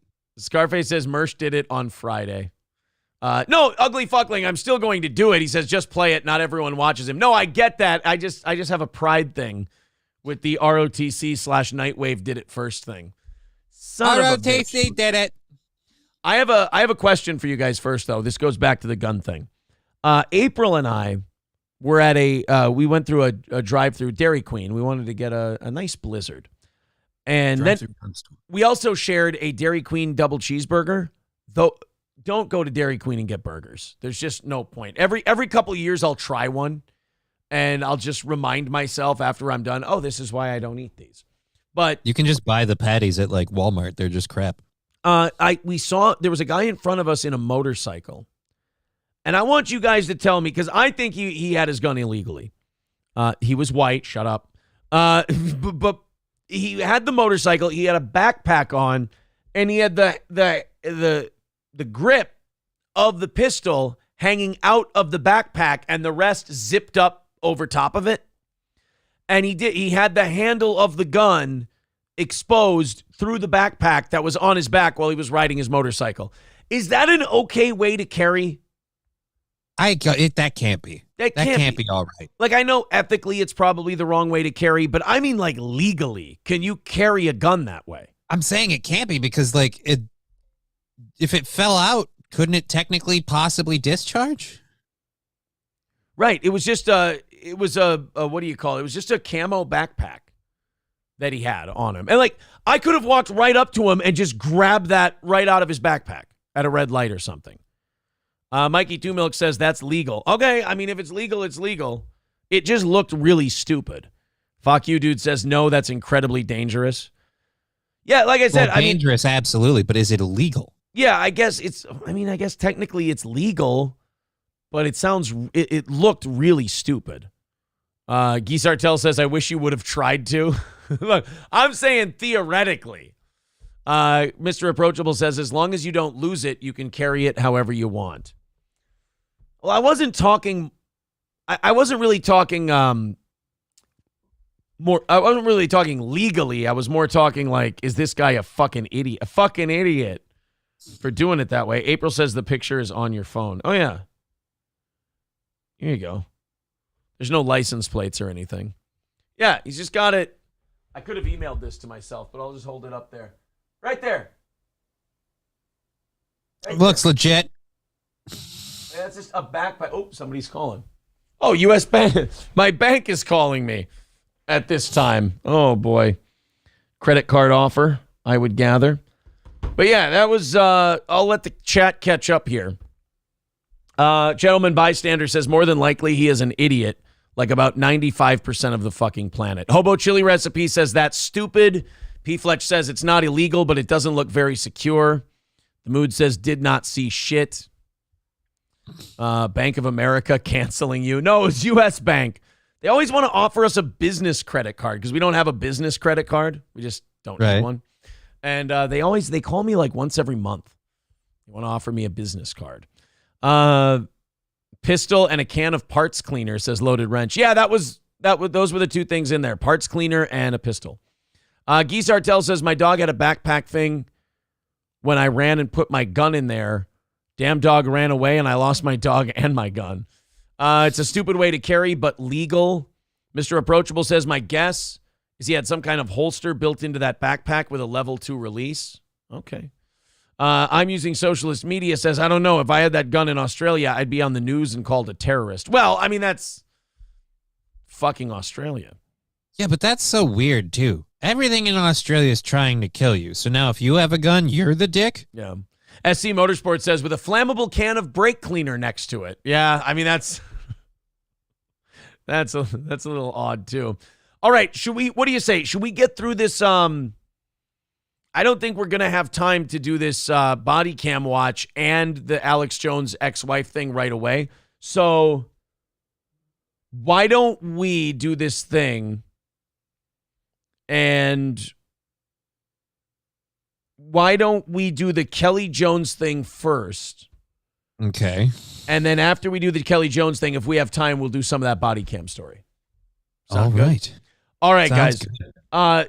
Yesterday, I got a YouTube comment. And I don't know what you guys know about the law. I don't know what you guys know about, legal notices and serving people and whatnot. But one of the most common ways that lawyers get in touch with people and warn them about possible legal action, Johnny, is through YouTube comments. This is a time-tested way to get a hold of people and let them know that, hey, you're fucking up, pal. You're fucking up, and I'm going to get you. I was contacted. The IRS, and we're going to email you through Google. Exactly. I was contacted by Kelly Jones. For those of you who don't know who Kelly Jones is, Kelly Jones is the ex-wife of InfoWars founder and owner, Alex Jones. Love Alex. I think Alex is great. We played audio that she had leaked to the Daily Mail of a confrontation her and Alex had, or an argument that her and Alex had almost 15 years ago. She saw the Crowder thing happen and she went, I'll show everyone that Alex was the problem in this relationship. And we played the audio, and what we saw was Alex staying calm. He'd kind of had it with this woman's bullshit. She was trying to egg him on into a fight. And then when he would get a little worked up, she'd get really passive aggressive and go, why are you getting so upset and all this stuff? I'm sick. Now, again, everything, that we said in that clip, we said, hey, look, in my opinion, this woman's, she seems like a handful. This seems like somebody who would drive Alex nuts and make him want to leave. Alex, the clip she put out there. Yeah, the clip she put out there, in my opinion. You can't stop me. It's not illegal for me to go, look, you put this clip out there. In my opinion, it makes Alex look like more of a victim than you are. So I tend to be on Alex's side with this video that you leaked out. Well, Kelly Jones did not like that. See, now my opinion on something like this would be, if you don't want people to have a negative opinion of you, don't release something. But then again, I'm not a legal brilliant mind like Kelly Jones is. So get out there and confront it. If I go here, steel toe, Alex Jones, ex-wife. If I type this in and I find this video, all right, guys, I'll read to you guys first the comment that she left, and then I'll make sure I highlight it. Here we go. We'll pin that one. So here's the first comment. I don't know if you guys can see it very well, but I'll put the link in the chat to the video here real quick, and you guys can go see it. It's pinned. There you go. There's the link. So she writes the entire cease and desist in the fucking comment section of the YouTube video. She sent me 4 straight comments. If you sort by newest, you'll see them all. I own 51% of the business stolen from me I created. I slaved without pay. I had pneumonia. I did not spend his money hand over fist. This broadcast is defamatory. You will be served. Cease and desist. Now, I responded to her by saying, why not come on and correct the record? Also, this is a matter of my opinion and not actionable. Sorry, Kel. Wrong Hole Rick wrote to her, I haven't seen these yet. We have been watching you, Kel. You're playing a dangerous game out here in these YouTube streets. Yeah, people. Zen Rhino says the new should be responsible for 51% of the money that Alex owes the Sandy Hook people. Oh, then you. And you should be responsible for 51% of the money from any future lawsuits Alex loses. Kelly then wrote back to me, I first filed for divorce in 2005. I was coerced and threatened to stay with Alex. Your spin is defamatory, false, and is causing targeted harassment. Now, it's not, but okay. I think you might be. So then I get all of this. You take a look at these 2 comments. Holy shit, it's like my sister's back. I'm not kidding, Johnny. Jesus. She sent a cease and desist via YouTube. Which, as every... props to her for typing that whole thing out. I'm sure that wasn't a copy-paste situation at all. She typed in, and then she timestamped everything. Won the first modification Alex Jones filed on void decree 2017. Never got my kids back. Blah, blah, blah, blah. Oh, so Alex has the kids. Okay, well, that's good. The money and kids weren't figured out. I was subjected to a void order and non-existent contract that was illegal and rendered under color of law in which my consent was forged, entered at a non-noticed event. So she's kind of like Chad Zumach. She has an excuse as to why she lost all these court cases. She has an excuse as to why all these things happened to her. Everyone else is defaming her. She's not crazy. The rest of you, including the courts and Alex and everyone else, are totally wrong. Then she timestamps 223 where I say she seems to be playing up her victimhood. And then she goes, I did not. Meanwhile, this entire post is her playing up her victimhood. I got screwed by the courts. You didn't play up your victimhood? No, she didn't play up her victimhood at all. I recorded Alex. I recorded because Alex was threatening me and recording me, and I submitted this to counsel who acted against my interests and other counsel that represented me that appeared while disqualified. So her lawyers are wrong. The courts are wrong. It was all wrong. Everyone else was wrong. She's the only one in the right. Holy shit, this is exhausting. Fucking innocent victim, man. You know what? As I read through this, because I haven't read the whole thing yet, as I read through this, all I can think is, poor Alex. Poor Alex. Can't believe that relationship didn't work out. I want to get Alex on the show, and we'll do a Rumble-only episode with Alex on. Yeah, I'll call him gay, too. My money and kids were stolen under color of law. I will add to the... So you're saying that not only is this my opinion, but I'm also backed up by the legal system, and you want to send me a cease and desist? The fucking court records are saying the same thing. What are you going to do? Sue me and show all the court records that show exactly what I said? I don't think that's how a lawsuit works, Kel. Uncle Sam fucked me. Holy shit. She's the only one who knows the real truth. Everyone else is just bamboozled. I will add to this, of course you will, you have immediate cause and duty to retract, clarify, and correct by removing your irresponsible, harassing, defamatory hit piece broadcasted with knowing non-knowledge and irresponsibility. You construe even Alex's fit about losing a charger and entitlement/waste that he was going to buy another one on me when the audio is clear. There is much more. I am not a spoiled brat. I'm a woman under siege, including by defamation such as yours. You put the fucking audio out. You had 2 attorneys tell you that you should not release this audio. This is a bad idea. And now you've released it. We've watched it. I've determined my opinion of you based on this audio, which is what you wanted me to do. Your intention was to have me form an opinion based on this audio you recorded. My opinion Just not is that one you got. She Right. wanted a specific opinion. my opinion is that you come off as an entitled, manipulative person in this clip. Pull the deceptive trade fake news defamatory broadcast with your apology. Send me your attorney's information in your response to these legal demands, which require your immediate action. These aren't legal demands. You left a YouTube comment. You left a comment in my YouTube section. This is not a legal demand. But I gave it a thumbs up. That makes it serious. I thumbs up and liked all of them. Oh, my God. So that's the first thing that I got. Salvo 1. Was the what do you call it? The cease and desist via YouTube is the first thing I got from Kelly Jones. Again, this is the ex-wife of Alex Jones. And dude, I'm telling you, I think she might have, in my opinion, I think she might have been the crazy one in the Jones house. Yeah, I think that could be the way. Although I don't know what she looks like, and I agree with Fauci's pangolin, but is she hot? No. In my opinion, no. Well, then never. So then, I love the other part in the YouTube comment section, though, where she goes, give me your lawyer's information. I'm like, no, I'm not going to give you my lawyer's information. That's not how any of this works.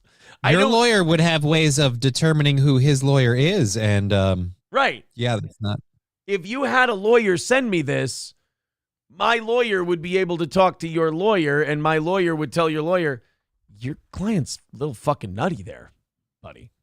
So she's a touch batshit. So I got this email, Johnny, and I'm going on Kumia's show today to talk about it, but I want to go over it here first. I think our audience pays, just like Kumia's audience pays. I think they should get first crack at this thing.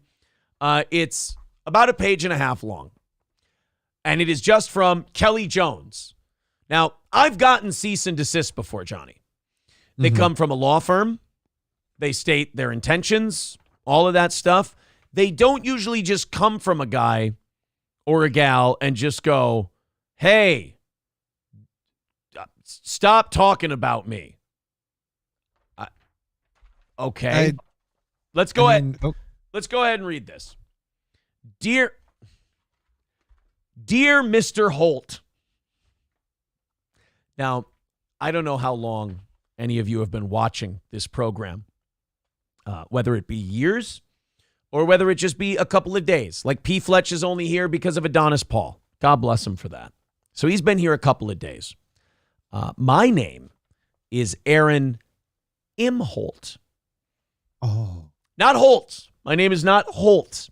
So I don't know if she sent this to the wrong person, but usually, Johnny, when you have a cease and desist sent, you don't have a typo or name. This is more than a typo. This is naming the wrong person in your cease and desist in the first 3 words. Dear Mr. Well, it's a legally binding contract. That doesn't have a consequence, does it? Wrong name? Do No, all I'm these sure. legally binding items feature a Gmail tag at the top? Just wondering. Dear Mr. Holt and or Steel Toe Morning Show. It's actually Steel Toe Media Incorporated, but that's fine. Co-host, individuals, and any associated entity. The legal demands I have posted in response to your broadcast, Alex Jones' ex-wife tries to make him look like Crowder on secret tape, located at, and then the link, and by link in any other format, require your immediate attention, action, and response. And by the way, I did take action. I posted the link in the chat and told everybody to check it out, which, by the way, there it is. I took action. I checked with my lawyer. Didn't think I needed to, but I did. And he said, get this. You're full of shit. I'm not going to worry about it. By the way, they're called every time someone says Mr. Holt, they call me Steve Holt after that. Thank you. Oh, no. Your immediate withdrawal of the false, harassing, defamatory, and abusive broadcast in all forms with an apology to me for your knowingly fraudulent statements, defamation, harassing language, and for setting others upon me with harassment and defamation in, not is legally demanded, in legally demanded. It's in legally demand. It's in legally demand. Who doesn't remember those movies? So far, I'm Mr. Holt, and I've set people upon her with harassment, which, lady, I wouldn't know where to find you, but okay. I'm amazed you found us. And my response, in legally demanded. I have COVID-19 and am very ill, like I was with pneumonia, which are provable facts, and cannot further detail the non-exhaustive, defamatory, irresponsible, cruel, and endangering statements you made about me in your broadcast, which are exhaustive enough and rendered with enough specificity in the comments I have made to your broadcast to necessitate the immediate removal of the broadcast with the demanded apology, which is demanded to include admissions of your ignorance, defamatory, abusive, and discriminatory language rendered without knowledge and in direct opposition to the facts of record, and etc. So, in that paragraph, she's saying, I'm way too fucking sick to name all of the things that were wrong that you said about me, but I have another 1.5 pages worth of shit that I need to rant to you about. Look, you made a video calling me a attention-seeking whore, and I want to say, how dare you? I have COVID. You said in your video that I was only in this to get attention. Stop saying that, or I'll launch a lawsuit against you and write you another 1.5 page email. So the next part, so after her COVID pity party that she decided to throw, I am an advocate. I was not paid, and I did not request payment, although Alex Jones owes me years past due child support. I should send this to Alex maybe, and he might have a defamation case. How does he owe you past due child support if he has the kids? Yeah, if he has the kids, he doesn't owe you child support. Although Alex owes me years past due child support and has stolen my property and my child's property and is abusing and neglecting her as defined by Texas Family Code 261. Blah, blah, blah, blah, blah, blah, blah. I should send this email to Alex and say, hey, Alex, this is the shit she's saying about you. Your defamation is worthy of the irresponsible, deceptive trade for profit. I'm notifying Patreon of InfoWars and Alex Jones. It violates YouTube, Twitter's, and Patreon's TOS. Well, thank God I didn't play a clip of the Alex Jones show there, Kel Muffin. Good thing I didn't. Clip you put out. Yeah, I played the clip that you put out there. I didn't play any clip from Alex Jones' show. Again, I played the clip that you put out. I developed an opinion based on what you point out. And then your YouTube comments and emails only confirms that I was pretty much spot on about you. Although it remains. Hey, you called me crazy. I'm going to give you a book in your comment section saying, don't do this. The lawyer said so. Someone says, is it defamation if it technically isn't public? Well, she's telling me that he is. If you just spread that news that could damage someone's reputation to anybody, they could technically have legal recourse against you. Your defamation is worthy. You just did that. This is all in caps, by the way. This is a private, not for publication, legal email address. You may not broadcast this email or my contact information to further invade my privacy and cause me further intentional distress, harassment, and defamation of your defamation's causation. I'm not giving away your email address. However, I will say this. I've received, again, Johnny, I'm sorry, but I've received cease and desist before from lawyers. They never put, you cannot read this in all capital letters. I don't know any lawyers that turn on caps lock and start writing something so they can really let you know they're serious. By reading this email, you must obey. I'm super serious, you fucking guy. So I am not supposed to, this is a private, not for publication, legal email address. Well, good. I'm not publishing it. I'm reading it. You sent me an unsolicited email. Legally, I am allowed to read it. It's my property and possession. And I returned with the dick pic. Cease and desist. Your response and action are immediately due. Consider this my reaction. You are, do not call me. You got it. All communications other than those legally responsive to my legal demands will be unwelcome, unwarranted, and constitute further harassment via federally governed communications and or via television, radio, broadcast, social media, etc. Your defamation and harassment is untenable, injurious, and endangering. I have not defamed you in any way. I played a thing that you put out to the public. I commented on the thing you put out there. Sorry, kid. You're legally demanded to withdraw, correct, retract, and clarify as above and as posted in your comments section, which, as you know, Johnny, the comments section where all legal work is done. That's right. Only judges live in there. You are legally demanded to withdraw. I'm not legally demanded to do anything. You're just saying that.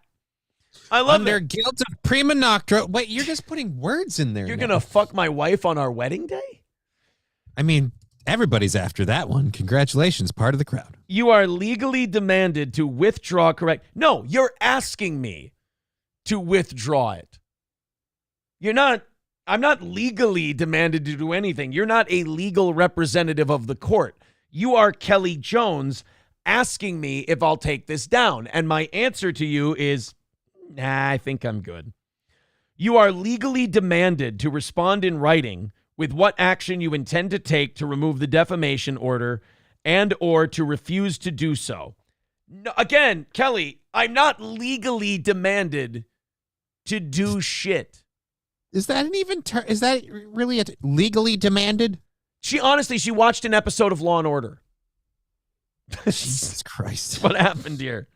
Chat GPT, write me a cease and desist. Go. You are legally demanded to provide your legal name, mailing address, your broadcast legal name, and any entity under which by or by which is operates your co-host's legal name and mailing address, and the legal representation's email and mailing address contact information of you, your co-host, and your broadcast YouTube channel, any social media channel, and of any entity under which or by which all aforementioned parties operate, including names of your production and editing staff, if any, and their contact information / the contact information of their legal representation, disclosing all communications regarding the defamatory broadcasts in all forms, and providing your dates of availability next week for pre-suit deposition via Zoom.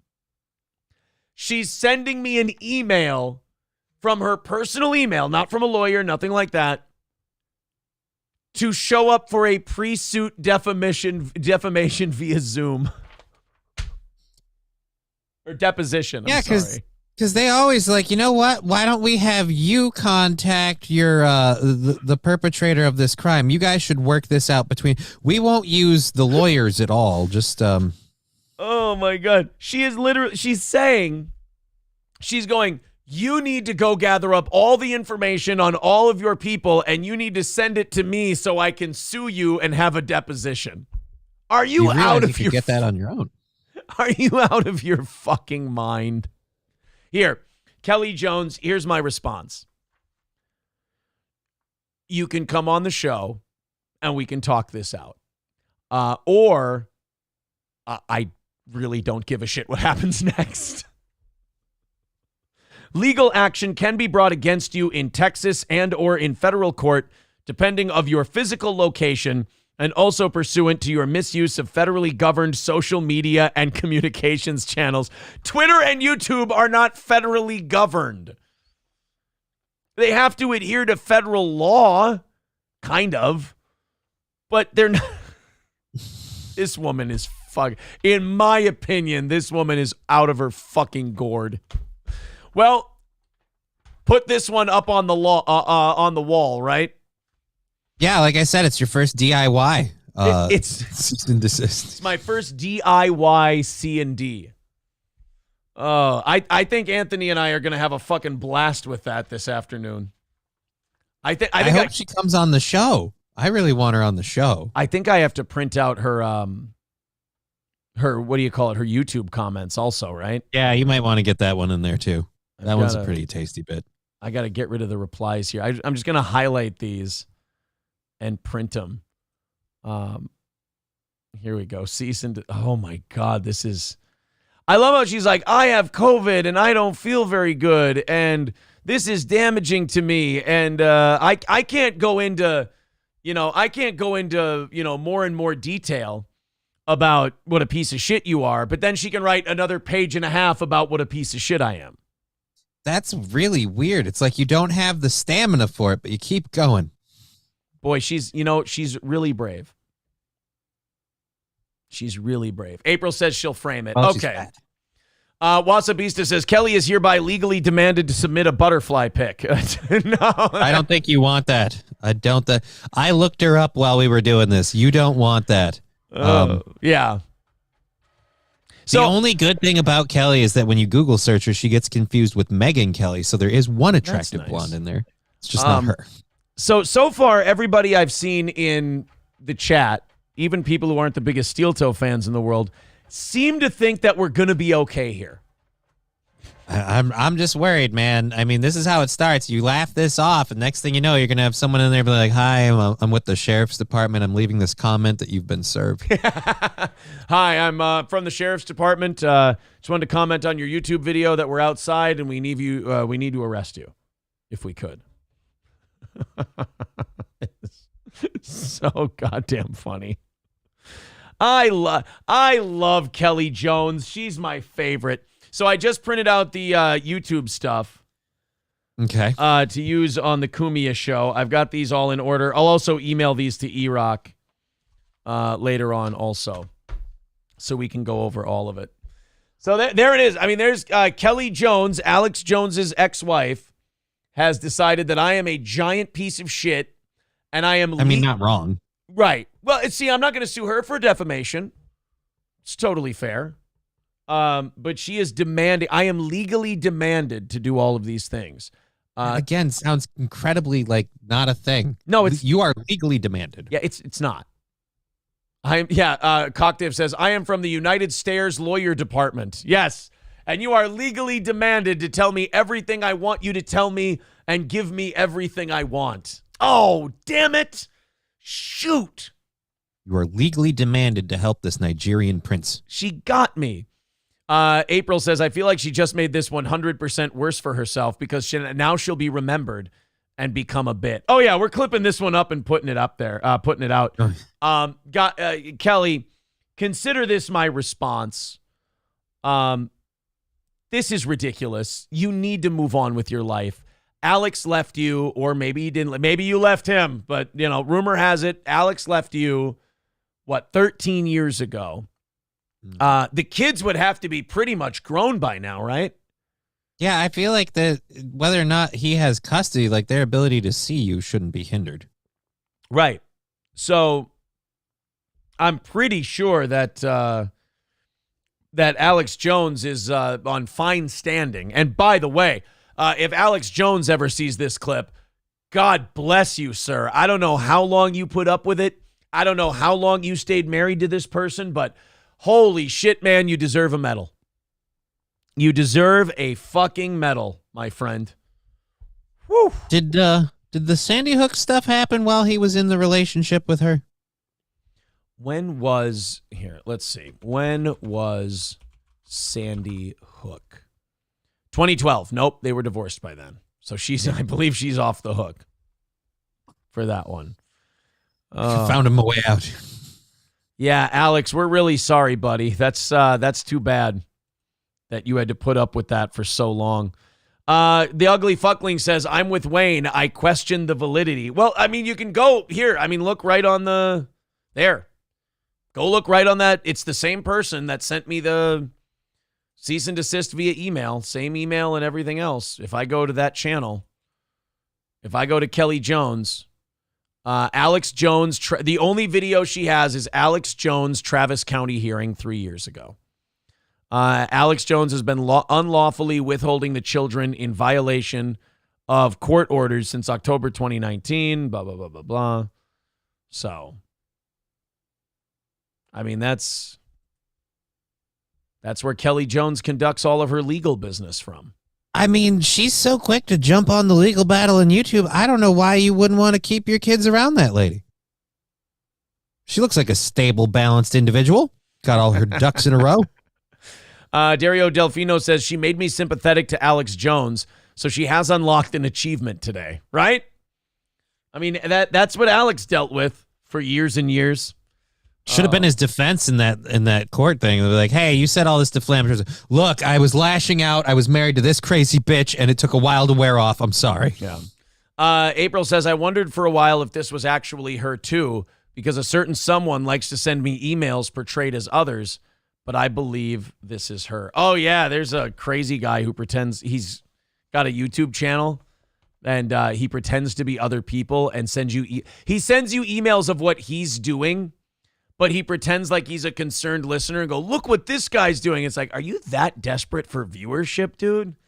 That's sick. That's a mental problem. You do get, though, that like that letter isn't worded the same, I'm sure. I'm sure those other letters aren't worded as well as this. Right. I mean, it's got her company thing on it and everything else. And not only that, it's got like specific references to specific cases that they were involved in. Like, yeah, it's Kelly Jones. And she is not a bad look for her. Yeah, she is not happy with Steel Toe. Sorry, guys. Just the beginning of the end. We have crossed Kelly Jones. All right, Johnny, let's try to get about 8 to 10 minutes of this Florida body cam video in. Some crazy blonde chick decided to call the cops. A woman was distraught over a custody battle for her son and claims that the father had kidnapped them. Let's see who we end up believing. My knees all fucking hurt. You guys come here right now. I don't want this. What's going on? What's going on? All right, why are you clutching your boob? She's going to tell you why in a little bit. Do you want me to spoil it for you? She got punched in the tit? No, she just had tit surgery. What, like breast enlargement? Yeah, she had her tits done. So she's holding her tits because they hurt. This woman has been business expense? This woman has been repeatedly calling 911 and claiming that her ex-husband has kidnapped their 15-year-old son. Talk to me. Did you have surgery or something? Yeah, I have one. Calm down now. Fuck. Worse. I'm not trying to. This is fucked up. I talked to you and your eyelashes. You're fucked up. 2 days. I talked to you and your eyelashes. You're fucked up. She's calling them out one by one. Talk to you and your fucking weak chin. You're a pussy. Fucked up. 2 days ago I talked to her. 2 days ago. I don't know. Work 2 days ago. Well, I'm stopping. I'm gonna go and I'm gonna change. Yeah, I talked to you. I don't know you. I've never spoken to you before. 2 days ago. I can pull up my fucking computer. We're not working. Well, I can show you 2 days ago. Maybe she was not, but she's the one that responded. I did not. Yeah, maybe she wasn't working, but she was the one who responded. You know what cops do on their day off? They work. Hey, man, it's my day off. I'm not even supposed to be here today. I'll hold down the scene. You go ahead and get a donut. You got the Dante Hicks of the police department, apparently. Fine, ma'am. I've never been here. I can promise you, she wasn't there 2 days ago. I don't. A liar. She might forget. It's okay. And it's okay. But I don't need this shit right now. You called us. I don't need this shit right now. You called us, though. I don't need it. I am. For a reason.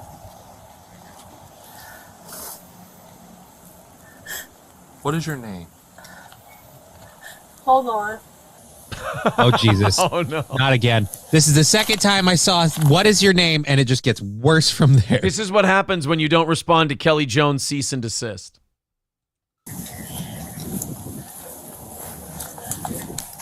When was the last time we were actually out here? I don't think there's any. Checked on 2. 12:05. It's a nice house, though. Can you pull up the last time we were out here? You can hear her, like, panting, breathing from outside. Sure. What is she doing in there?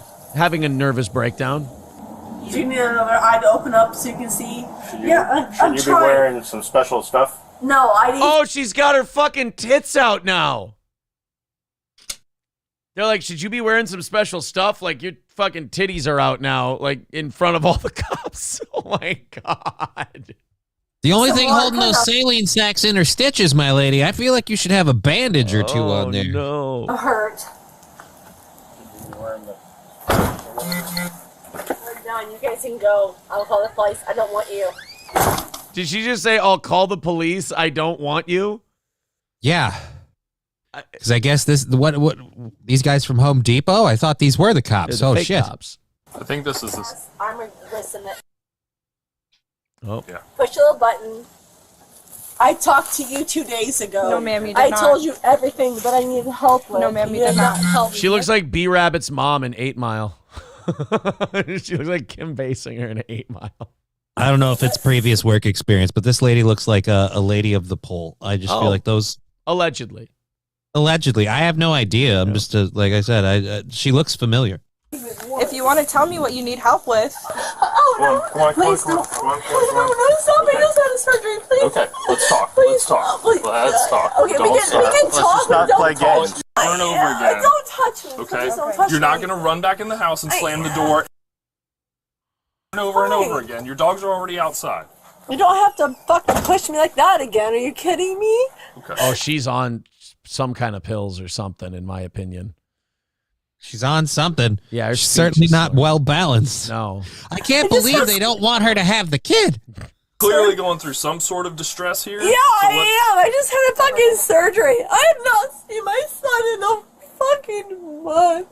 Why haven't you seen your child? I'm dealing with my fucking attorney. It has nothing to do with that. But So it's a child- don't ever fucking touch me again. Get the fuck away from me. And you too.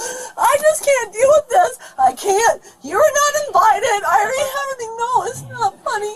You're canceled from the birthday party. You're not invited. You're not invited. You don't get cake. Oh, ma'am. It's okay. That's fine. I don't call citizen. I just need to, like, I'm not. What medications do you take? I don't.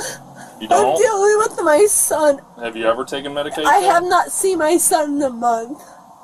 Okay. Have you been drinking today? No, not at all. I'm fucking working. I'm dealing with fucking work. I'm dealing with my fucking son. My son's dad will not even give him a fucking phone. He came back to his house so I can call him. How old is your son? He's 15. Okay. Okay. I know you're asking. It's okay. Well, your son has, like, legally, your son can choose where he wants to be. Yeah, at 15, he does have some rights at that point. I mean, he's not free and clear, but I think at 13 years old, you get to decide if like where you want to be. I wasn't trying to. Okay. I can't. It's because my son is kidnapped, okay? I have not seen my son in a month, okay? I'm just trying to understand what's That's going fine. on. That's fine. Okay, who kidnapped your son? My ex-husband. His name is Clay Butler. Clay, Claybutler. Okay. He and does this all the time. where is he now? He kidnaps my son all the time. he does this all the time. Him and Gerard Butler take my son, and they go on crazy adventures. He kidnaps him every day. He just kidnaps my kid. He pulls up in the driveway. My kid goes into the car, and then they drive off, and then they stay away from my crazy ass. It's a kidnapping. Kidnaps him from school every afternoon, and then brings him back every morning. It's fucking weird, man. In Orlando. Okay. And why are you saying that he's been kidnapped? Do you guys have like a court agreement or? A minute ago, you were saying that you were dealing with the court process. Is that like he I has have a the question. child waiting for that? Are you asking me questions, or is he now? Because for 1 second, I'm going to stop, and I'm going to get a recording. Hold on. Do not. That is a fucking guy dealing with a crazy bitch, whether it's a relationship or a police officer. At some point, you just go, I don't need to be right anymore. I don't need to be right. I just need to be away from this bitch. I'm going to go stand over here. I'm going to fuck off. Oh, don't push me that hard. I'm even recording. Don't ever fucking touch me like this again. You touched me hard. I want a phone for a question. You're not going to keep putting your hands in my face? I'm not going to. I'm going to get my phone. No, I'm not. He's hurting right now. me. Who's hurting you? He just did. Over here. What the? He touched me hard. I was talking to you. Back up, and you won't get pushed again. Back up. I'm talking to... Back don't up. talk to me like that, and Back don't up. talk to me again. Oh, because you You're not have authority, because you have eyelashes. Let's go talk. Authority, and you have She's eyelashes. really hung up on the eyelashes. I mean, the eyelashes were the whole reason that this lady was not invited to the birthday party in the first place. Yeah, you got disinvited from the birthday party because of those fucking eyelashes. You think because you have authority and you have eyelashes? You have eyelashes. Eyelashes? And this gives you power over me? Were we diving for the same loose ball? Yeah. We were. Talk about your You've merely adopted long eyelashes. I was born with them. back up. Yes, Let's ma'am. go find who you are. And you're a My fucking... name is Deputy DeLeon with the Indian River County That's Sheriff's fine. Office. I'm sure. That is exactly who I am. Okay, thank you so and much if you for that. run up on me one more time, you're going to get pushed a lot harder. By Do you the understand? way, I never touched you. Okay. By the way, Do you want do to you figure out understand what's he going on with your touched son me or not? twice? Do you need help figuring out what's Do going on you with your son? understand? Do you need help? Back up your shit right now. Ma'am. Do you understand Do you what need help he with just your son did? or not? Do you want to help to understand? Yeah, I want 4 more cops out here right now because I want 4 more. She just wants. I want the FBI. I want the ATF. I want it looking like fucking Mount Carmel out here. Do you understand me?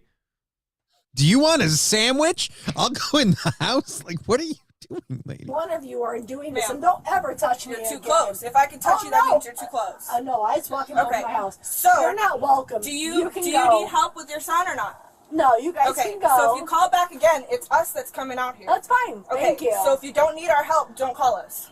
Well, guess what? I will call because... Okay, well, if you call, There's it's us coming out. Okay? Then do your... Ma'am, if you call, it's us coming out. You ready? Then do your fucking job. Touch me again. Touch me again. You were in the how you could. Oh, they were blacking out because her address is on there, not because her tits were out. Okay. Stop, please. Stop touching me. I just gotta... I've got sore fake titty. Oh no, she did not pull out. Oh, I paused it too soon. Stop, please. Stop touching me. I just got a fucking surgery, and you're fucking touching me when I fucking can't fucking feel anything. She just pulled her fucking tits out. Oh, man, back up and I won't push you. And then she races up to her. Stop fucking pushing me. Look at my titties. This is like when someone grabs your head. Stop hitting yourself. Stop hitting yourself. Touch me. You're touching me. You suck. Hands behind your back. Hands behind your back. Hands behind your back. Oh, yeah, there you go. Now you fucked up. Hands behind your back. Now you've got a free hospital stay. Yeah. Hands behind your back. Stand still. Just stand still. Stop hurting stand Yeah, still. right. So cooperate and you won't hurt. Don't stand still. Yeah, if you would, let them cuff you, you'd be okay. Please stop hurting me. Please don't hurt me.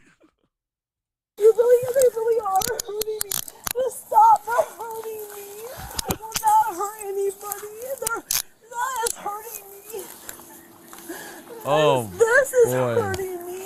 I would never. Oh, that's hurting you. Just stop. All right, maybe we'll finish the rest of this up on the evening show tonight. I don't know, but we're getting way over time here.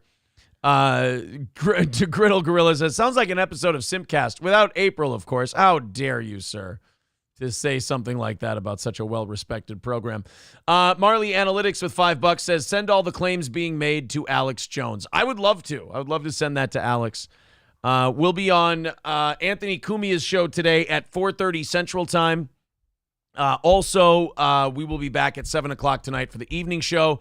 Johnny is going to be on at 2 p.m. Central Time on Just Kidding LLC on Twitch, on YouTube, and on Rumble. So subscribe on all of those platforms. And so you got Johnny's show at 2. We'll be on Cumia after Johnny's show is over. And then the evening show will be on shortly after that. What a day. Full pack day. Full pack day. Johnny, thank you very much, sir. We appreciate it. You're very welcome. And to the rest of you, take it easy, and we will